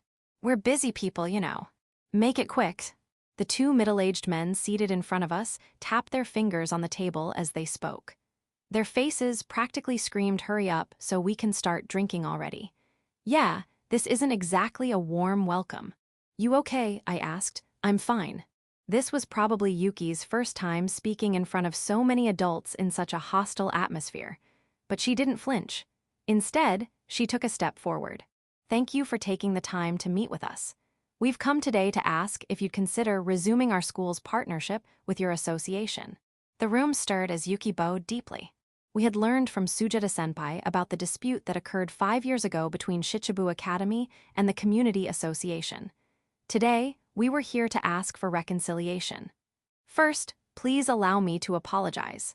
We're deeply sorry for the trouble our school caused 5 years ago. That's right, one of the men said. You kids did whatever you wanted without a care for the neighbors. Don't think we've forgotten. We fully understand that this is a bold request, and we don't take it lightly. I followed Yuki's lead and bowed deeply beside her. We hope to rebuild our relationship. Before the incident, our school had a strong bond with this community.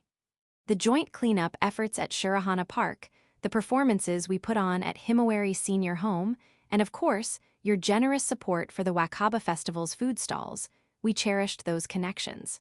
The student council had kept extensive records. We'd pored over documents from more than a decade ago, memorizing every detail of that partnership. You sure know a lot about the past. Are you the student council president? No, I'm part of the council, but I'm not the president. So, you're a second year then? No, I'm a first year. A first year? You mean you were in middle school just a few months ago? The room grew louder with surprise. My daughter's a first year too. Wow, this one's got her act together. Are all kids these days like this? No way. My son's in his third year, and all he does is poke at his phone instead of studying. The adult skepticism softened as admiration spread through the room. Yes, this is going well. I celebrated internally with a fist pump. Hey, maybe it's time we let bygones be bygones. Yeah, I'm new here, but I heard the school used to be a great partner. Besides, who can say no to such a cute, well-mannered girl? Just as I'd hoped. It seemed not everyone here genuinely resented the academy. Most of the hostility likely came from a handful of residents who'd managed to stir everyone else up. Hold it, what the hell are you guys doing? Don't tell me you're getting soft now. A stout, middle-aged man in an aloha shirt stood up from the back. I'm Sato Igarashi, the chairman. He gave his name, then swaggered toward Yuki. We complained over and over, but your school ignored us every damn time. And now you think one little apology is enough. What can we do to earn your forgiveness? Ahem.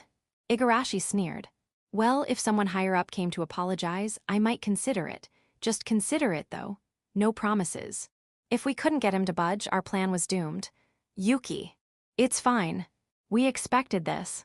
Before coming here, Yuki and I had run through all sorts of potential scenarios. This one, dealing with someone who threw emotional tantrums like a professional complainer, was by far the toughest. Can we really pull this off? Yuki must have seen my concern because she whispered, You've done more than enough. Now it's my turn. With that, she turned to face Igarashi, her expression resolute. May I ask you one question? The community funds that were supposed to go to Shichibu Academy, are they completely gone? Huh, well no, we still have it. The previous chairman insisted we keep it, but we're planning to reallocate it next year. I see. In that case, Yuki placed a hand over her chest and smiled. Would you consider investing all of it in me? What? Igarashi and the rest of the room stared in disbelief. I plan to become the next student council president. And for that, I need this year's Wakaba Festival to succeed. Please, let us use those funds for our festival's main event. Yuki stepped closer. The sheer force of her presence made Igarashi, despite his size, take a step back. Mr. Igarashi, you said you wanted someone important to apologize. May I ask, who exactly do you mean by that? Well, the principal, I guess. If the principal bowed and apologized, we'd be satisfied. Then, if I become student council president, I promise I'll have the principal bow and apologize. Silence. Complete, stunned silence. This is insane. No student council president can just order the principal to grovel like that. No way, you can't possibly. I can. There's an alumni association that only the student council president is allowed to attend. There are several alumni there with more authority than the principal. If I ask for their help, I can make it happen. This was our approach for dealing with someone like him. When a complainer demands conditions for forgiveness, you make them state their conditions out loud, then you agree to them. Once they've put the conditions into words, there's no backing out. It doesn't matter if it sounds impossible. The key is to never show weakness, and to make them believe that this girl just might pull it off. Igarashi desperately tried to find a flaw in her argument, but he didn't know the details of the alumni association. Without that knowledge, he had no way to refute her. His mouth opened and closed wordlessly. Well, what a silver tongue. Did you rehearse this in advance, I wonder? The quiet was broken by the sound of clapping from the entrance. Standing there was a gentle-faced, elderly woman, F. Fujimiya-san. The moment she appeared, the room stirred with recognition. Mr. Igarashi, I think that's enough. Ayen-san. Igarashi's bravado melted in an instant. He hunched his shoulders like a scolded child. Sorry for being late. This little one insisted on coming along. Peeking out from behind the woman was a tiny girl. The moment she spotted Yuki's face, she gasped. It's the Snow Lady Oni-chan. Shouting with delight, she toddled toward Yuki on her small legs. I told you, I'm not a snow lady. Yuki let out a wry chuckle as she lifted the girl into her arms. It was her. The lost child we had helped a month ago, Yaka Fujimiya. Allow me to introduce myself properly. My name is Hisano Fujimiya. I'm Yuki Arasugawa, a first-year student at Shichibu Academy. And I'm Masyami Suzuhara, also a first year. As she bowed, Yuki and I hurriedly bowed in return. But how did you know? It's been 5 years since I was the chairperson. Oh, well, we happened to find a picture from back then. I reached into my pocket and pulled out a photograph. It showed Hisano-san shaking hands with the student council president from 5 years ago. We'd stumbled upon the picture while going through old records in the council room. On a hunch, we asked a teacher who'd been around at the time. Bingo, they confirmed her identity, and when we reached out, she graciously agreed to attend today's meeting. I'm officially retired now, but I still drop by these gatherings every now and then. She covered her mouth with a hand as she laughed softly. Ayan-san, you know these kids? Igarashi asked, his voice suddenly meek. Yes, these two were the ones who helped my granddaughter Ayaka when she was lost. These kids did that. That's what you mentioned at the last meeting, right? The room stirred again. Hisano-san cleared her throat with a quiet ahem, then spoke in a gentle yet firm tone, like a mother scolding a stubborn child. Mr. Igarashi, isn't it time you let this go? But we have our pride. Pride? You're clinging to a grudge from 5 years ago, whining about it to children. You think that's protecting your pride? Ugh. From the way things were going, it was clear she outranked him here. Igarashi, who had been so aggressive earlier, shrank into himself. Hey, mister, the Snow Lady Oni-chan is really nice. Ayaka tugged at Igarashi's pant leg. Nice assist, Ayaka. And that other Oni-chan gave me candy. And showed me a shiny gold ball. Badge, kid, it was a badge. You make it sound like I was some creep handing out candy with my pants down. Igarashi ran his fingers through his hair with a groan. All right, I get it. Yeah, I guess you're right. If we don't settle this mess now, it'll just keep dragging on.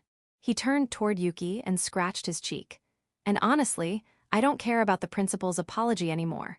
That was never the point. Then, folding his arms with a grin, he added, what I really want now is to see what the academy will look like with a girl like you as student council president. Then, does that mean? Yeah. You win, kid. I'll go along with your plan. He held out his calloused hand and Yuki shook it firmly.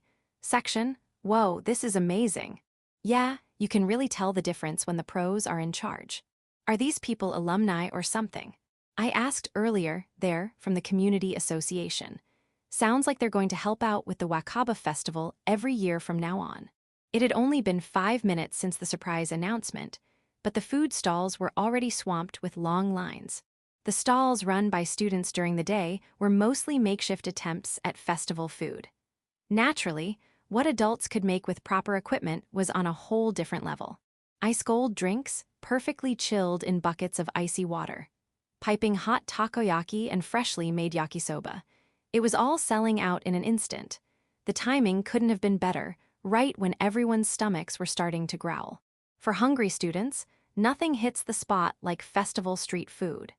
We'd managed to get about 20 volunteers from the community association on short notice, and every one of them had stepped up with enthusiasm. Here you go, one yakisoba loaded with mayo and ayanari. Eat up, kid. The same Igarashi who'd been so stubborn before was now manning the grill with a grin. Maybe underneath that gruff exterior, he was just a big-hearted guy who liked kids. Well, if I remember correctly, the community association hadn't been on good terms with the academy for the past few years. Shitomi stroked his beard thoughtfully as he scanned the bustling festival. Is this your doing, student council president? No, it's not mine.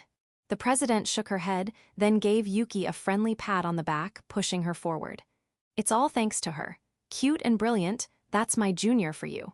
Oh, so it was you. Shitomi fixed his sharp gaze on Yuki. How did you manage to mend relations with the community? I simply asked them, with sincerity. I figured that was the best approach. I see. A straightforward girl, aren't you? I noticed the shift in his expression. Until a moment ago, he'd been looking at her as Yuma's sister. But now, he saw her as Yuki Arasugawa, a person in her own right. By the way, I don't believe I caught your name. Yuki Arasugawa. Yuki Arasugawa. Shitomi removed his hat and extended a hand. As an alumnus of this academy, allow me to thank you. You've done something remarkable. Thank you, sir. He placed his hat back on his head and turned away. Well, I'd like to go greet the members of the community association as the alumni representative. Where can I find them? Chairman Igarashi is right over there at the yakisoba stand. And Fujimiya-san, who helped broker the reconciliation, is probably behind the stalls coordinating things. Ah, I see. Then I'll go say hello to both of them. I'll come with you. The president started toward the exit but paused and looked back. Yuma-senpai, why don't you come too? It's your last Wakaba festival, after all. Ah, sure. She gave Yuma a light push to get him moving and walked off with the group. Just before leaving, she glanced back at me and gave me a wink. I smiled. She was giving Yuki and me some space. The rooftop grew quiet as we found ourselves alone. Yuki broke the silence with a soft whisper. Hey, did I win? You saw Shitomi-san's reaction, didn't you? You did something he couldn't. You ended 5 years of friction between the academy and the community association. I gave her a gentle pat on the shoulder. She'd worked so hard for this moment. I knew she needed to hear those words. You won fair and square. Yuki stood there, silent for a moment, then her shoulders trembled. Hick. Large, glistening tears spilled down her cheeks. For a while, she simply stood there, quietly crying. I knew these weren't tears of sadness, they were tears of joy. To make sure no one saw her like this, I wrapped my arms around her and let her cry against my chest. Her tears seeped into my shirt. No one's watching. Cry as much as you need. I was, of course, happy that she'd won, but more than that. I was happy that this proud, unyielding girl, who never let anyone see her cry, had chosen to cry here in my arms. Section. What the hell did you do? As the festival cleanup began, Yuma called me out to the back of the school building. The moment he saw me, he grabbed me by the collar. Why the hell were those community association people so damn cooperative? Wasn't their chairman that stubborn old bastard Igarashi? I was sure it was impossible to fix that relationship. The fact that you know that much means you must have tried the same thing, didn't you, senpai? His jaw clenched, and his teeth ground audibly. Restoring the academy's relationship with the community association, it was something that would have earned him significant recognition from the alumni board. But Yuma had failed. Yuki convinced them. That's all there is to it. Yuki, not you. Yuki did that, you're lying. The confident charisma that Yuma had once exuded was gone. In this moment, he looked like nothing more than a child throwing a tantrum because things hadn't gone his way. When I explained the details of how Yuki had handled the negotiations, his hand finally loosened its grip on my collar. You've gotta be kidding me. He muttered, letting me go. She saved a lost kid, and that kid's grandma just happened to be the former chairman? Seriously, that was just dumb luck. Yeah, it was lucky. I didn't deny it. Still, what if you had been in her shoes? Would you have done the same? Yuma bit his lip in silence.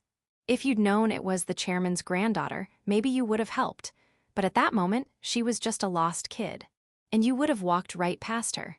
I adjusted my crooked tie and continued matter-of-factly. In the end, the very trait you dismissed as Yuki's weakness, her kindness, turned out to be the one thing that allowed her to beat you. Yuma turned and slammed his fist into the concrete wall. He stood there, taking deep breaths to calm himself. Fine, I'll give you credit for the community association thing, but don't forget, this was a contest to see which Wakaba festival was better. Yeah, Yuki had accomplished something incredible, but had it really elevated this year's festival beyond last year's? That said, I'm not so full of myself that I'd call this my win. Then what now? Let's call it a draw. Guess I can live with that. I'll be generous and accept the draw. Why the hell are you acting like you're doing me a favor? Yuma chuckled and shook his head. By the way, if you'd won, what would you have made me do? Oh, you know, after hearing all about your big, grand life plans, I thought I'd mess with them a bit. I stuffed my hands in my pockets and flashed a wicked grin. Like say, cancel your move to the US and make you take over your dad's company, Arasugawa. You're an asshole, you know that. Truthfully, that had been my plan, to use the victory to force Yuma into saving his father's company. But it didn't work out that neatly. I guess I'll have to find another way to keep Arasugawa from going under. Well, I should get back to helping with cleanup. Wait. Just as I turned away, Yuma stopped me. Why don't you work with me instead of Yuki? I've got 6 months left before graduation, and having someone like you around would make things easier. Do you seriously think I'd say yes? You like Yuki, don't you? I didn't answer, but Yuma took my silence as confirmation. He gave me a knowing pat on the shoulder and leaned in. I can hook you up with someone better, prettier than Yuki, and, more fun. God, this guy, definitely inherited his father's charming personality. I forced a smile, tempting offer. See, knew you'd come around. Yeah, no, it's impossible though. Huh, why? Because there's no one prettier than Yuki.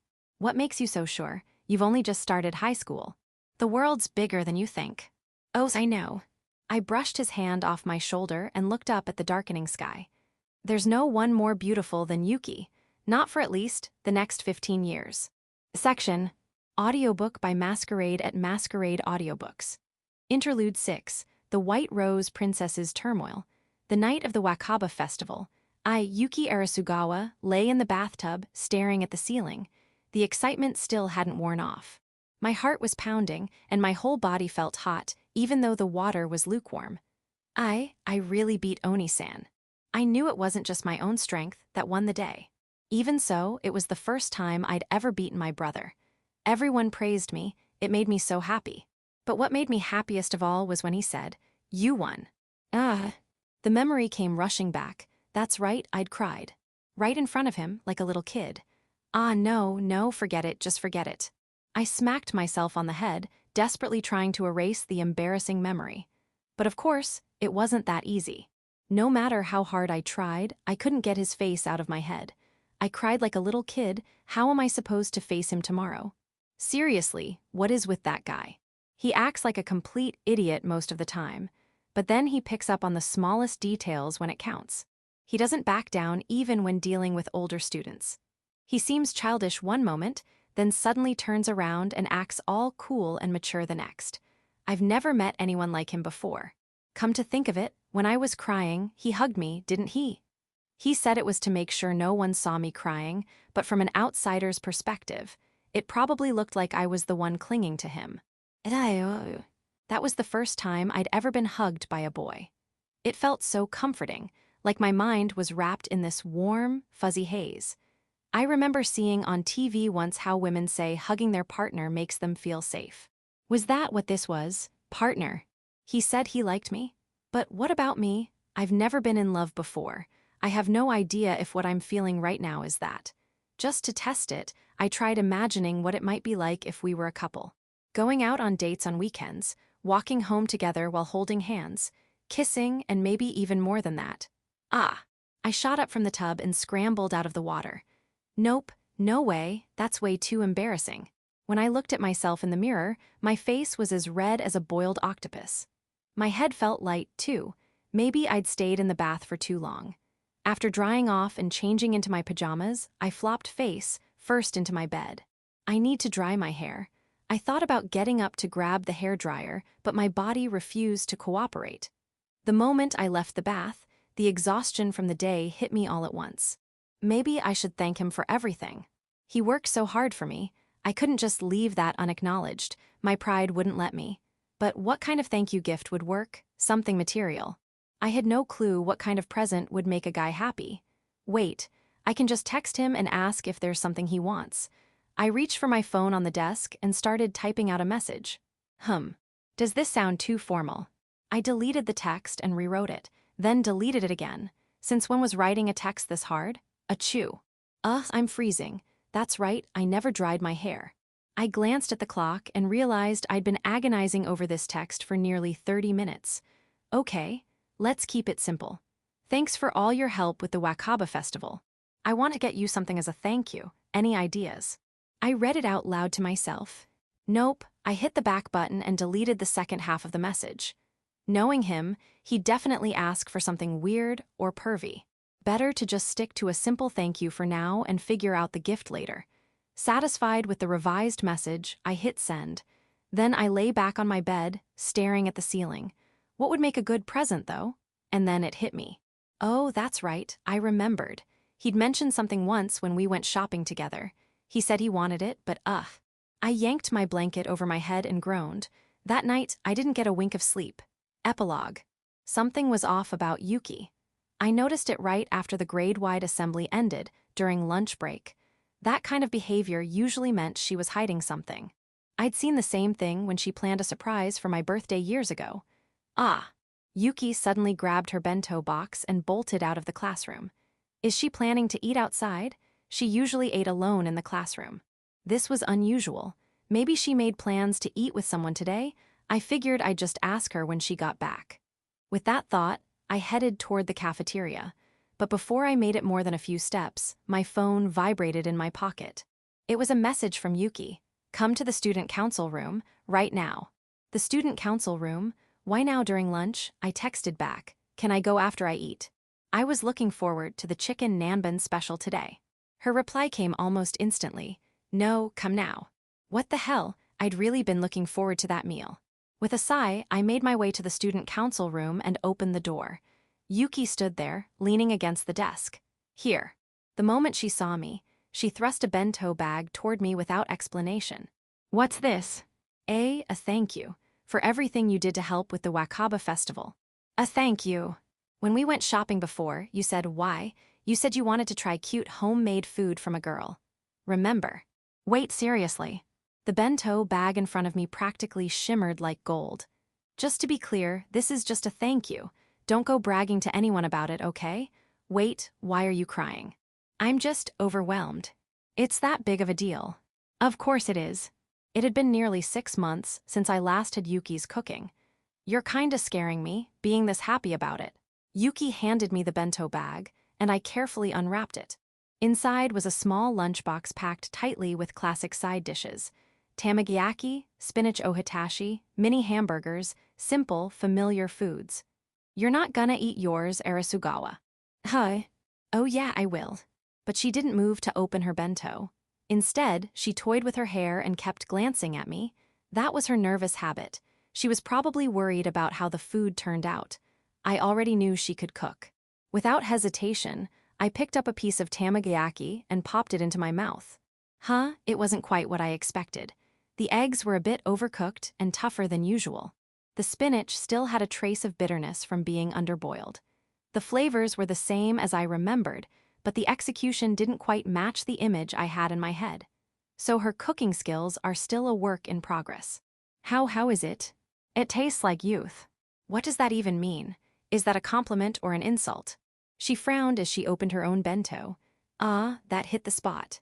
It wasn't really enough to satisfy a high school boy's appetite, but it wasn't her fault. She probably didn't know how much guys my age eat. Well, I guess that makes us even now. No way, I need like 300 more meals to balance the scales. Excuse me. You just casually asked me to cook you an entire year's worth of meals. One bento is enough.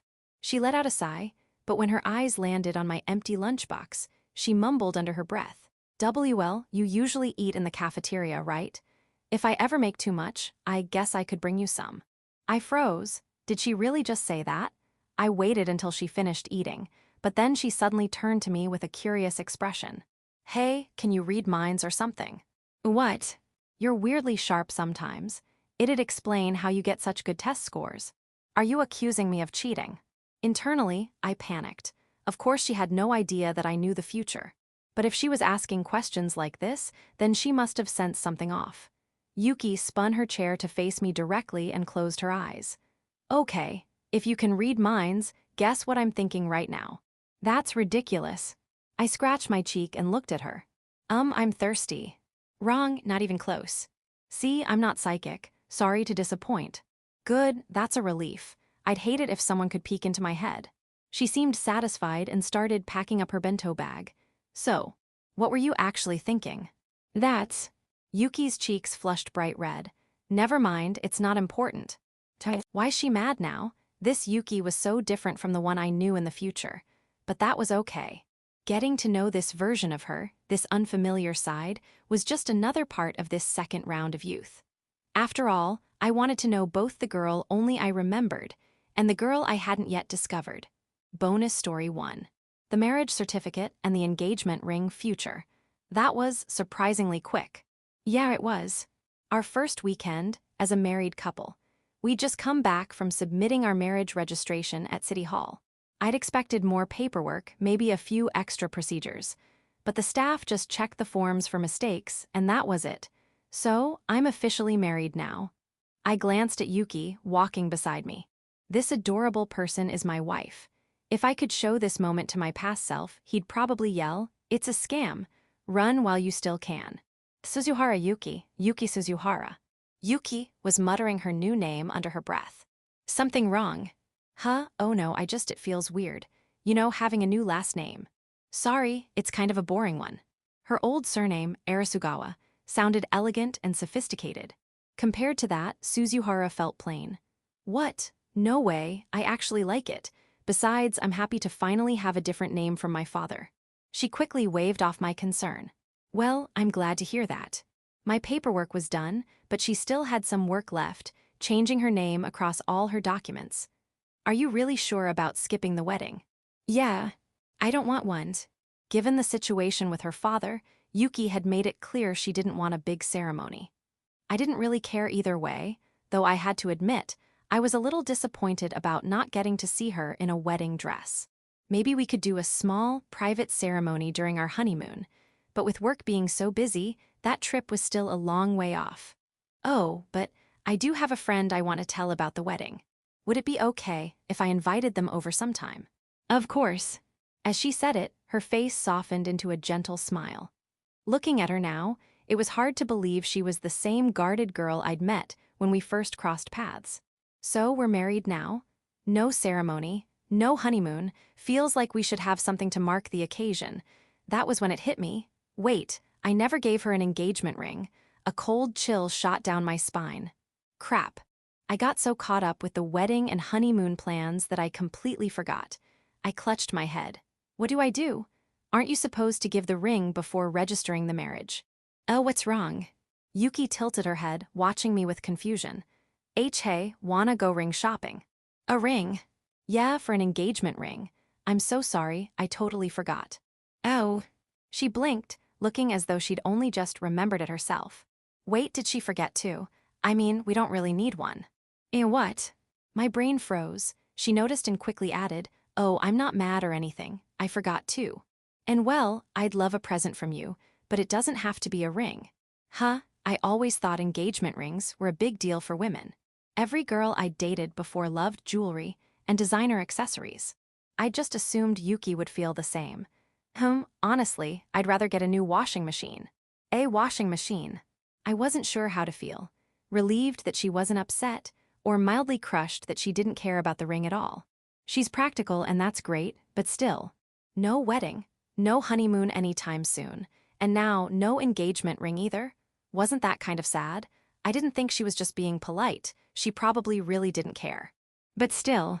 Wait, is that rain? No snow. Light, wet snowflakes began to drift down from the sky. Uh-oh, we don't have an umbrella. Let's hurry home before it starts coming down harder. She turned and picked up the pace. But before she could get far, I grabbed her left hand. She looked back at me, wide-eyed. Let's go get you an engagement ring. I told you I don't need one. She didn't understand. This wasn't for her. It was for me. I needed something tangible to symbolize my commitment. Something to show that I was all in. Your hands, Yuki, they're so delicate. I clasped her hand with both of mine and studied her fingers.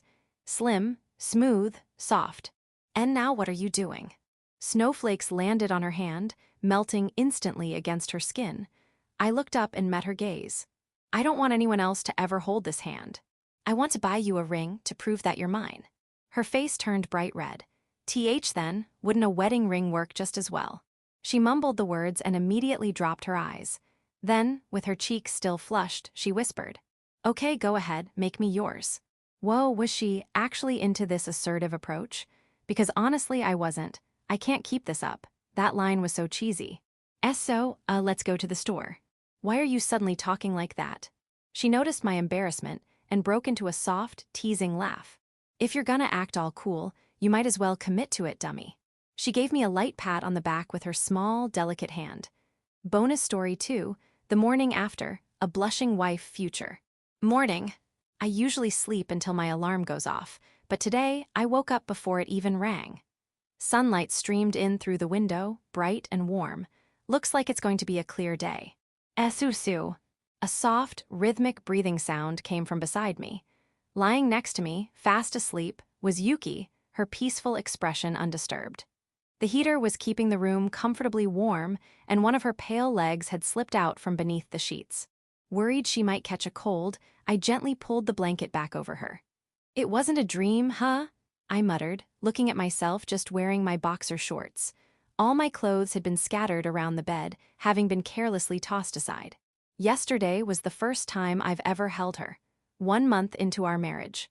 Honestly, I think I did pretty well holding back this long.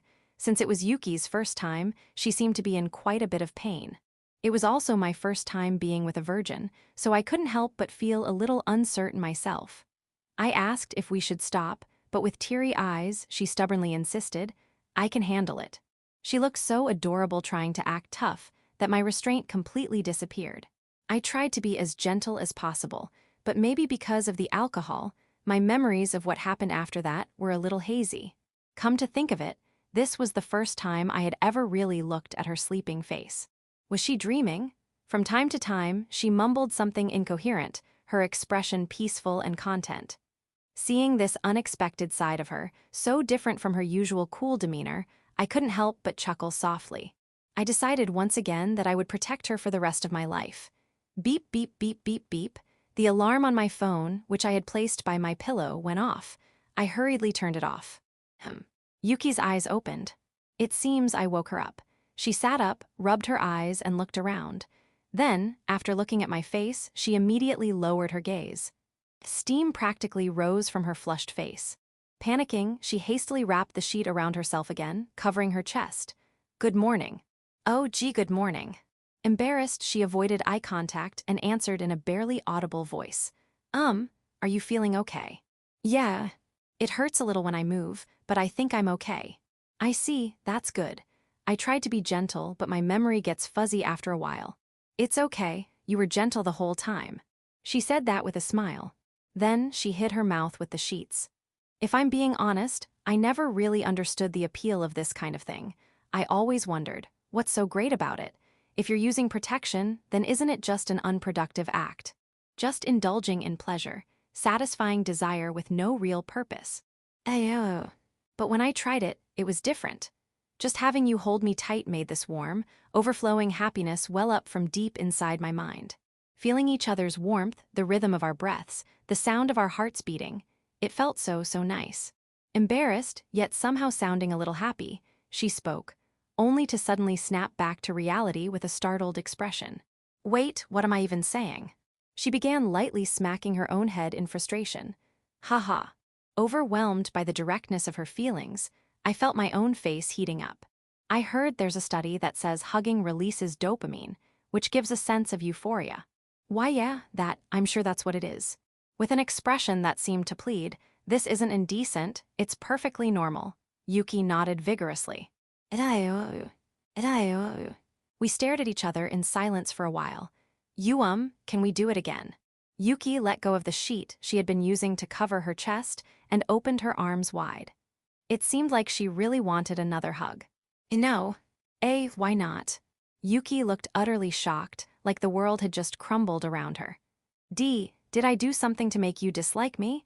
Was I bad at it because it was my first time?" "No, that's not it." Avoiding my gaze from her defenselessly exposed chest, I muttered, "If I hold you again now, I might not be able to hold back again." If we kept going, there was no doubt I'd be late for work. "So let's continue this tonight." "Okay." She gave a small, shy nod. And just like that, 1 month into our marriage, our first night came to an end. By the way, it would take me a little longer to realize that she was gradually becoming more and more of a spoiled sweetheart. Afterward, "Nice to meet you. This is Hiro Nakamura. Let me ask you something. If you could time leap, what would you do?"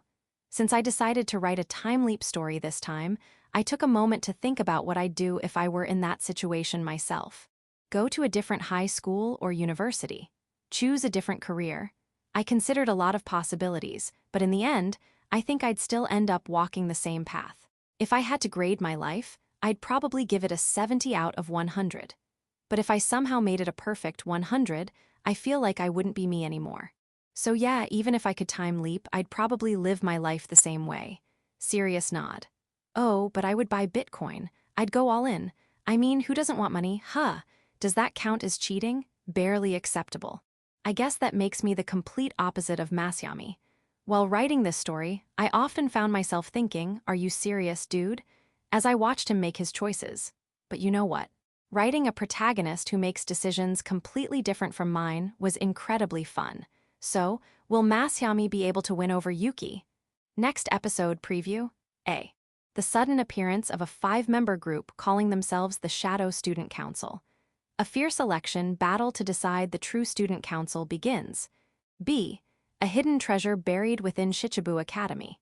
A subterranean labyrinth overrun with grotesque monsters. What is the secret it holds? C. A mysterious middle-aged man appears out of nowhere.